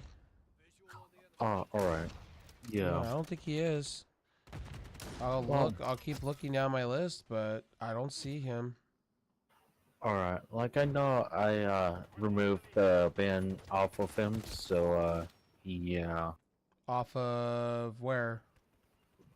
Your, chat through, twitch.tv/, Oh, okay. Ravsauce9. Oh, so you already did it. That's what you're saying. Yeah. Okay. Yeah. Here, I'll even do this for him too. Yeah, I didn't. Yeah. I didn't know. I didn't know he was. I think what happened. It was all in the fast lane. When it happened, I think we were all arguing over stupid shit. I think we talked about that in stream. So it's in the past, like was said. It's all in the past. Doctor, Yeah. thank you for the 15 biddies, bro. earlier. I appreciate you. We talked about it Um, in my YouTube chat a couple days ago. All right. Yeah, and I even told you the same thing. Same conversation. I said, look, I think it was a stupid argument over football. I think, I should have done better at that point. And, I have a lot of places that I have to answer to, and I just think it was the heat of the moment. And, All right. maybe I took it a little too far, so I apologize for any inconveniences or any type of distress, that I have caused. It's not my goal or intent. Honestly, like the I think nine, I was like trolling around saying like Eli Manning, like I'm not calling fight, but I know I was trolling around. He said like like he thought I was the one starting it for like trolls and stuff, but I'm No. just trolling around. No, I know your vibes. Your vibes, you just like the troll. And I got why you left the Discord for a while, and I get it. I 100% get it. Oh no, I was barely using Discord. It's And like I told, and I want to make this yeah. clear. I want to make this clear to here and now. I don't have a problem with anybody. What happened between me and Duddy was a stupid conversation over streaming. He feels a certain way. I feel a certain way. I acted a little immature. So did he. And instead of sitting down and talking about it like men because we're older, and I acted like a child over it. And I will admit that I was a little immature for myself. He's good people. We sat down and I don't know if Duddy will ever come back. But if he does, like I said, he's a brother. We argued like family. Shit happens. I don't have an issue with Duddy, period, or Envy. Never have.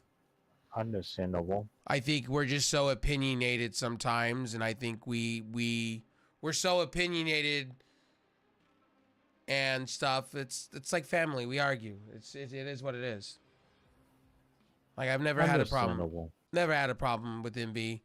I think heat of the moment when men go lock horns between each other. I think sometimes people don't want to see things as the other side's seeing it, and I think when you're having a stupid conversation, the lines get blurred, and you do stupid shit. And unfortunately, I did stupid shit. I will admit that. Yeah. Instead of dropping it that night and the argument was over, Tom Brady being the GOAT of football, and it was a joke. I was saying in my opinion, and Duddy felt the way he felt, and it was just bad. It was bad timing. And Duddy went over to Envy, and he was a little heated and annoyed at me, and it is what it is. Understandable. It was stupid. It was a stupid conversation on my part. And I've told Envy, and I've said if he's even watching, I apologize. I was a little immature. I know better. I just think, at that moment, I try to please everybody. And sometimes when, I can't please everybody, I get a little annoyed, and maybe sometimes I come off a little brash. And that's my own fault. I go to counseling. And I go and I learn how to be a better people person. And sometimes I just don't know how to be a better people person. So I react in annoyance. So I'm not perfect. And I said that right to Envy when he was in here, when he came back around my streams. Because I know Envy's been looking at my TikTok and whatnot for a minute. Gee. Like, I know I'm not perfect myself, but, No, don't blame yourself over it. It wasn't your fault. It was my fault. I will take my L online. I will take my L. It was my fault. I blame myself a little bit. It's all good. I know, I kind of left because, one, I obviously, I know I was, introvert, but, I just kind of, stopped because of, like, the bots and stuff and, all that art. I mean, I'm going to tell you, don't work so hard. I have to tell Raven the same thing. When you're mod on so many channels and things, look, if you don't want to be in my chat and you're playing video games and, Okay, Envy, I'll give it to you. She has a nice ass. She just buried that person hardcore in the face with her ass. Shit happens. Like the way I see things, man. If we play games again, then so be it. If not, if they come by a streaming thing, hey, cool. I'm cool for whatever. Understandable. But as I told you, don't work too hard. You know, you stress yourself out too much. Like I said, come back around, do the wrestling stuff, man. You're good at it. You talk a lot about wrestling. You're good at it. I just watch the shows and learn from wasn't on my own opinion. I can be wrong, but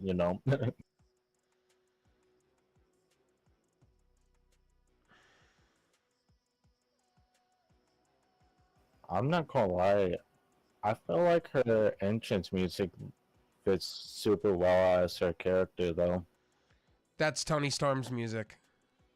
That was Tony Storm's original. That whole gimmick that she's wearing, that's Tony Storm's original gear.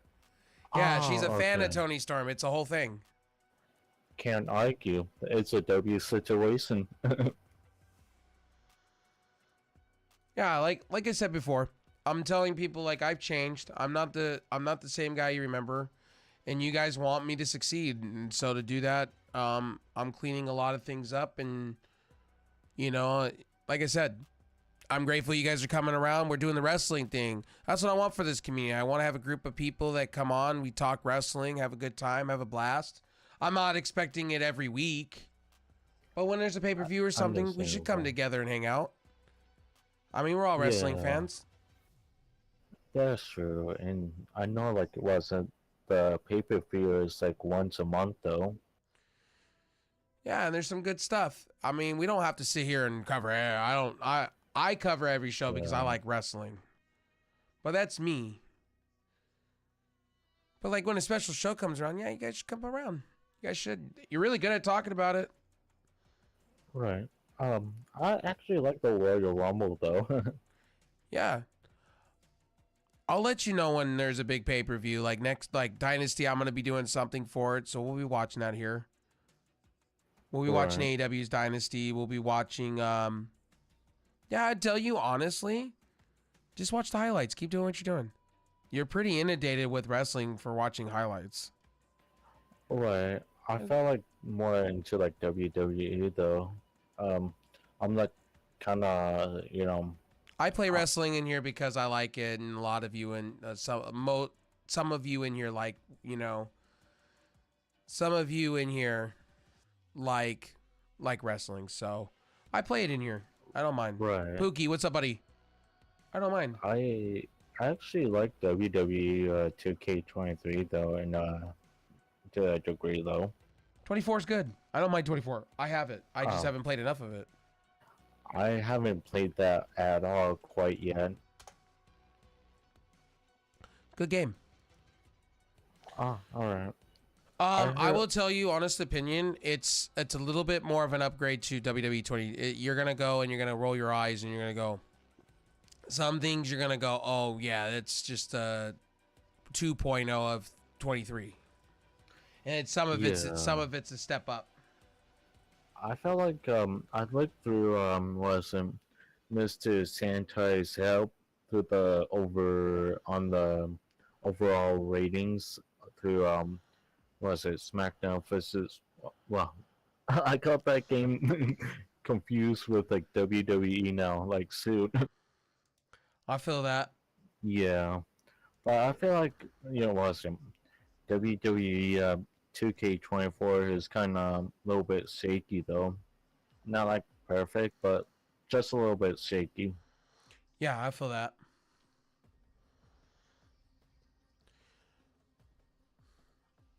And I know why WWE's doing what they're doing with the secondary title, because AEW's doing it. AEW has 2 different women's titles. Well, yeah. I take that back. Yeah, they have 2 different titles in Ring of Honor, 2 different titles in AEW for women. I get why they're doing it. But I do understand where the argument comes into they have too many titles, but if you count the titles, WWE has the same amount as AEW, though. You got to count them. Yeah. But here's the difference, though. WWE utilizes them, That is true. and they make them prestigious. Yeah. I miss one title belt though. Yeah, I'm gonna give you guys a wild prediction. So you guys ready for the wild prediction? Here it is on WrestleMania Night 2. The Raw after the fact, they bring back the Wendigo Championship Cody Edition Undisputed Championship belt. Watch. Mark my words. I will probably say this and might get some hate, but I want one title back, and that's the WWE version of the Cruiserweight. Oh no, nobody. I think that's what they're doing with. You're getting that, but you're getting it in a different form though. You're getting it within. You're getting that when the. Let me say that better. You're getting that with WWE Speed. Pretty much Speed is technically cruiserweight matches, fast-paced matches, like cruiserweight matches. All right. Yeah. That's them bringing back the cruiserweight division without bringing it back. Yeah, because I used to miss it when like SmackDown vs. Raw like 2008 with like was it Gregory Helms, Chavo Guerrero, Rey Mysterio with like wasn't. Oh, I think you know what they could do. They could bring it back and they could do it like they used to with NXT. Put out that speed on. I think the women's championship in AEW is beautiful. That's how a title should. That's how a title should look. It actually looks really nice. I like the red mixed in with the.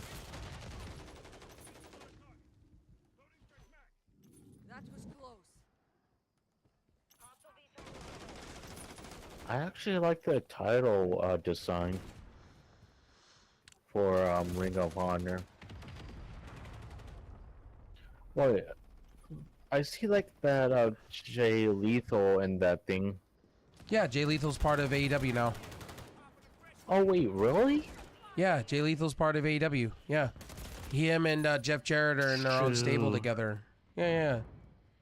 I remember him and Jeff Jarrett back in was it TNA though? Like shoot. But like I haven't seen him in a hot minute. Yeah, Jay Lethal was in the Continental Tournament. That is cool. W situation. Yeah, he got a victory, and then he almost turned on Jeff Jarrett, but then they worked the shit out between each other.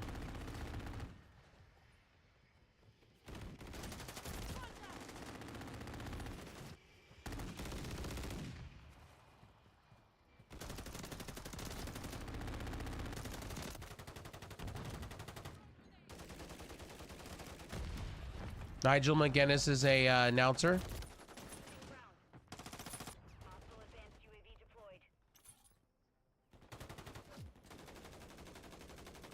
Nigel was formerly part of WWE UK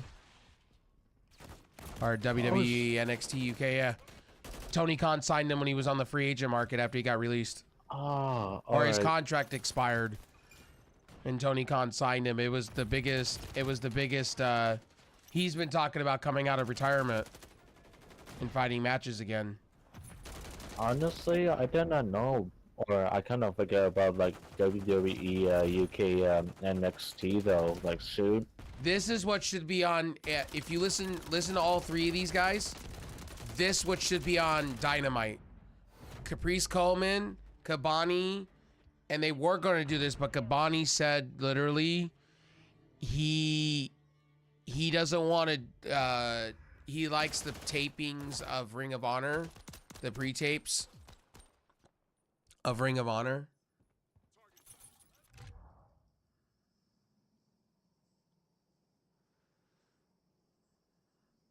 From my understanding, he likes the pre-tapes, the session, so he can be more with his family. That's why you don't see him week to week on live Dynamites. They were going to go that way. Alright. Seems reasonable, honestly.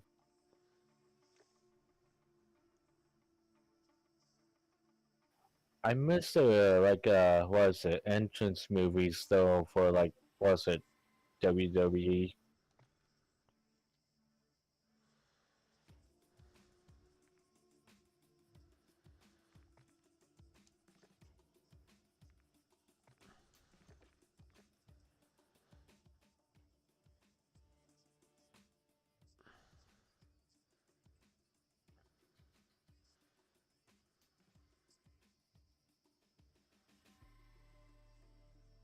I actually like the design for this, like the red and white with the black color for the this. Oh yeah, I forgot Kyle Fletcher was their. I forgot he was their television title champion. I actually like his pants though, like with the red stripes. I guess he's playing a character. I don't video game characters. What video game character is that? It looks good though.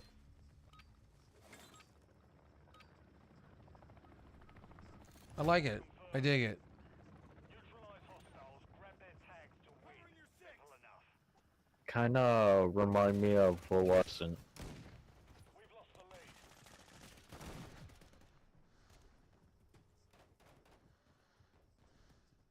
I don't want to say MK character, but yeah.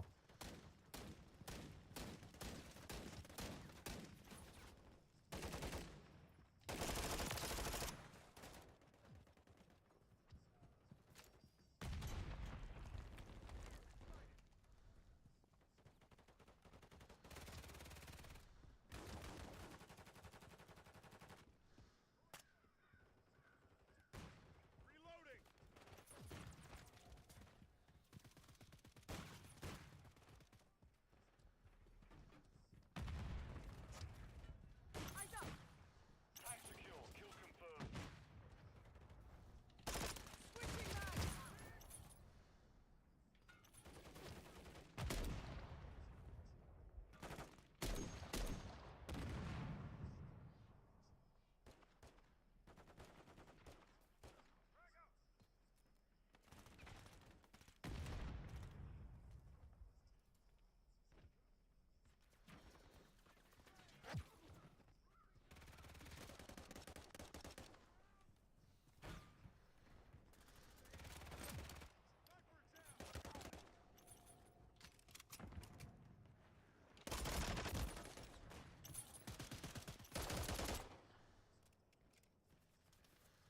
Jesus. Looked like a powerhouse, honestly.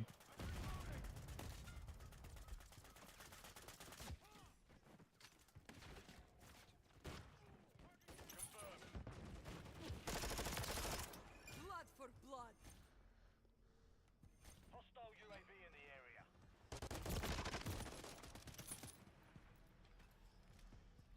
Enemy operator.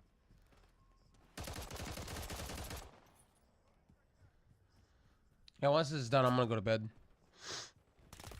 Alright, so I can get ready for night 2 tomorrow. understandable. 'Cause it's I know we're all gonna be glued on what's gonna happen. I think if Yeah. Cody Rhodes doesn't win, I think the whole place is gonna erupt. I'm gonna wait for that riot to happen. I can understand that highly. It's because of I know listen, Roman Reigns is a part timer, and I cannot argue with that. But yeah, Yeah, I remember when what was it last year when it was at SoFi Stadium close to me, and I got a call. I got pictures from a bud or one of my mom's clients that's a wrestling fan for puppy cells, and he was like, she and he, husband and wife were, he was telling me people were like so upset. They were just mad. Shoot. Like you can hear people just walking off unhappy. Is it because of what's it, Cody versus like Roman Reigns and all that shenanigans? Hostiles launched a cruise missile.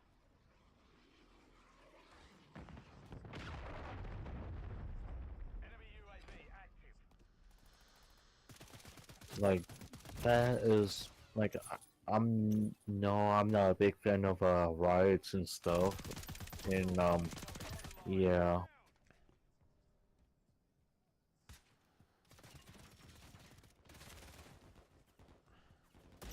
Kyle Fletcher's part of the, so you get some information.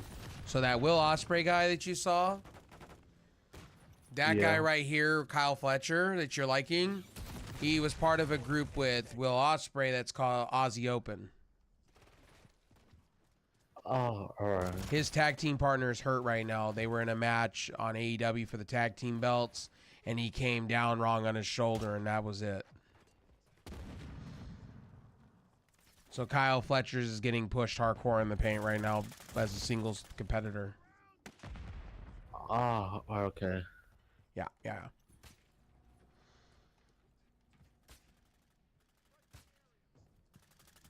Jay White's also, if you know who he is, he's also part of AEW.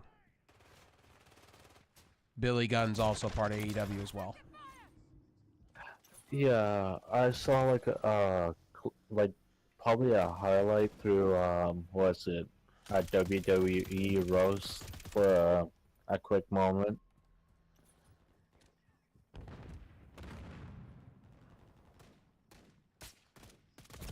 Ooh! Oh,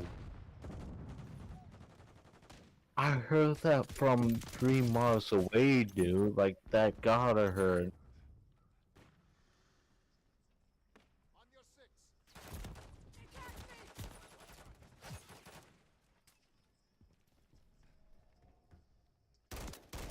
Yo, the black, gold, and white fits super well. They're like too.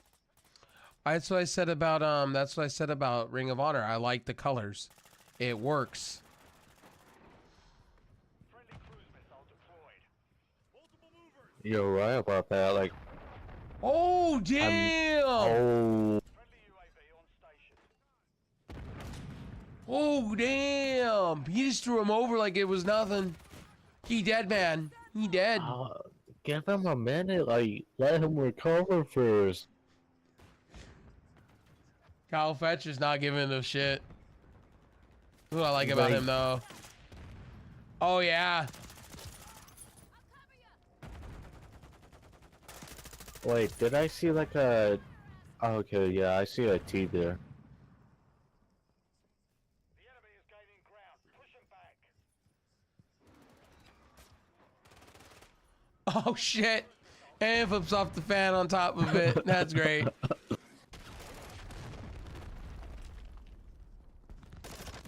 deployed a mosquito.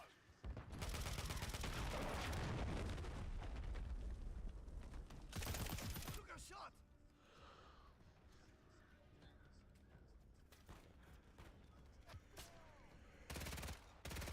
Oh god.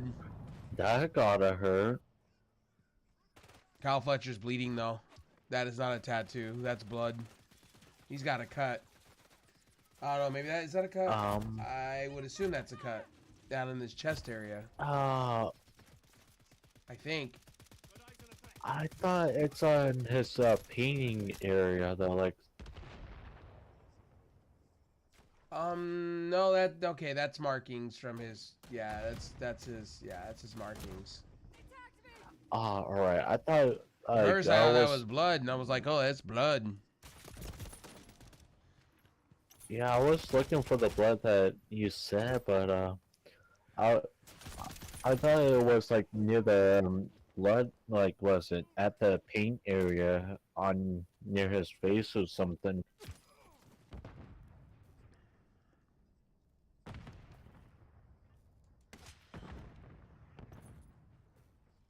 Friendly SAE on the way.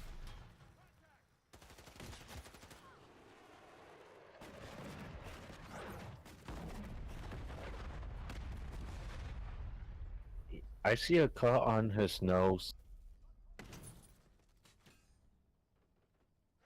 On your six.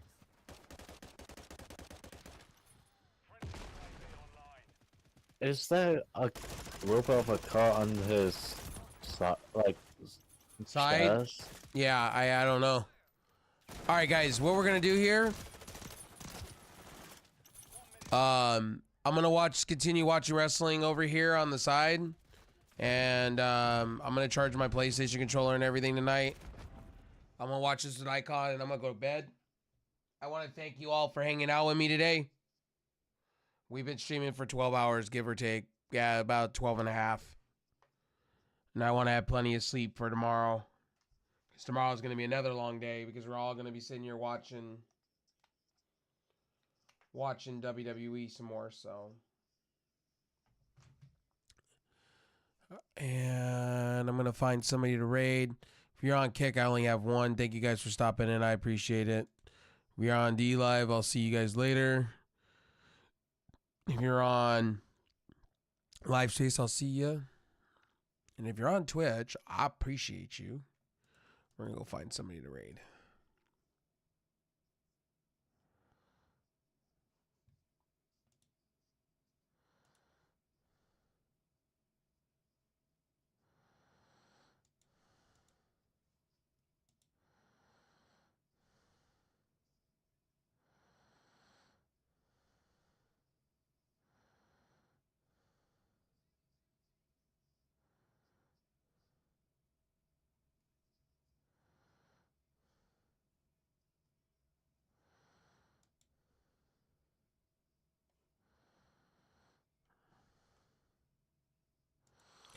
Let's see here.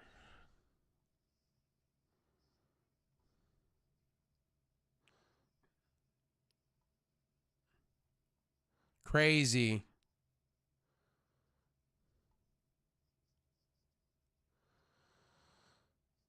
That was a nice Falcon Arrow, Super Falcon Arrow. That was a nice move. That was fucking crash and burn. One.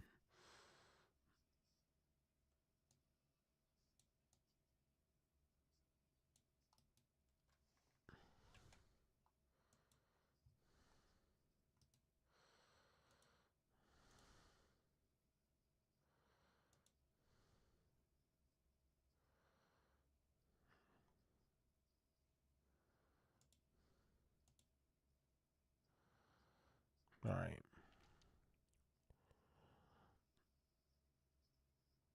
Hello. What happened? A reversal.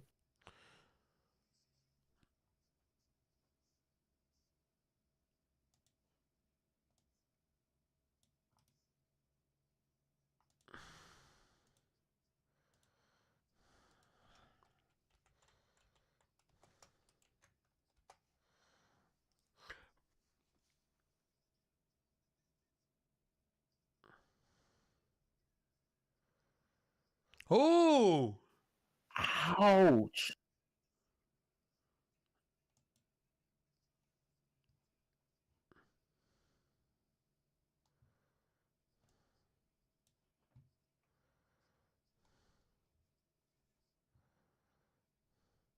if you're on YouTube, thank you guys for stopping in tonight. I appreciate it. See you guys.